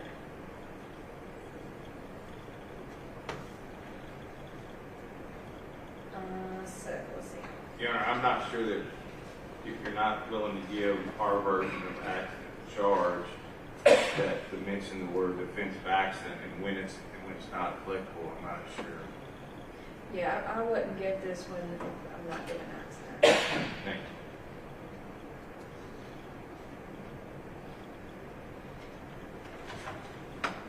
All right, defendant's number 23. Driver of a vehicle intending to turn to the left within an intersection or into an alley, private road, or driveway shall yield the right of way to any vehicle approaching from the opposite direction, which is within the intersection or so close there as to constitute an immediate hazard. That's based on 4671. Any objection? Judge, I would just ask the court to leave off the alley, private road, driveway part. Maybe just put it within an intersection. Intending to turn left within an intersection shall yield the right of way. Everybody good with that? I'm fine, yeah, I can agree with that to be sure.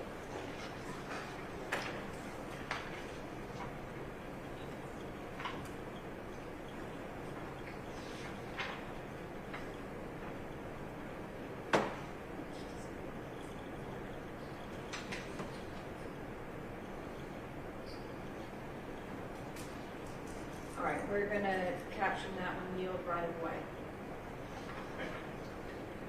All right, defendant's number 24, a driver shall exercise due care in operating a motor vehicle on the highways of the state and shall not engage in any actions which shall distract such driver from the safe operation of such vehicle.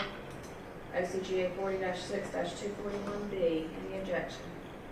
Object, Judge, I don't know if there's any evidence to support this.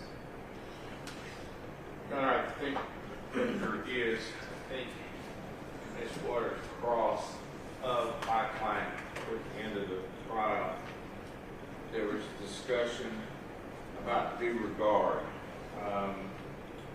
due to yield right away, but she asked me about due regard. I think it's clear that due regard is something that would be considered here, and I think it is in the evidence about the idea of distraction and whether or not you exercise due regard, and you can tell us how you want to, but I do think it's applicable there. I think there's evidence to support it.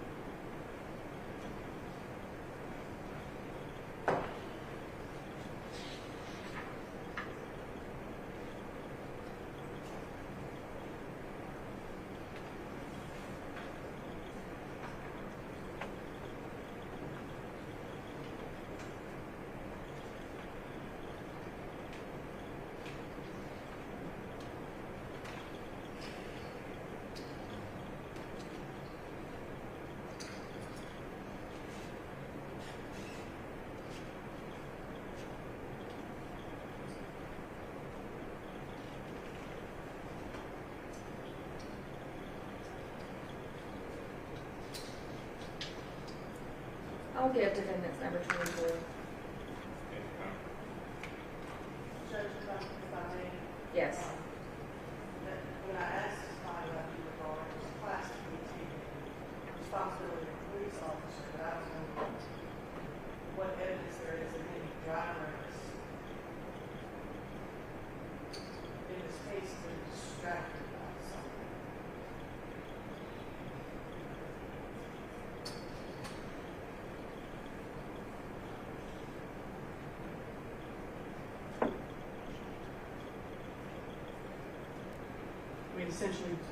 due regard that was brought up was, you know, when you're giving chase and having due regard for the other traffic on the roadways. I don't know what this charge has any relation to, and again, I don't believe there's been any evidence presented by any party that any of the drivers in this case were distracted by anything in particular. Let's see. Let me look at this whole statute. All right, this statute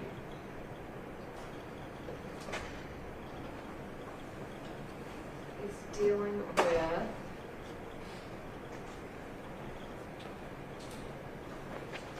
distracted driving,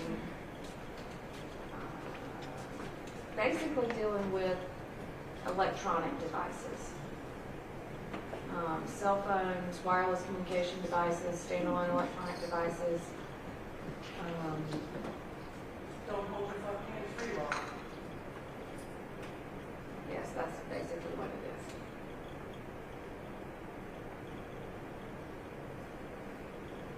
So we would just renew our objections.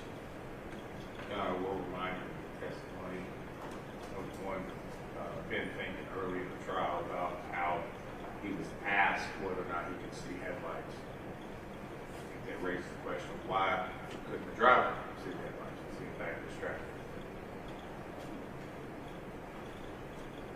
With all due respect, I think that's a breach.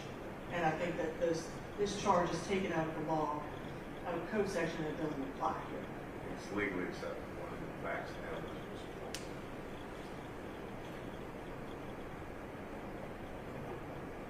Is this charge requested to make argument regarding Mr. Wall being distracted? Yes, ma'am.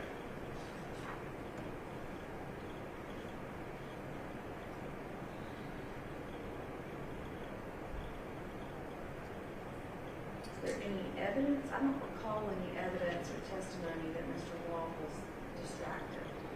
There has been no evidence. Yeah, there has been evidence. It has been slight, however. And if you look at our next charge, Your Honor, it kind of dovetails into our next charge. The evidence from Mr. Finken was that he was on his cell phone. He was having an argument with his girlfriend at the time of texting, I believe, and that Mr. Wall asked Mr. Finken for his testimony whether or not he saw the headlights. I think, therefore, there's a suggestion that he was distracted, couldn't see the headlights. I think it dovetails right into our 25 that we believe that there's been evidence that at least one body, possibly we believe Mrs. Lindsay, would have been in the front seat area, possibly distracting him with the ability to see said headlights. So that's why we're asking 24 and 25 in this session. Judge, the testimony of Mr. Finken can also be interpreted to be confirmation. I don't see anything. Do you see anything? And again, taking this out of the hands-free law, I think is completely inappropriate. And we also, for what it's worth, object to Defendant number 25. Because there hasn't been any actual testimony about anything, just some speculation that the door was bowed. Period. Nobody has suggested that Ms. Lindsay was anywhere other than the rear seat. There's just been a lot of speculation. I disagree with that, Your Honor. Medical examiner who was tendered as an expert to causation of injuries and death testified that it was possible that in fact the front airbag struck Mrs. Lindsay. It was a possibility, therefore I think it entered that into the conversation decision during this night. And he is free to argue that, Judge, but that does not lead to Defense 25. Also, Your Honor, defendant state's witness, Brandon Stone, said this was a theory that he developed as well during the course of his investigation.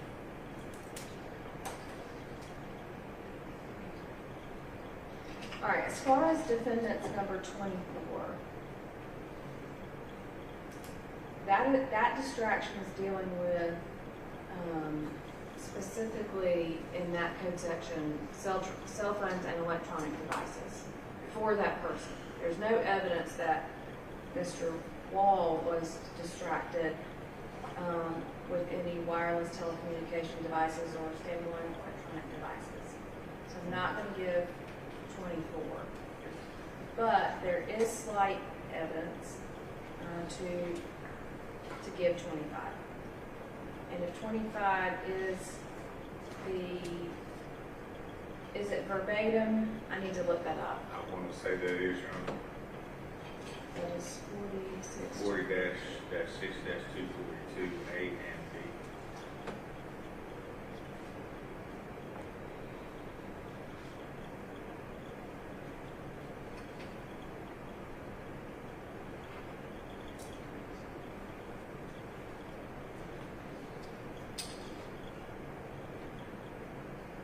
Judge, I would object to Part A at the very least. It says when there are in the front seat such a number of persons exceeding three, so as to obstruct the view of the driver. Your Honor, we can scratch the as exceeding 3 portion out. Have no problem. But that's part of the actual statute. They There's- just take out the parts that you don't like. Yeah, we can. There's commas in there, and we've taken out parts before on other parts of code sections throughout the charge. There's an actual comma. It says loaded or when, so I think we can do it. No person shall drive a vehicle when it's loaded, comma, as to obstruct the view of. Yeah, I think we can easily do that.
So section A, 46-242, and the person shall drive a vehicle when it is so loaded, or when there are in the front seat such a number of persons exceeding 3, as to obstruct the view of the driver to the front or sides of the vehicle, or as to interfere with the driver's control over the driving mechanism of the vehicle.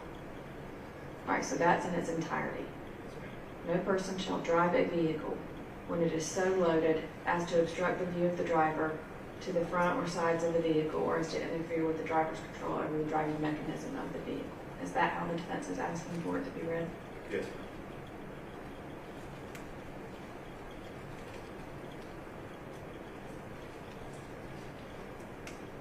Which takes out the or for the 3 persons. Yes. If you have a bench seat, you can have 3 people. If you have a center console, you can have 2, which is what I assume the intent of this statute is when it has exceeding 3.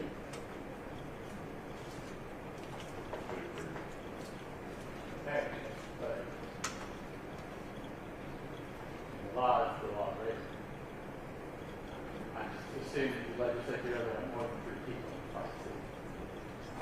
Or having some kind of obstruction in front of the vehicle.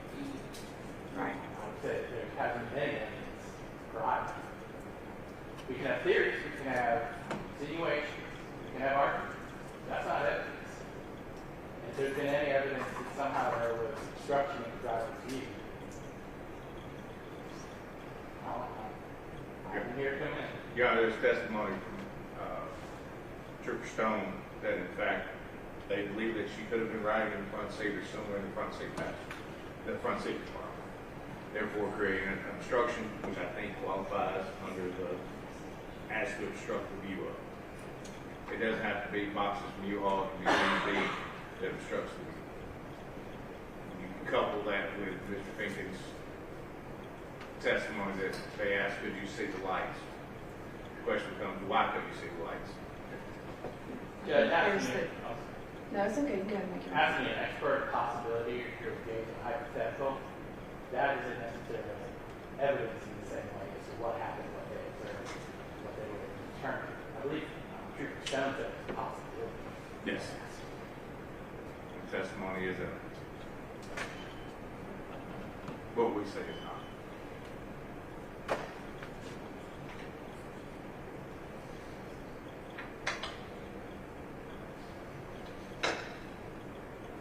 All right, so there is the testimony from Mr. Finken that he was asked if there was anything coming.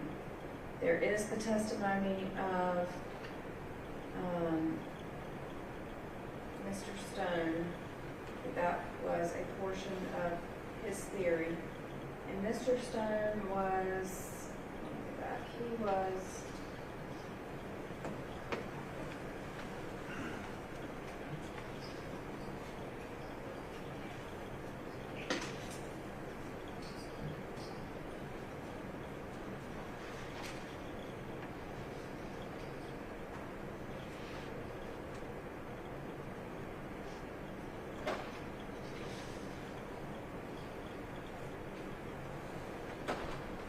witness number 16. He was the accident reconstructionist. Yes, ma'am, for the road structural, yes. You know, he was tendered as an expert.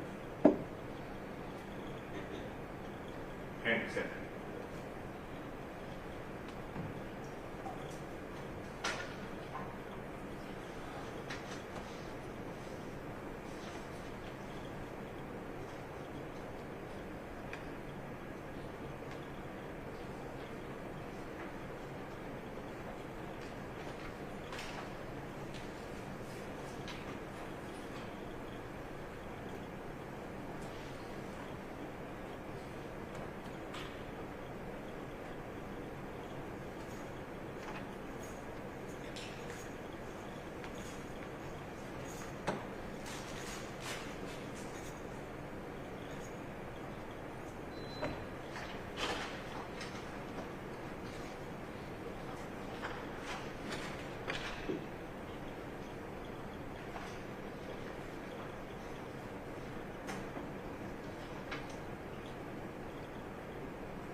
The jury will also be charged that they are permitted to draw from the facts as you find them to be. So that would be a fact that the jury would have to determine from all the evidence presented any reasonable inferences as seem justified in the light of their common experience. So although that evidence may be slight, I'm going to give this charge, but I'm going to tailor it to fit this case and take out the portion when there's in the front seat, such as a number of persons exceeding 3.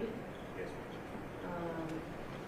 Where it would read, no person shall drive a vehicle and is so loaded as to obstruct the view of the driver to the front or sides of the vehicle, or as to interfere with the driver's control over the driving mechanism of the vehicle. No passenger in the vehicle shall ride in such a position or commit any act as to interfere with the driver's view ahead or to the sides, or to interfere with his control over the driving mechanism of the vehicle. Thank you.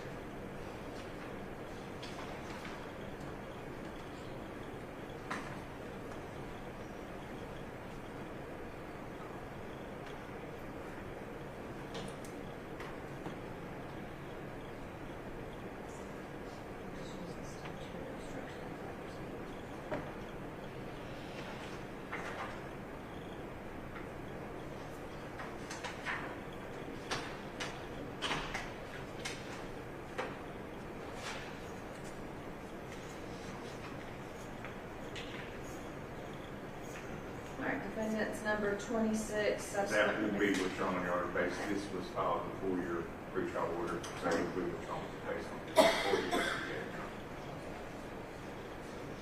The next one is verdict generally.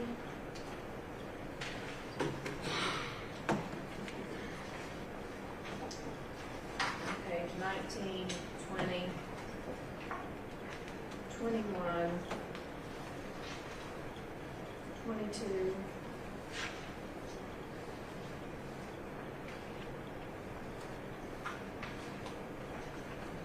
23. Any question, any objection or changes?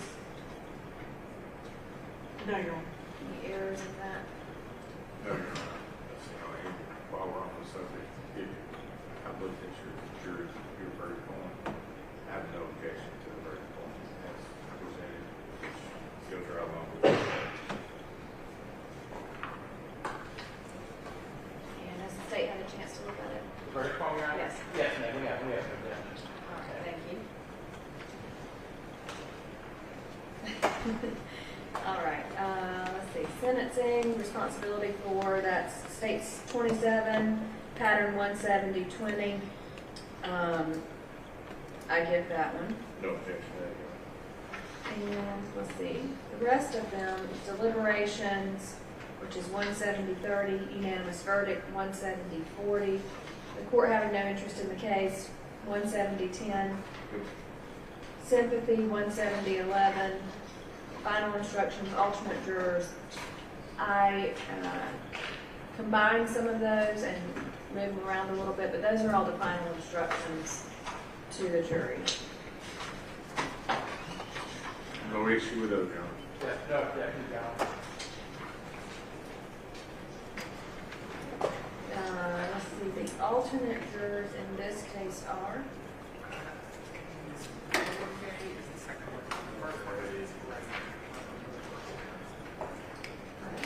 It is Lauren Graham and Artis Fournier.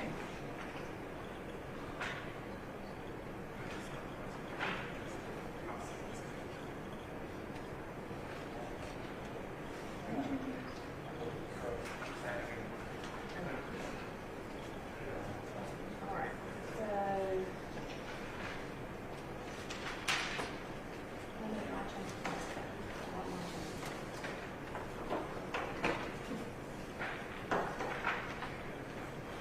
all right.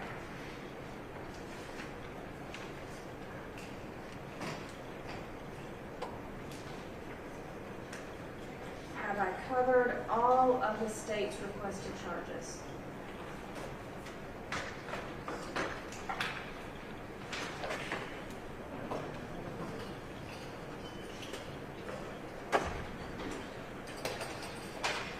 I don't believe I have. I think there's one I see.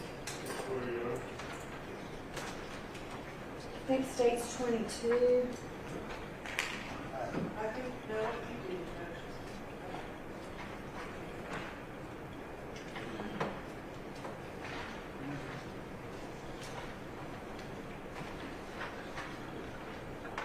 No, I apologize.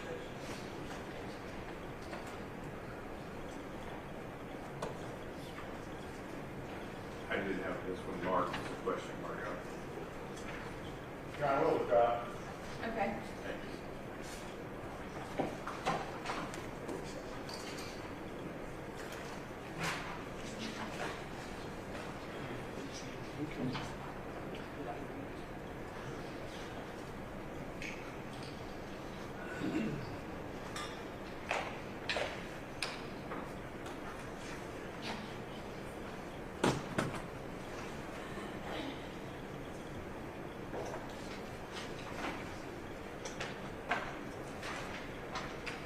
There's a slight change, and I'll just tell you what they are so that you know. I don't think anybody's going to have an objection, but just because they're a little bit different than the actual pattern. On unanimous verdict, I tell the jury that it has to be published in the courtroom in their presence. On one of my first trials, the jury said we didn't know that it was going to be read in our presence. So I've added that in. Yes, and so it says published in open court, and I add in your presence. The other thing that I also add in is where it says the court has no interest, no ruling. or statement. I also add in facial expression. Just in the event they think I've made some facial expression to comment on the evidence in any way whatsoever, I have added that in so that they don't think that they can read any expression of mine to lean one way or the other. Yes, ma'am. Probably those are very the- prudent. Those are the only things I believe I've added in that are a little bit different.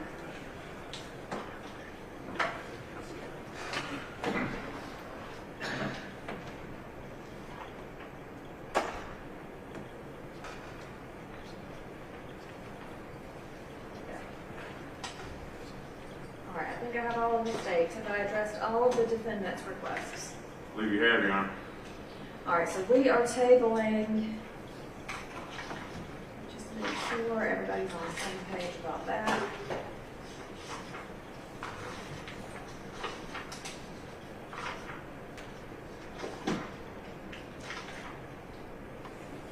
Intervening acts, which is on page 10.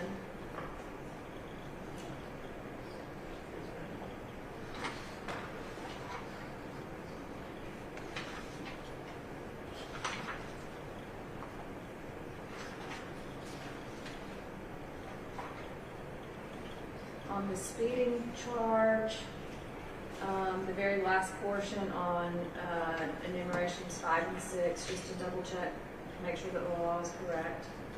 That we have in I there. have an answer for you on that, Judge. Okay, good. That was fast. Judge, I think that it hurts as you read 65 of 5. There is a statute that allows local authorities to change that to 181.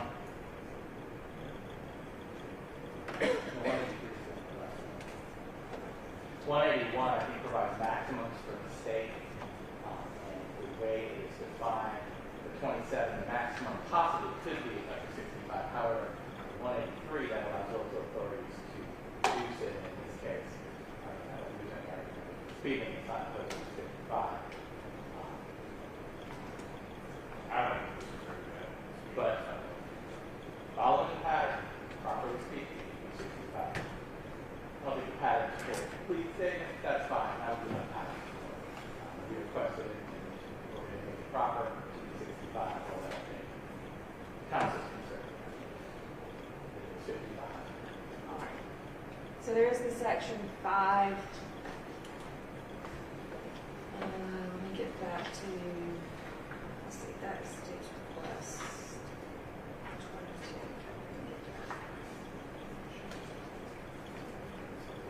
All right, so it says, where no special hazards exist that require lower speed, no vehicle shall be driven in excess of 65 miles per hour on those sections of physically divided highways without full access control on the state highway system, provided that such speed limit is designated by appropriate signs, and 55 miles per hour in other locations.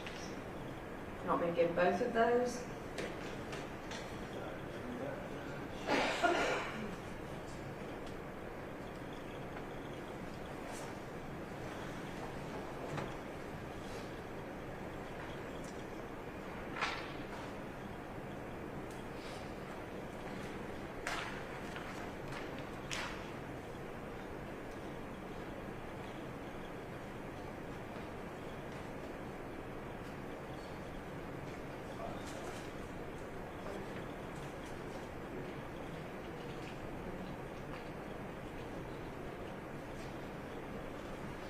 It does have the language that says, provided that such speed limit is designated by appropriate signs.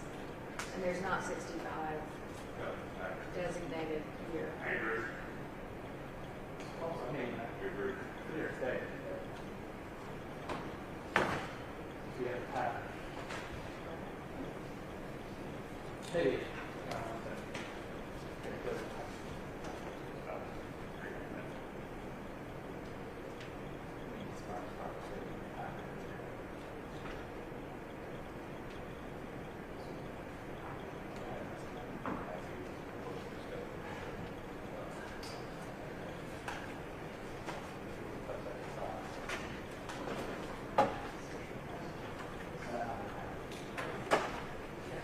We do believe that subsection 5 has mistakes, the only one would be the proper section of pattern through cross.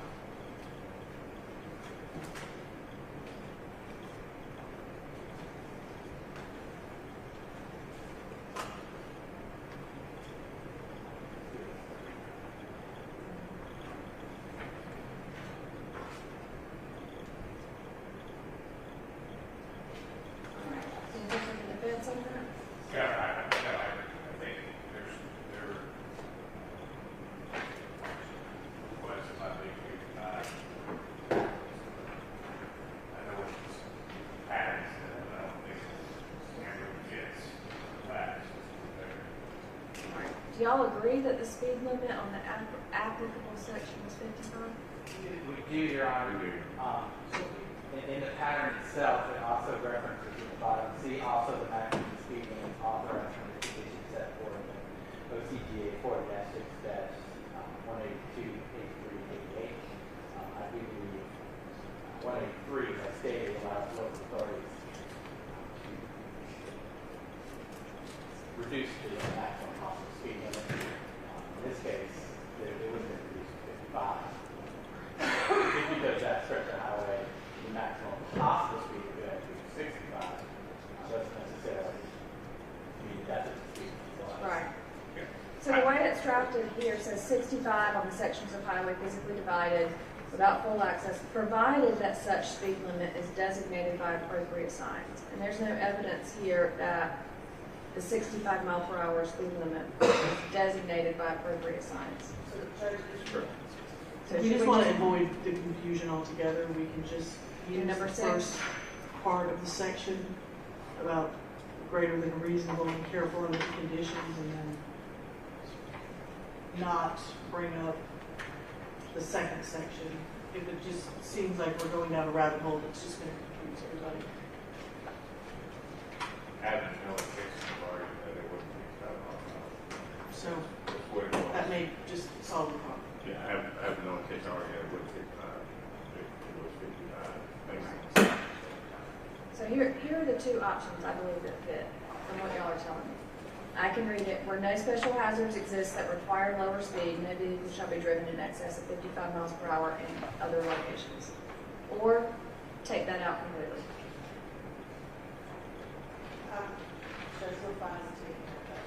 We can take it out, Your Honor. Okay. That's fine.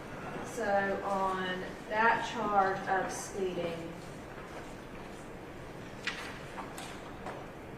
which is the bottom of page 12, top of page 13, no person shall drive a vehicle at a speed greater than is reasonable and careful under the conditions and having regard for actual and potential hazards. Every person shall drive at a reasonable and careful speed when approaching and crossing an intersection, when approaching and traversing a hill crest, and when special hazards exist with respect to other traffic or by reason of weather or highway conditions. The end. Everybody good with that? I'm good with that. Yes. Okay. All right, so I'm going to mark out that we're holding on that one. That one is 7.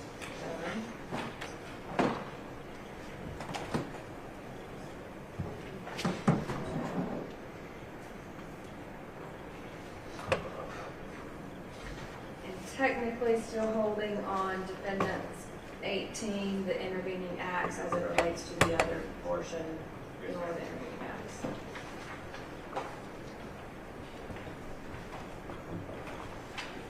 As of right now, I have said no to excuse an accident, but if y'all can find something different to show me that it's different in the morning, I'll revisit that, and I'll research it again myself this afternoon.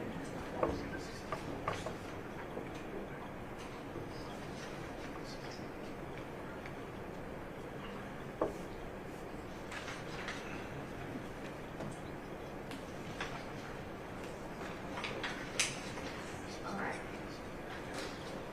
Just again, because I cannot remember if I asked this already, did I get all of the state's requests? And have we addressed all of the defendant's requests? You have, yeah. Right. Anything that y'all want to go over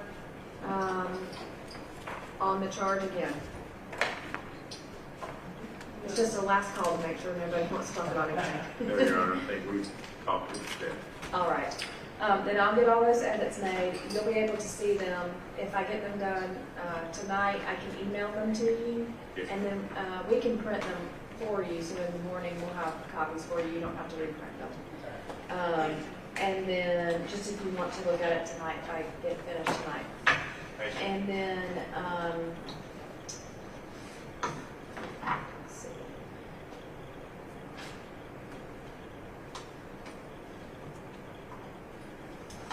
Let's take that just a second.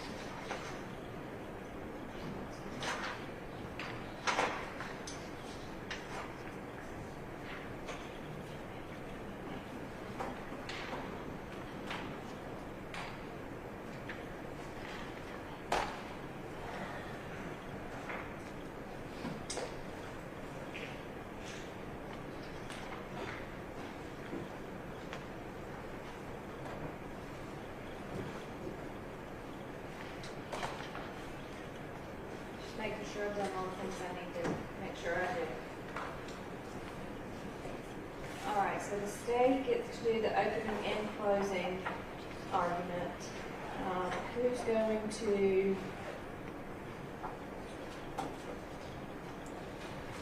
Who's going to argue for the state? Are you going to do both the opening and closing? All right, and does the state wish to open and close?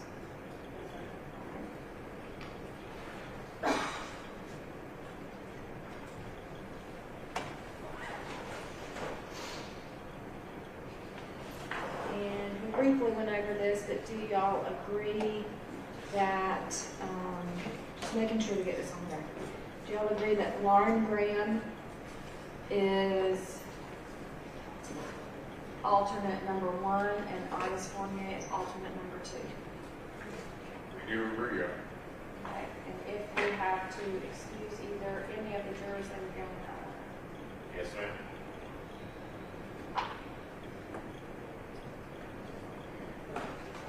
All right, and the time allowed for closings.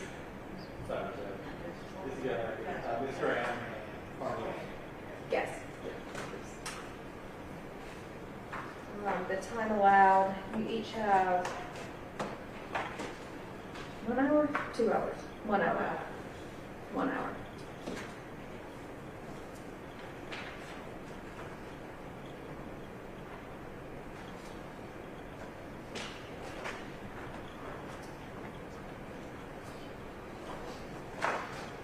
Given the Yes, sir. large amount of evidence in this case, could we extend that for 1 hour and a half?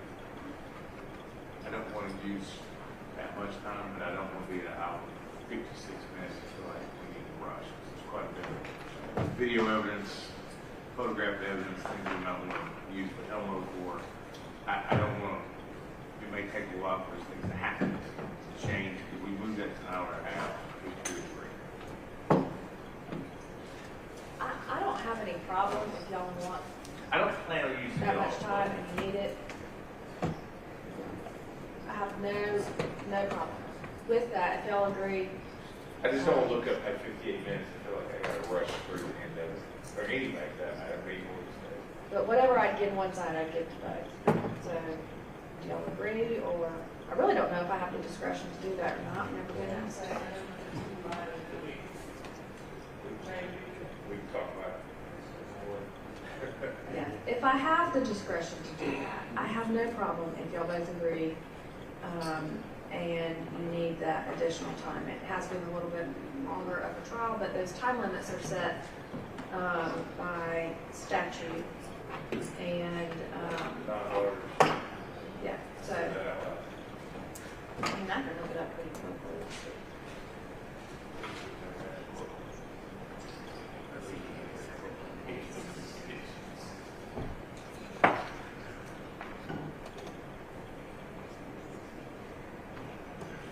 It starts at 17,872 through 74. Let's see. I've got it.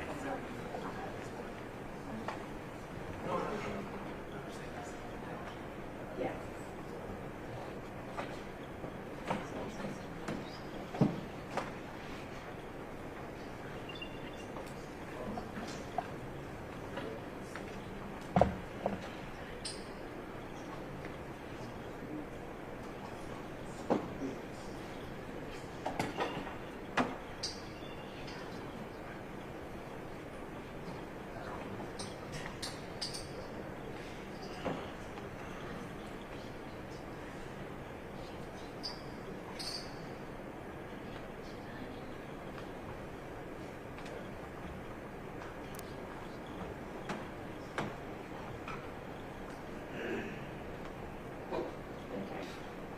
So 17-872 is for misdemeanor cases only. 17-873 sets the time at 1 hour, says shall be limited. But 17-874 states the process for allowance of additional time for closing argument, which then puts that in my discretion, even though the word shall is used in the prior section. And so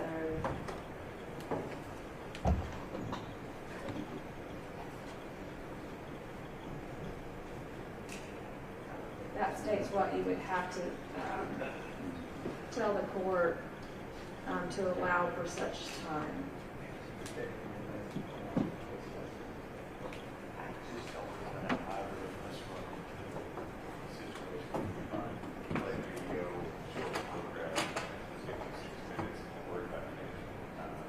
Here, I'll read it to you. 17-874, allowance of additional time for closing argument. If, before argument begins, so you're satisfied with that, counsel on either side applies to the court for an extension of the time prescribed for argument and states in his place or on oath in the discretion of the court that he cannot do the case justice within the time prescribed and that will require for that purpose additional time, stating how much additional time will be necessary. The court shall grant such extension of time as may seem reasonable and proper, provided that the extension of time granted in misdemeanor cases or cases brought up from inferior tributaries shall not exceed 30 minutes. In the standing statement place, I think that it would take a little longer than an hour. I would do that to satisfy the statute. All right.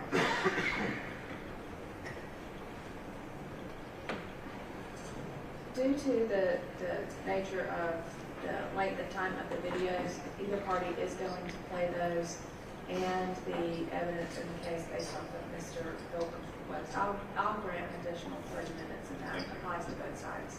So both sides will have an hour and a half. I keep up with that. Please note, if you get within 5 minutes of an hour and a half, I just hold up a sign that says 5 minutes. I've only had to do that one time. And I've only had to cut someone off one time. But if you see the sign, it means you got 5 minutes left. And so I time them when you start. For the state, I time when you start, and then I keep up with that on a separate timer so that when you come back to do your closing, I have how much time is left and how much time you can spend. Do y'all want a 10-minute timer and a 5-minute timer? I think 5 minutes. Okay, I can give you a 5-minute timer. Again, I've never had to use it, but I'm always prepared to. So I'll do that. We'll come in the morning. Since we've got a little bit of time on the clock right now, is why I'm going over all this, so we don't have to do this in the morning and delay the jury. Once you give your closings, I'll go straight into the charge, unless it has been lengthy and I can see if the jury might need to use the restroom. Sometimes I'll ask if they need a break before my charge, or that my charge will take about 45 minutes, and they, if they want to just go through, if they tell me they want to go through, I normally follow that. But if either one of you needs a break after closings, after you've both closed before I give the charge, just say, can we have a quick restroom break? And I just let me know. After the charge, I will send them all in to deliberations. Depending on the time, I will also ask them if they would like to go to lunch first before they start deliberations. If they want to eat lunch, that's fine. I'll just tell them to come back. Sometimes I buy them a pizza so that they can eat while they deliberate. But it just depends on where we are. I also give them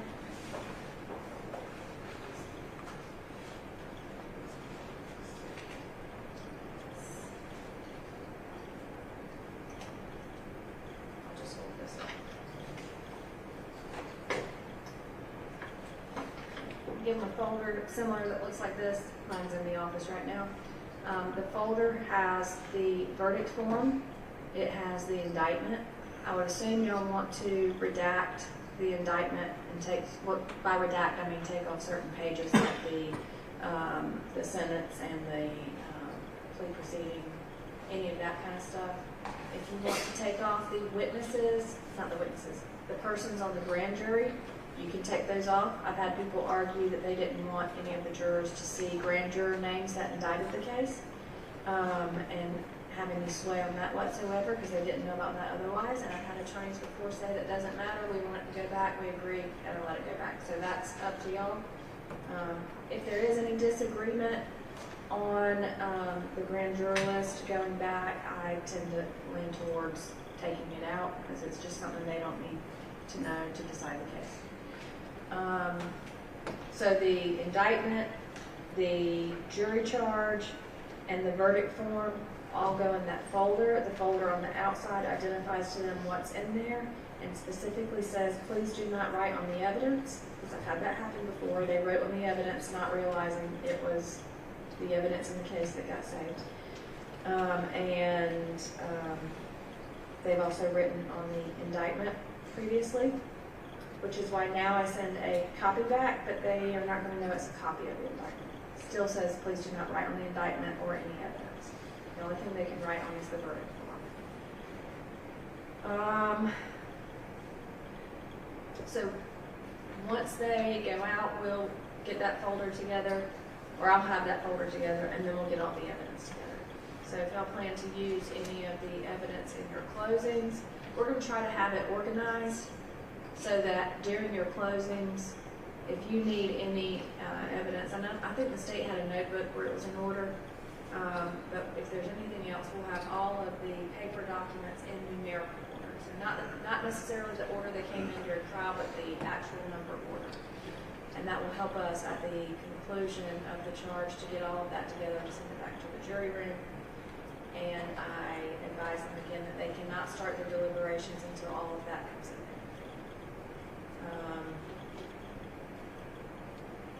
Also remind them that they cannot deliberate when all of them are not in the room, so that if one of them needs to step out and use the restroom, we have to stop deliberations. We can only deliberate at all 12 are in the room. I'm not sure if all that is in the closing portion of the charge, but I do tell them all that. Anything that I'm missing? Any questions y'all have about housekeeping or the process in the morning, or anything you want to talk to me about? No. Okay. So, can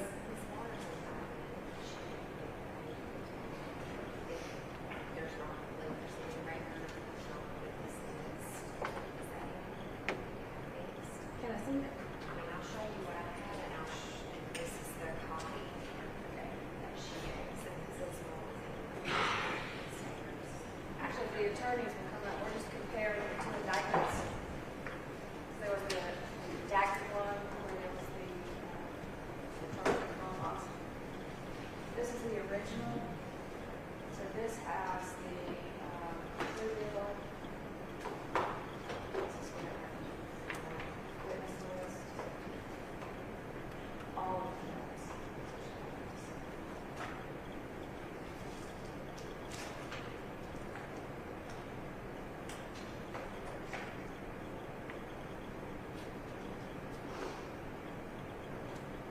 Witness list.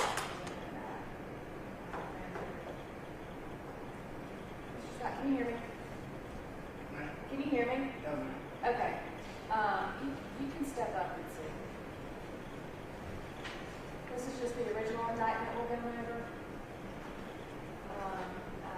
Proceeding record. All of that. This is the copy.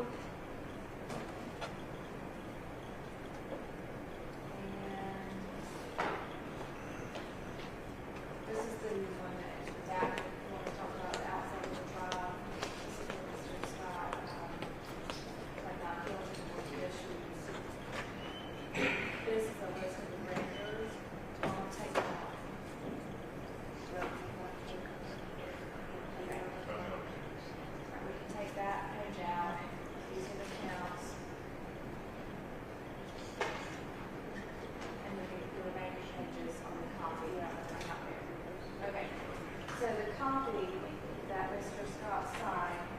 take out the grand jurors page, copy that, and that's what the jury will do.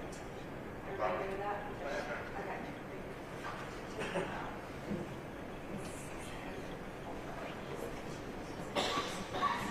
Going forward.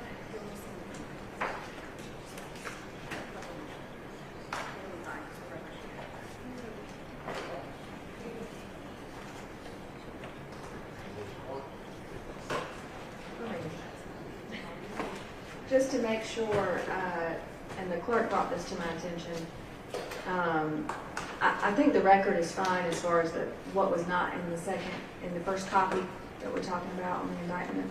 Do y'all want her to move all of those, make a copy so that we have 2 actual full indictments? The grand jury, the plea proceeding record, all of that stuff, so it's 2 full packets. Not to go to the jury, just for the record in the case. Because we have the older indictment, then we have the redacted one. Right, the redacted one is really just for the jury. Just for the trial, right. So the record's fine. Okay. We can go back to the old, the charges on For purposes of the clerk's office? You gotta have that little pedal work more about it. And it'll be there, whoever wants to get what they do.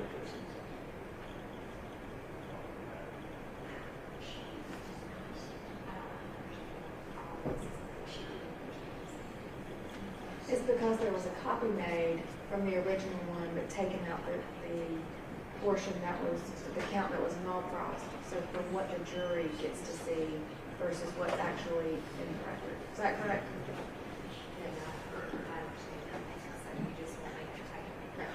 Just for the jury, take the, I think the jury, I'll just say. after that, I'll have you fix it. Sentences, the conditions. I'll have you fix it after that. Yeah. All right. I understand. I do. I'll have you fix it. We'll get that completed. Yeah, I'll do that. Okay. Anything from anybody else? All right. Then we will be in recess until 9 a.m. and y'all have a good night. I will get the charge to you as early as I can.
Got the whole conversation.